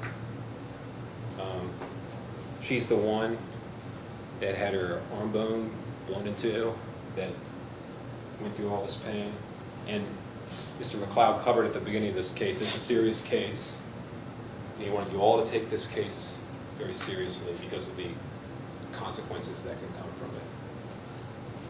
But I'd like you also to consider how, while this case the decision made here might stick with us in one shape or another for the rest of our lives, this event is going to stick with Connie Basemore for the rest of her life. The rest of her life, this event will be in her past. And with it goes the feeling of safety and security in your home. And with it comes the lasting pain and the loss of full use of her arm. So the point is just that this case is serious, but it's serious regardless of the decision you make. When we talk about her statements, though, I want to start with the immediacy, how quickly the statements are made, because I think that's very important. And I would ask you, when you deliberate, you don't have to do this, but you're going to take everything that we've admitted into evidence with you. Review the interview that was entered in the hospital, because I think it should make a big difference. She's lying on her back in a hospital bed. She's having this body cam from Detective Simon. And the scene, and you saw it, is chaotic and loud. There's a man screaming in pain in the background, an unrelated patient. She's alone, doesn't have any family with her. And she is very clearly in a lot of pain. And what I want you to think about when you think about what she says in that statement is how quickly the statement's being made. This is within minutes, moments, an hour of when she's shot. They said that they rushed her over priority. So you know this is taking place very soon. And as I mentioned, it's a difficult and unfamiliar scenario for her. Go through and listen to what she says on that video, because you're going to find that there is so much there that is absolutely identical to everything she said on the stand earlier this week.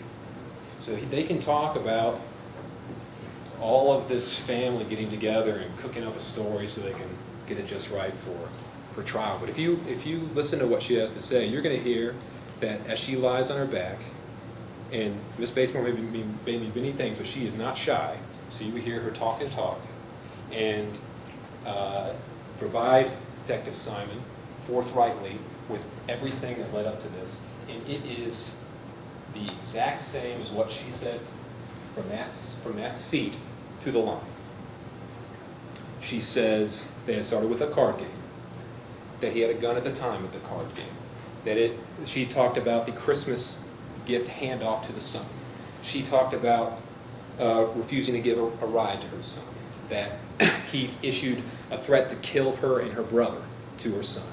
She talked about how she had purchased a gun recently, how the gun was at the house. She talked about how he called with his phone and said, bitch, I'm outside.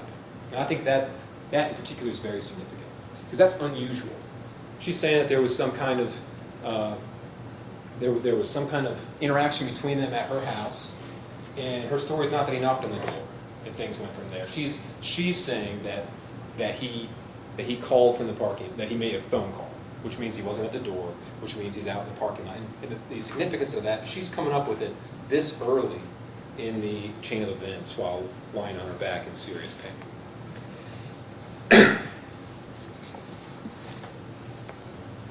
So when the defense says that these things don't make sense, well, I'm sorry if they don't make sense to you, but they've got to be true under these circumstances. How do you come up with these fabrications so quickly that remain true 20 months later on the statement?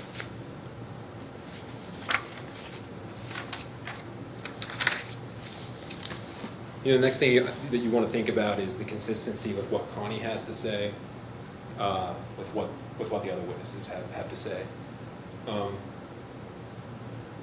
And I think you be the judge, but you think about what she said, Rondell and Maurice, and they really fit together like lock and key. They're testifying separately. Some of them they don't hear each other. Well, they don't hear each other's testimony before they testify, and it's Mr. McLeod's job to point out where they get things wrong. And I don't think we've heard very much of that.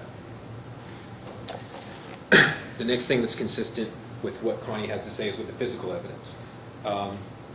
All the shell casings in the parking lot, or in the parking lot, in the garage, in her kitchen, the blood behind the freezer, it goes from the freezer and back out the back door. She says she hid back behind the freezer, and then she got up and went out back, and there's the blood. That's not something she can create, and that's consistent with her story as well.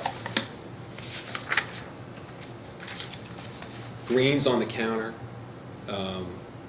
There's no opportunity for her to match her statement to our physical evidence. We don't pour through our investigative file with witnesses. So when she says these things and they happen to match up perfectly with what's in the pictures, that's because it's true. Mark Twain says that if you tell the truth, you don't have to remember anything. I think that's true of Connie Basemore. She has it very easy because she just tells the truth as she remembers it.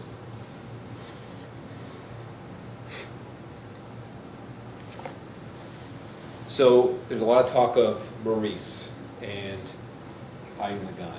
So Maurice is a convicted felon. He testified to. There's some pretty serious consequences for having a gun as a convicted felon under almost every circumstance. And people that are in that situation, they know.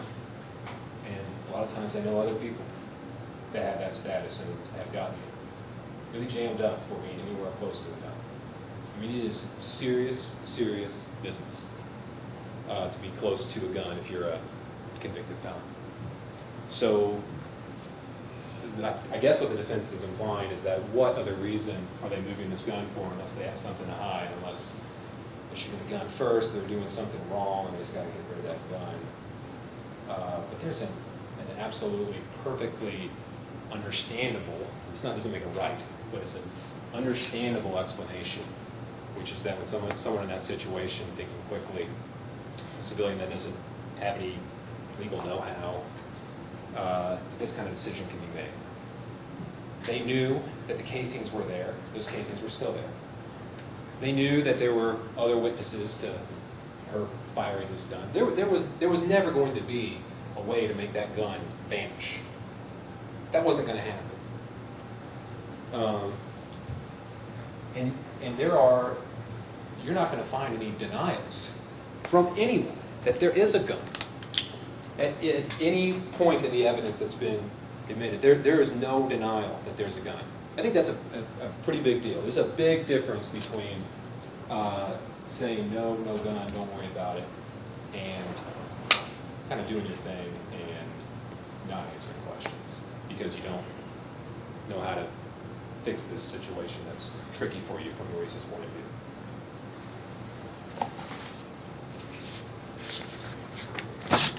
When Connie hands the gun off, put yourself in her shoes. She's got this very serious injury, probably extremely painful, and she's holding a gun in her other hand, something you have to handle very delicately and be very careful with. You can't deal with both things at once, so you're gonna do something with the gun. Are you gonna put it on the ground? Are you gonna put it on the ground right after you've just been shot at 9 times? I think a gun is something that you're gonna want to be particular about. You're not going to want to throw it aside. You want to give it to someone, but you're also not going to want to have it. So she gives it to Maurice. So her actions are perfectly understandable as well. The point of the matter is that this gun does not really matter. Those shell casings were there. They were always going to be discovered. Mr. Basemore's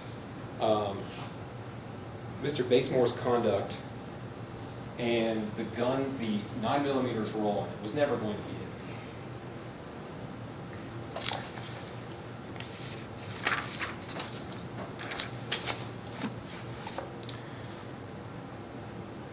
Bottom line, though, is that Miss Basemore's story, beyond its consistency with the evidence in the case, it just makes sense. It's a story that, it doesn't make what was done correct, but it's something that is understandable. You can see it happening. And what do I mean by that? This is not a tale he came over to my house and started shooting, and I don't know why, but will you please just lock him up because I really hurt my arm. This is a story of a relationship, a toxic relationship that develops and escalates over the course of a month.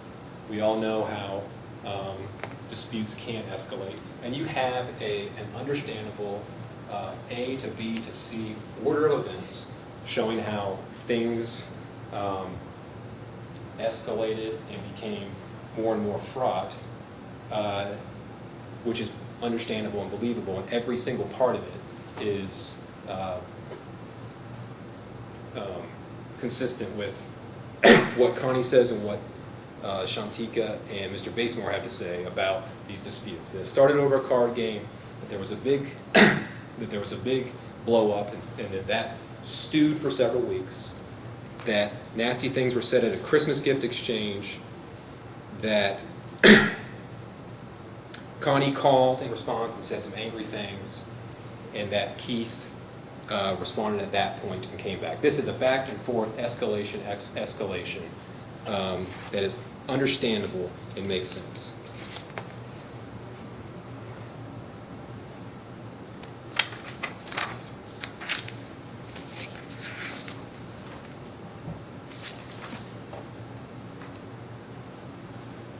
This is the arrangement of the shell casings in the parking lot. These are Connie's shell casings, and these are Mr. Basemore's.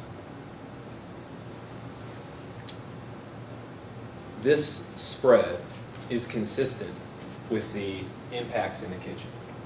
Now, if you think about what Mr. Hughes, Stephen Hughes from KSP had to say, is that the shell casings eject from the right side of the gun and that they travel 1 to 10 feet.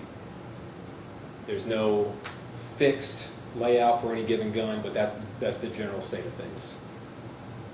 So if Mr. Basemore is firing and his shell casings are going to the right and he's firing toward this door, then this is consistent with him standing near the car as she stated, casings are thrown, and he moves to the right as he shoots. And you can see that in the impact as well. You have the impact in the door frame. This impact in the kitchen.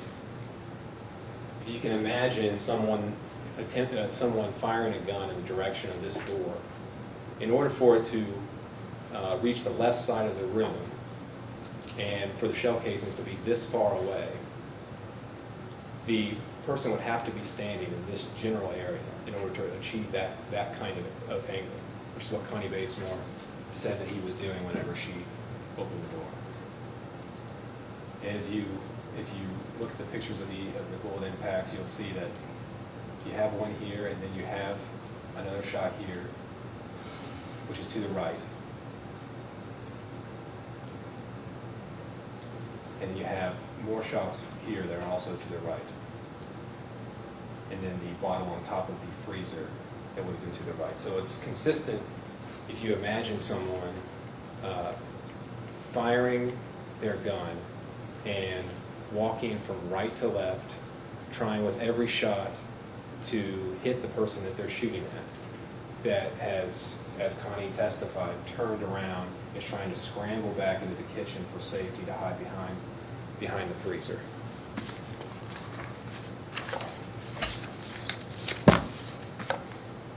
I'm going to talk about this some more later, but another thing I want you to consider really is their story, is the defendant's story and his wife's story, and just how unbelievable it is, how inconsistent it is, how statements that have been made in the past were patently untrue, how they stated on the stand that some of the things they said were untrue at the time. But one of the things that was said was that I asked Mr. Basemore multiple times, as he stood there firing his weapon from the first shot to the last shot, did he move in any direction whatsoever? And he said no, he was stock still. And he also testified that his car was parked right near where this truck is. This signifies the truck that you can see in the photographs. So if he's standing anywhere close to this truck and he's not moving at all, then these bullets are coming in from this angle. If that's the case, it is absolutely impossible to get off these two shots, or to get off this one. And you can see from this picture that those shots are clearly going this direct, going from right to left, so they're clearly coming from his gun. So you know that when he says that he's standing where he was standing, he's not moving, that's untrue. And that's because he wants you to think that he's acting in self-defense, he's getting off a few shots and he's getting out of there, when the reality is much closer to what Connie said, which is that he started shooting, he came over there to shoot, he came over there with that huge gun with those rifle bullets, he started shooting over and over, and he was trying to shoot me, and he did shoot me. And to do so, he had to move and rearrange himself to get off these shots.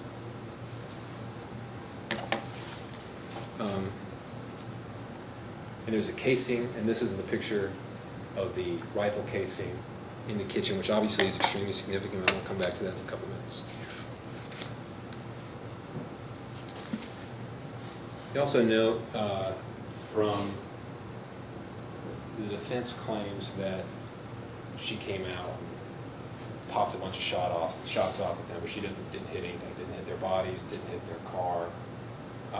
You ask yourself why that is. Probably because the way they're explaining it is not how it happened. You know, you expect someone that comes out like that and is trying to get a shot off as one single purpose is going to make contact with something. I'd say not managing to make any impact with their car with them. That's much more consistent with someone who is trying to cover fire and get back into that kitchen, scramble to safety.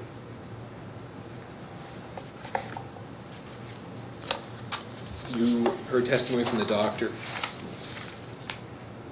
X-ray of her bone severed in half.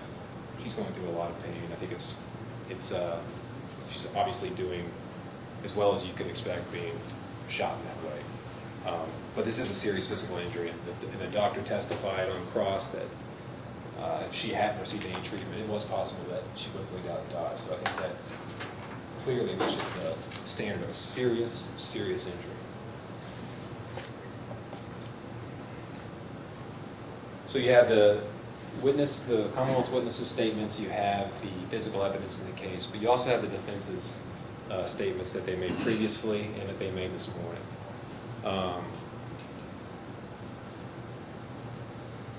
I think the fact that Keith Basemore is making that phone call ought to raise eyebrows from the beginning. And there's just no good reason for that unless you feel like what you did is not right. And you feel like you're going to get in trouble because it's going to become clear that you were not acting in any form of self-defense, that when investigated, it's very possible that you might say the wrong thing and get yourself into more trouble. So what is someone in that situation likely to do? He might ask someone else to make the call for him.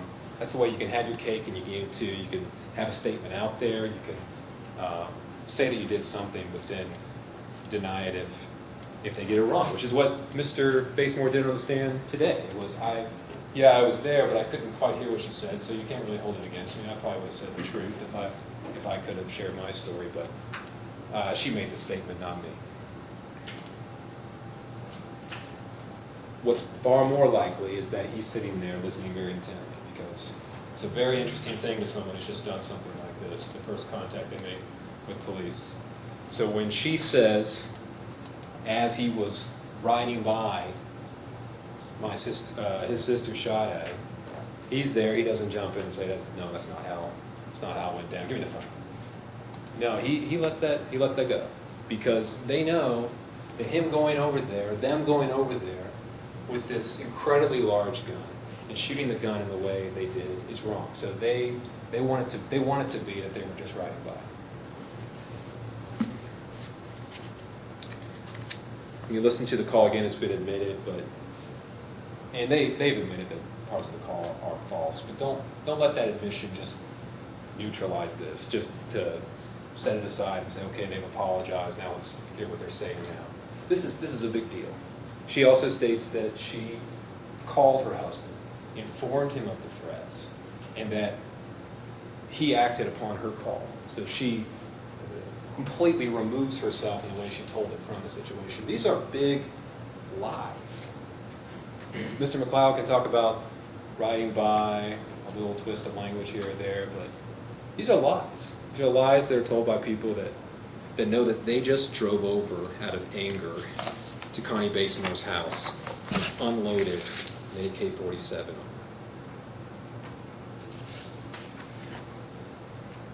You can compare that to what the Connie and Maurice do. I mean, they call 911 immediately.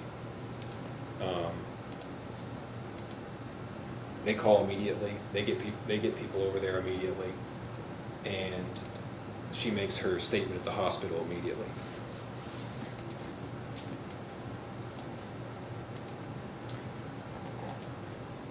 You know that the Commonwealth's onto something when Shantika and Keith's testimony show that they really want to change little facts here and there, because they know that the picture that's drawn supports a purposeful ambush and assault. For example, a card game starts out as not a big deal, and Mr. Cunningham is cross-examining Miss Basemore with Shantika. But then it turns out that it's not the case that it wasn't a big deal. In fact, it led to a threat after the fact. Someone was so upset that they were receiving threats afterward, or a threat. And then when pressed on that, Shantika says, well, actually, it was multiple threats. So the story keeps changing. They state that there was an explosive argument on the phone people are saying absolutely unspeakable and unforgivable things, but that Mr. Basemore really wasn't that mad about it. They're saying these things because they know that what really happened is he got really mad, and just as you might expect someone might do, he packs up his gun and drives over there. That doesn't look good, so now he's not mad, even though you'd expect it to be bad. They start out with saying that, Shantika starts out by saying that they sat in dead silence in that vehicle after this happened. And then then Mr. Basemore admits, well, yeah, we did talk, because of course they talked. And then he says, well, maybe we didn't talk, maybe I was walking around trying to deal with my heart problem.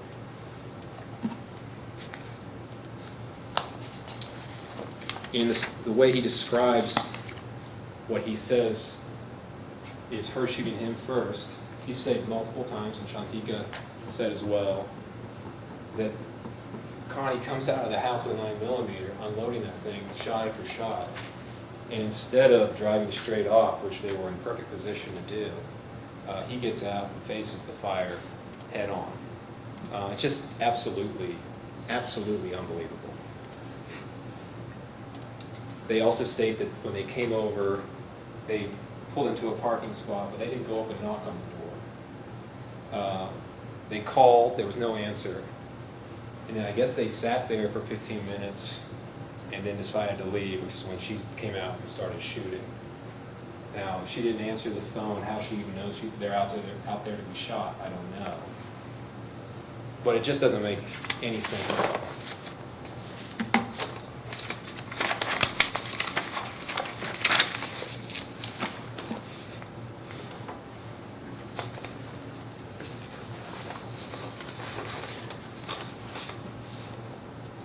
This signifies a rifle shell casing. And you saw this picture of the body cam a moment ago. I think it's near the end here. It's right here. There's a curve here. There's a little lip right here. There is absolutely no way that the wind could have blown this shell casing up here. It's a small little piece of metal. It's not a kite. And it is this far from all of these shell casings. So there is absolutely no way that Mr. Basemore can deny, regardless of what these casings really mean. Did they go straight to the right? Did they go slightly forward? Whatever you think, they generally go, the gun spits them out in a certain direction. And it spit all of these out in this way, and then this one goes all the way up here. Just the one. Far more likely explanation is that Mr. Basemore charged into that kitchen just the way Connie said he did. He got up there and fired another shot through the threshold. It popped out, the casing popped out to the right, hit the door of the wall, and fell right there. That's a much more likely scenario. That's a big deal because there's a big difference between his story, absurd as it is, that she came out blasting, he came out and faced the music of her rain of fire, and then got his gun and started firing back because it was the only thing he could do to save his life and his wife's life. There's a big difference between that and the same story, but then he walked all the way up here. Because the person that is fired on multiple times without any provocation is not going up here. This is where death is. If there's really someone that is flying out of the front door and trying to shoot you whenever you come over. So just ask yourself if that's the physical evidence, and there's nothing you can do about it. Mr. McLeod spent a lot of time and makes a very interesting description of what he thinks these family dynamics are. And that's all well and good, but that's pure, really it's speculation at the end of the day. This is not speculation. This is a piece of metal. There is nothing, no arguing out of this little piece of metal sitting right here. It's there, and there's nothing you can do about it. And that's because he marched up there with that huge gun and shot again, because his aims were to hurt, kill, or terrify. He didn't kill, he definitely terrified, and he certainly maimed and hurt his sister's arm.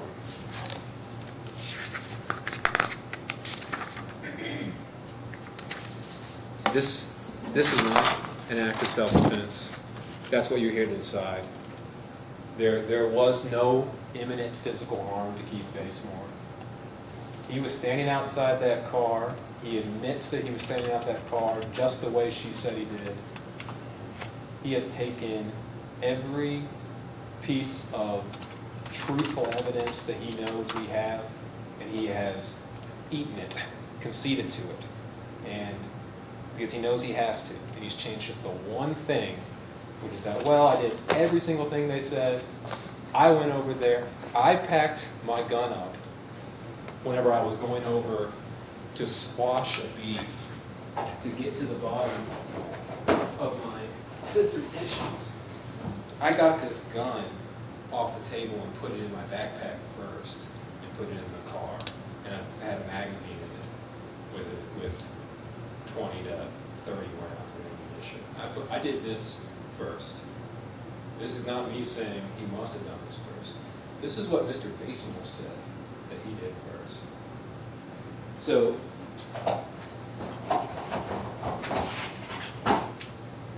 just want to ask yourself, because the bottom line is his intent when he fires that gun.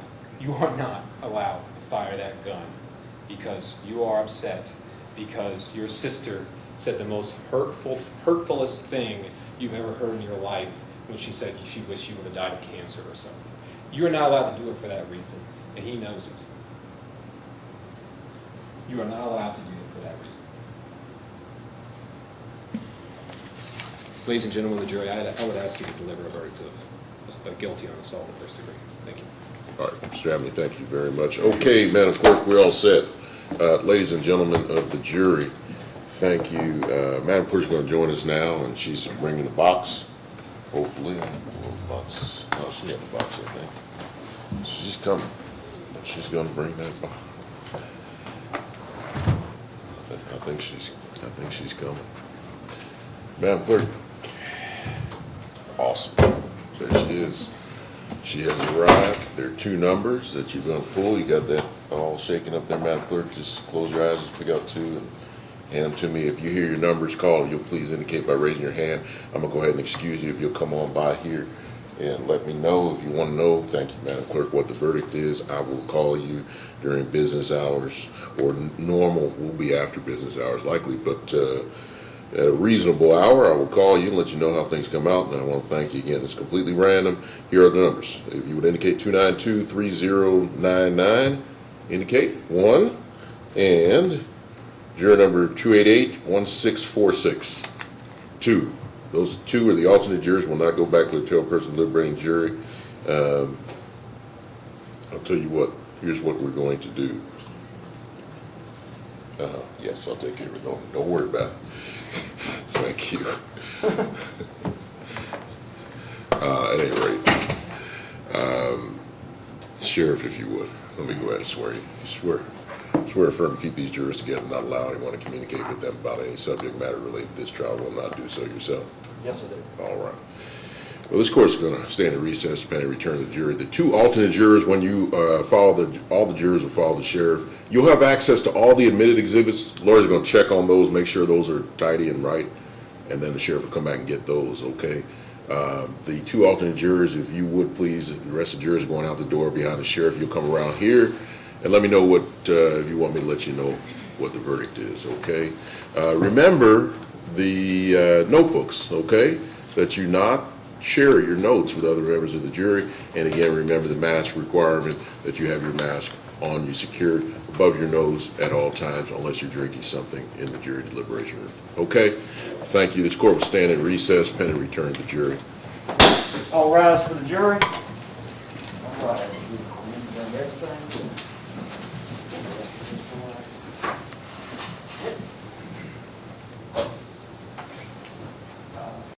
Oh, boy. Oh, my goodness. When is your wife's birthday? Today.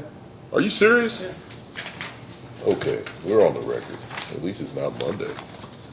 Yeah. Get you out of here. Maybe you want to vote for Monday now, just in case. Yeah, I mean, yeah. right? I mean, you get home at at least there's a chance you get home at a decent hour. Yeah. This is the matter of the Commonwealth versus Keith Basemore, counsel present outside of Mr. Basemore's presence. Do you waive his presence for the purposes of our discussion about how to proceed on penalty? Okay, it's waived. Look, I just want a commitment from you one way or the other, so I can tell the sheriffs, and we can have some certainty going forward. All of our jurors are available to us at last check on Monday, and my well, I'm not going to suggest anything. Here are the options. Either we do penalty everything tonight if it comes back guilty, or we have a penalty if it comes back guilty at some point tonight. Penalty Monday at 1. I say Monday. Monday at 1. Mr. Abney? That's fine with me. It's a waiver of everything that could be claimed. It's going to be Monday at 1 if there is a guilty verdict. Thank you, Sheriff. Appreciate that. Sheriffs, thank you. We're good. All right, going off the record again. You're going to get all that stuff to Sheriff sooner the better, because they're back there talking, deliberating without the benefit of the exhibits. Judge, I'm looking, I've got 3 packets here that don't have, they have a number, they have a sticker on them, but no number yet. They're all stapled together as if they're one exhibit. And they're not? They don't have a number on them yet. The individual numbers? Is there any way you can go, well, this is exhibit 1 through such and such, or on the first page of the, like you admitted them, exhibit, like if you have them in a grouping, it would be on the first page, exhibit 1 through whatever.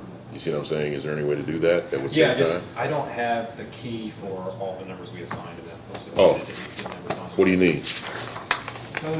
So they would have been the ones we put in through Connie Basemore. I don't know if you have them organized like that at all. Well, I have, yeah. When did Connie Basemore testify? What? Yeah, okay, well then, in that case, I've got a couple of, 2 of these have 15 pictures. One of them has, or 15 items. One of them has 3 items. 15 items, 3 items.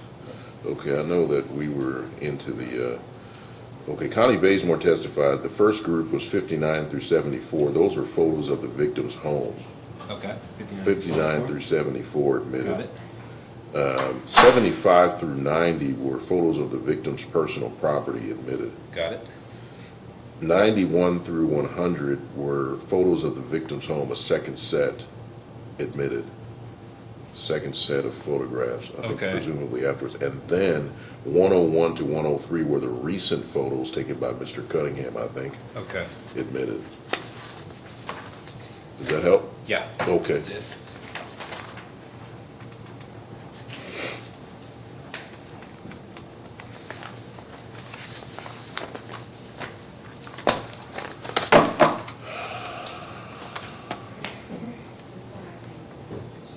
Make sure.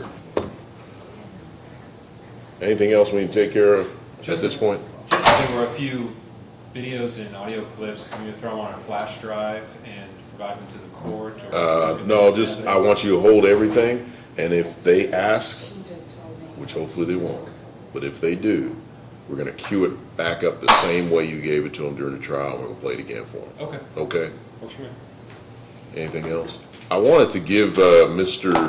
Basemore a little pep talk, because he's doing great, Mr. McLeod, but I don't want him going far, because this is the problem I've been having recently. He lives at Second and York. Can't go too far. He lives at Second and York, even if He's second in York, yeah. I mean, if he has second in York, my jury come back, I'm gonna be waiting for a while. That's what I'm saying. He needs to be within striking distance, within 5-10 minutes of the courthouse. I told him. You told him that? Yeah. You didn't tell him to send him back to York, second in York, right? He can't go home. No, I said even if he went to York. Yeah, his that home would be is a Second. real problem. He'd be in trouble with me if he did He's that. not judge, he's not gonna. Okay, all right. I was They're gonna say, sticking around. because even if he did that, that'd be a major problem. He's gonna be within 5 or 10 minutes of me calling and saying, hey, look, my jury's got a verdict, or we have a question, right? That's what I wanted to talk to him about, face to face. Can you call him? Put him on speakerphone. Put him on I was just speaker. gonna text him. Call him, put him on speaker. Let me talk to him. Let me talk to him. I want him to hear my voice. I want him to understand, because once I tell him something, he's good with it. But I want him to get it straight from me. Is there a reason why you don't want him on speaker? No, Just tell him he's on speaker. I just want to tell him something. I don't mind, I just want. Talk to him ahead of time, before you put him on speaker. Tell him I want him on he's not gonna speaker. say anything. All right. We're on the record. You're on speaker. Huh? Hey, this is Brenda. Right. You're on- So you're they on have to speaker. come in through the Hall of Justice. Okay, thank you. He wants to talk to, Keith. Put Keith on. The judge does. You're on speaker. Come on up. Come put it by the microphone.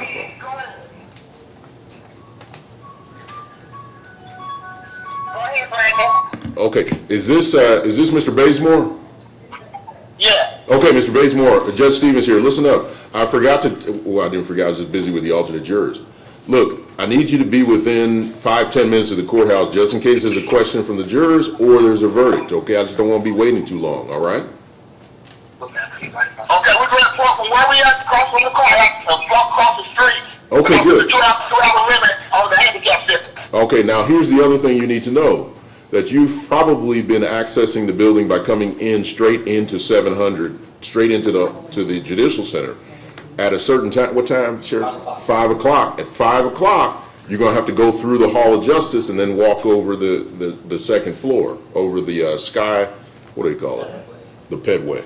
Skyway. The Skyway. Well, Whatever, that thing that goes across from the Hall of Justice. you said 5 o'clock? At 5 o'clock, okay? That's when you're going to be locked out of the Judicial Center. You'll have to get in through the Hall of Justice and walk over the Okay, we'll come back to the building before 5, Judge.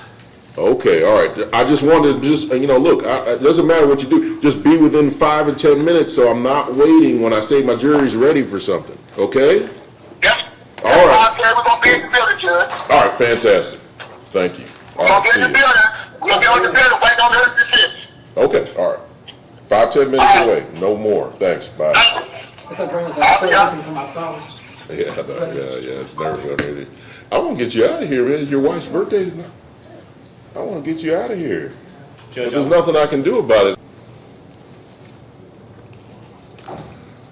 All right, we're back on the record now. I know Mr. McLeod's on his way. Should be here in a second.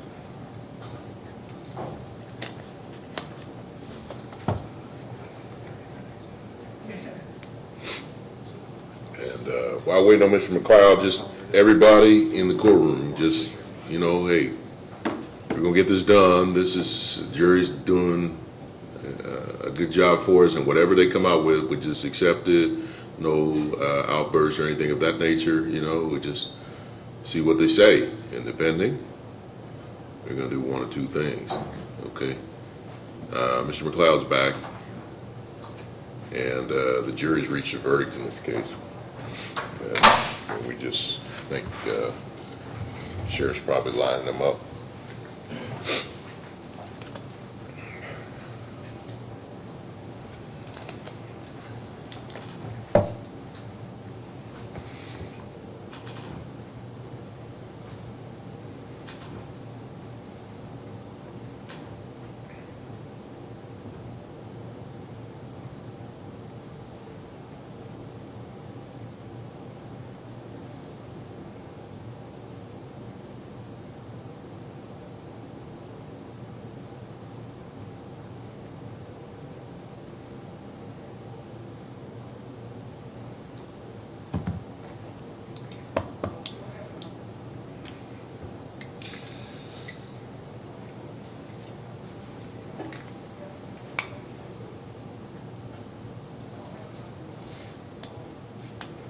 Okay.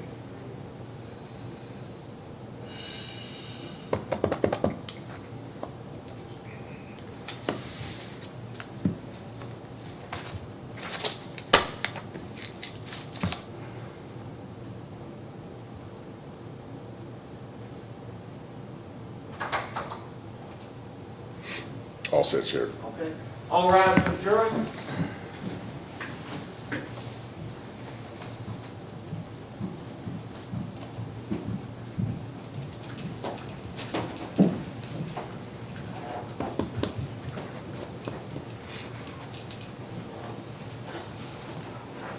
All jurors present, Your Honor. Thank you very much, Sheriff. Everyone, please be seated. Thank you, ladies and gentlemen of the jury.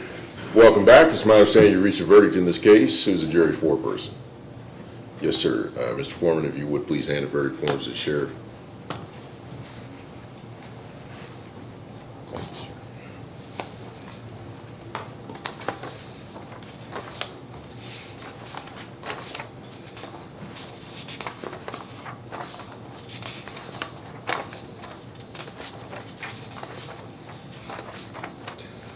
Okay. Mr. Basemore, if you and Mr. McLeod would please rise for the reading of the verdict. The verdict of the jury is as follows. Verdict under instruction number 1, assault in the first degree. We, the jury, find the defendant Keith Basemore not guilty under instruction number 1, signature of the foreperson and the date.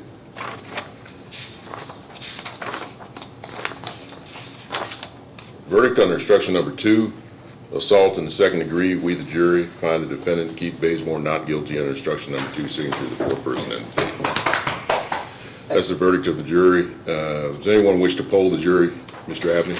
No, Your Honor. All right. Ladies and gentlemen of the jury, thank you for your service on this case. It is complete. There may be things that you have back in the jury deliberation room. You can go back and get those. I'm going to come back there. Thank you for your service and then release you from the case. Okay. Court is adjourned. All rise for the jury.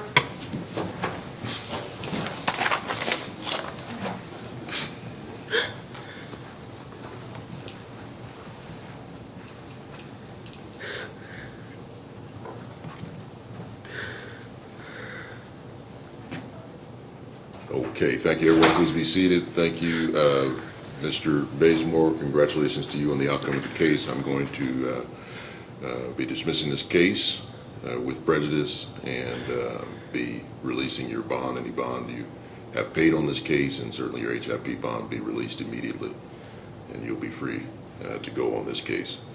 Mr. McLeod, anything further we have to deal with? No, Judge.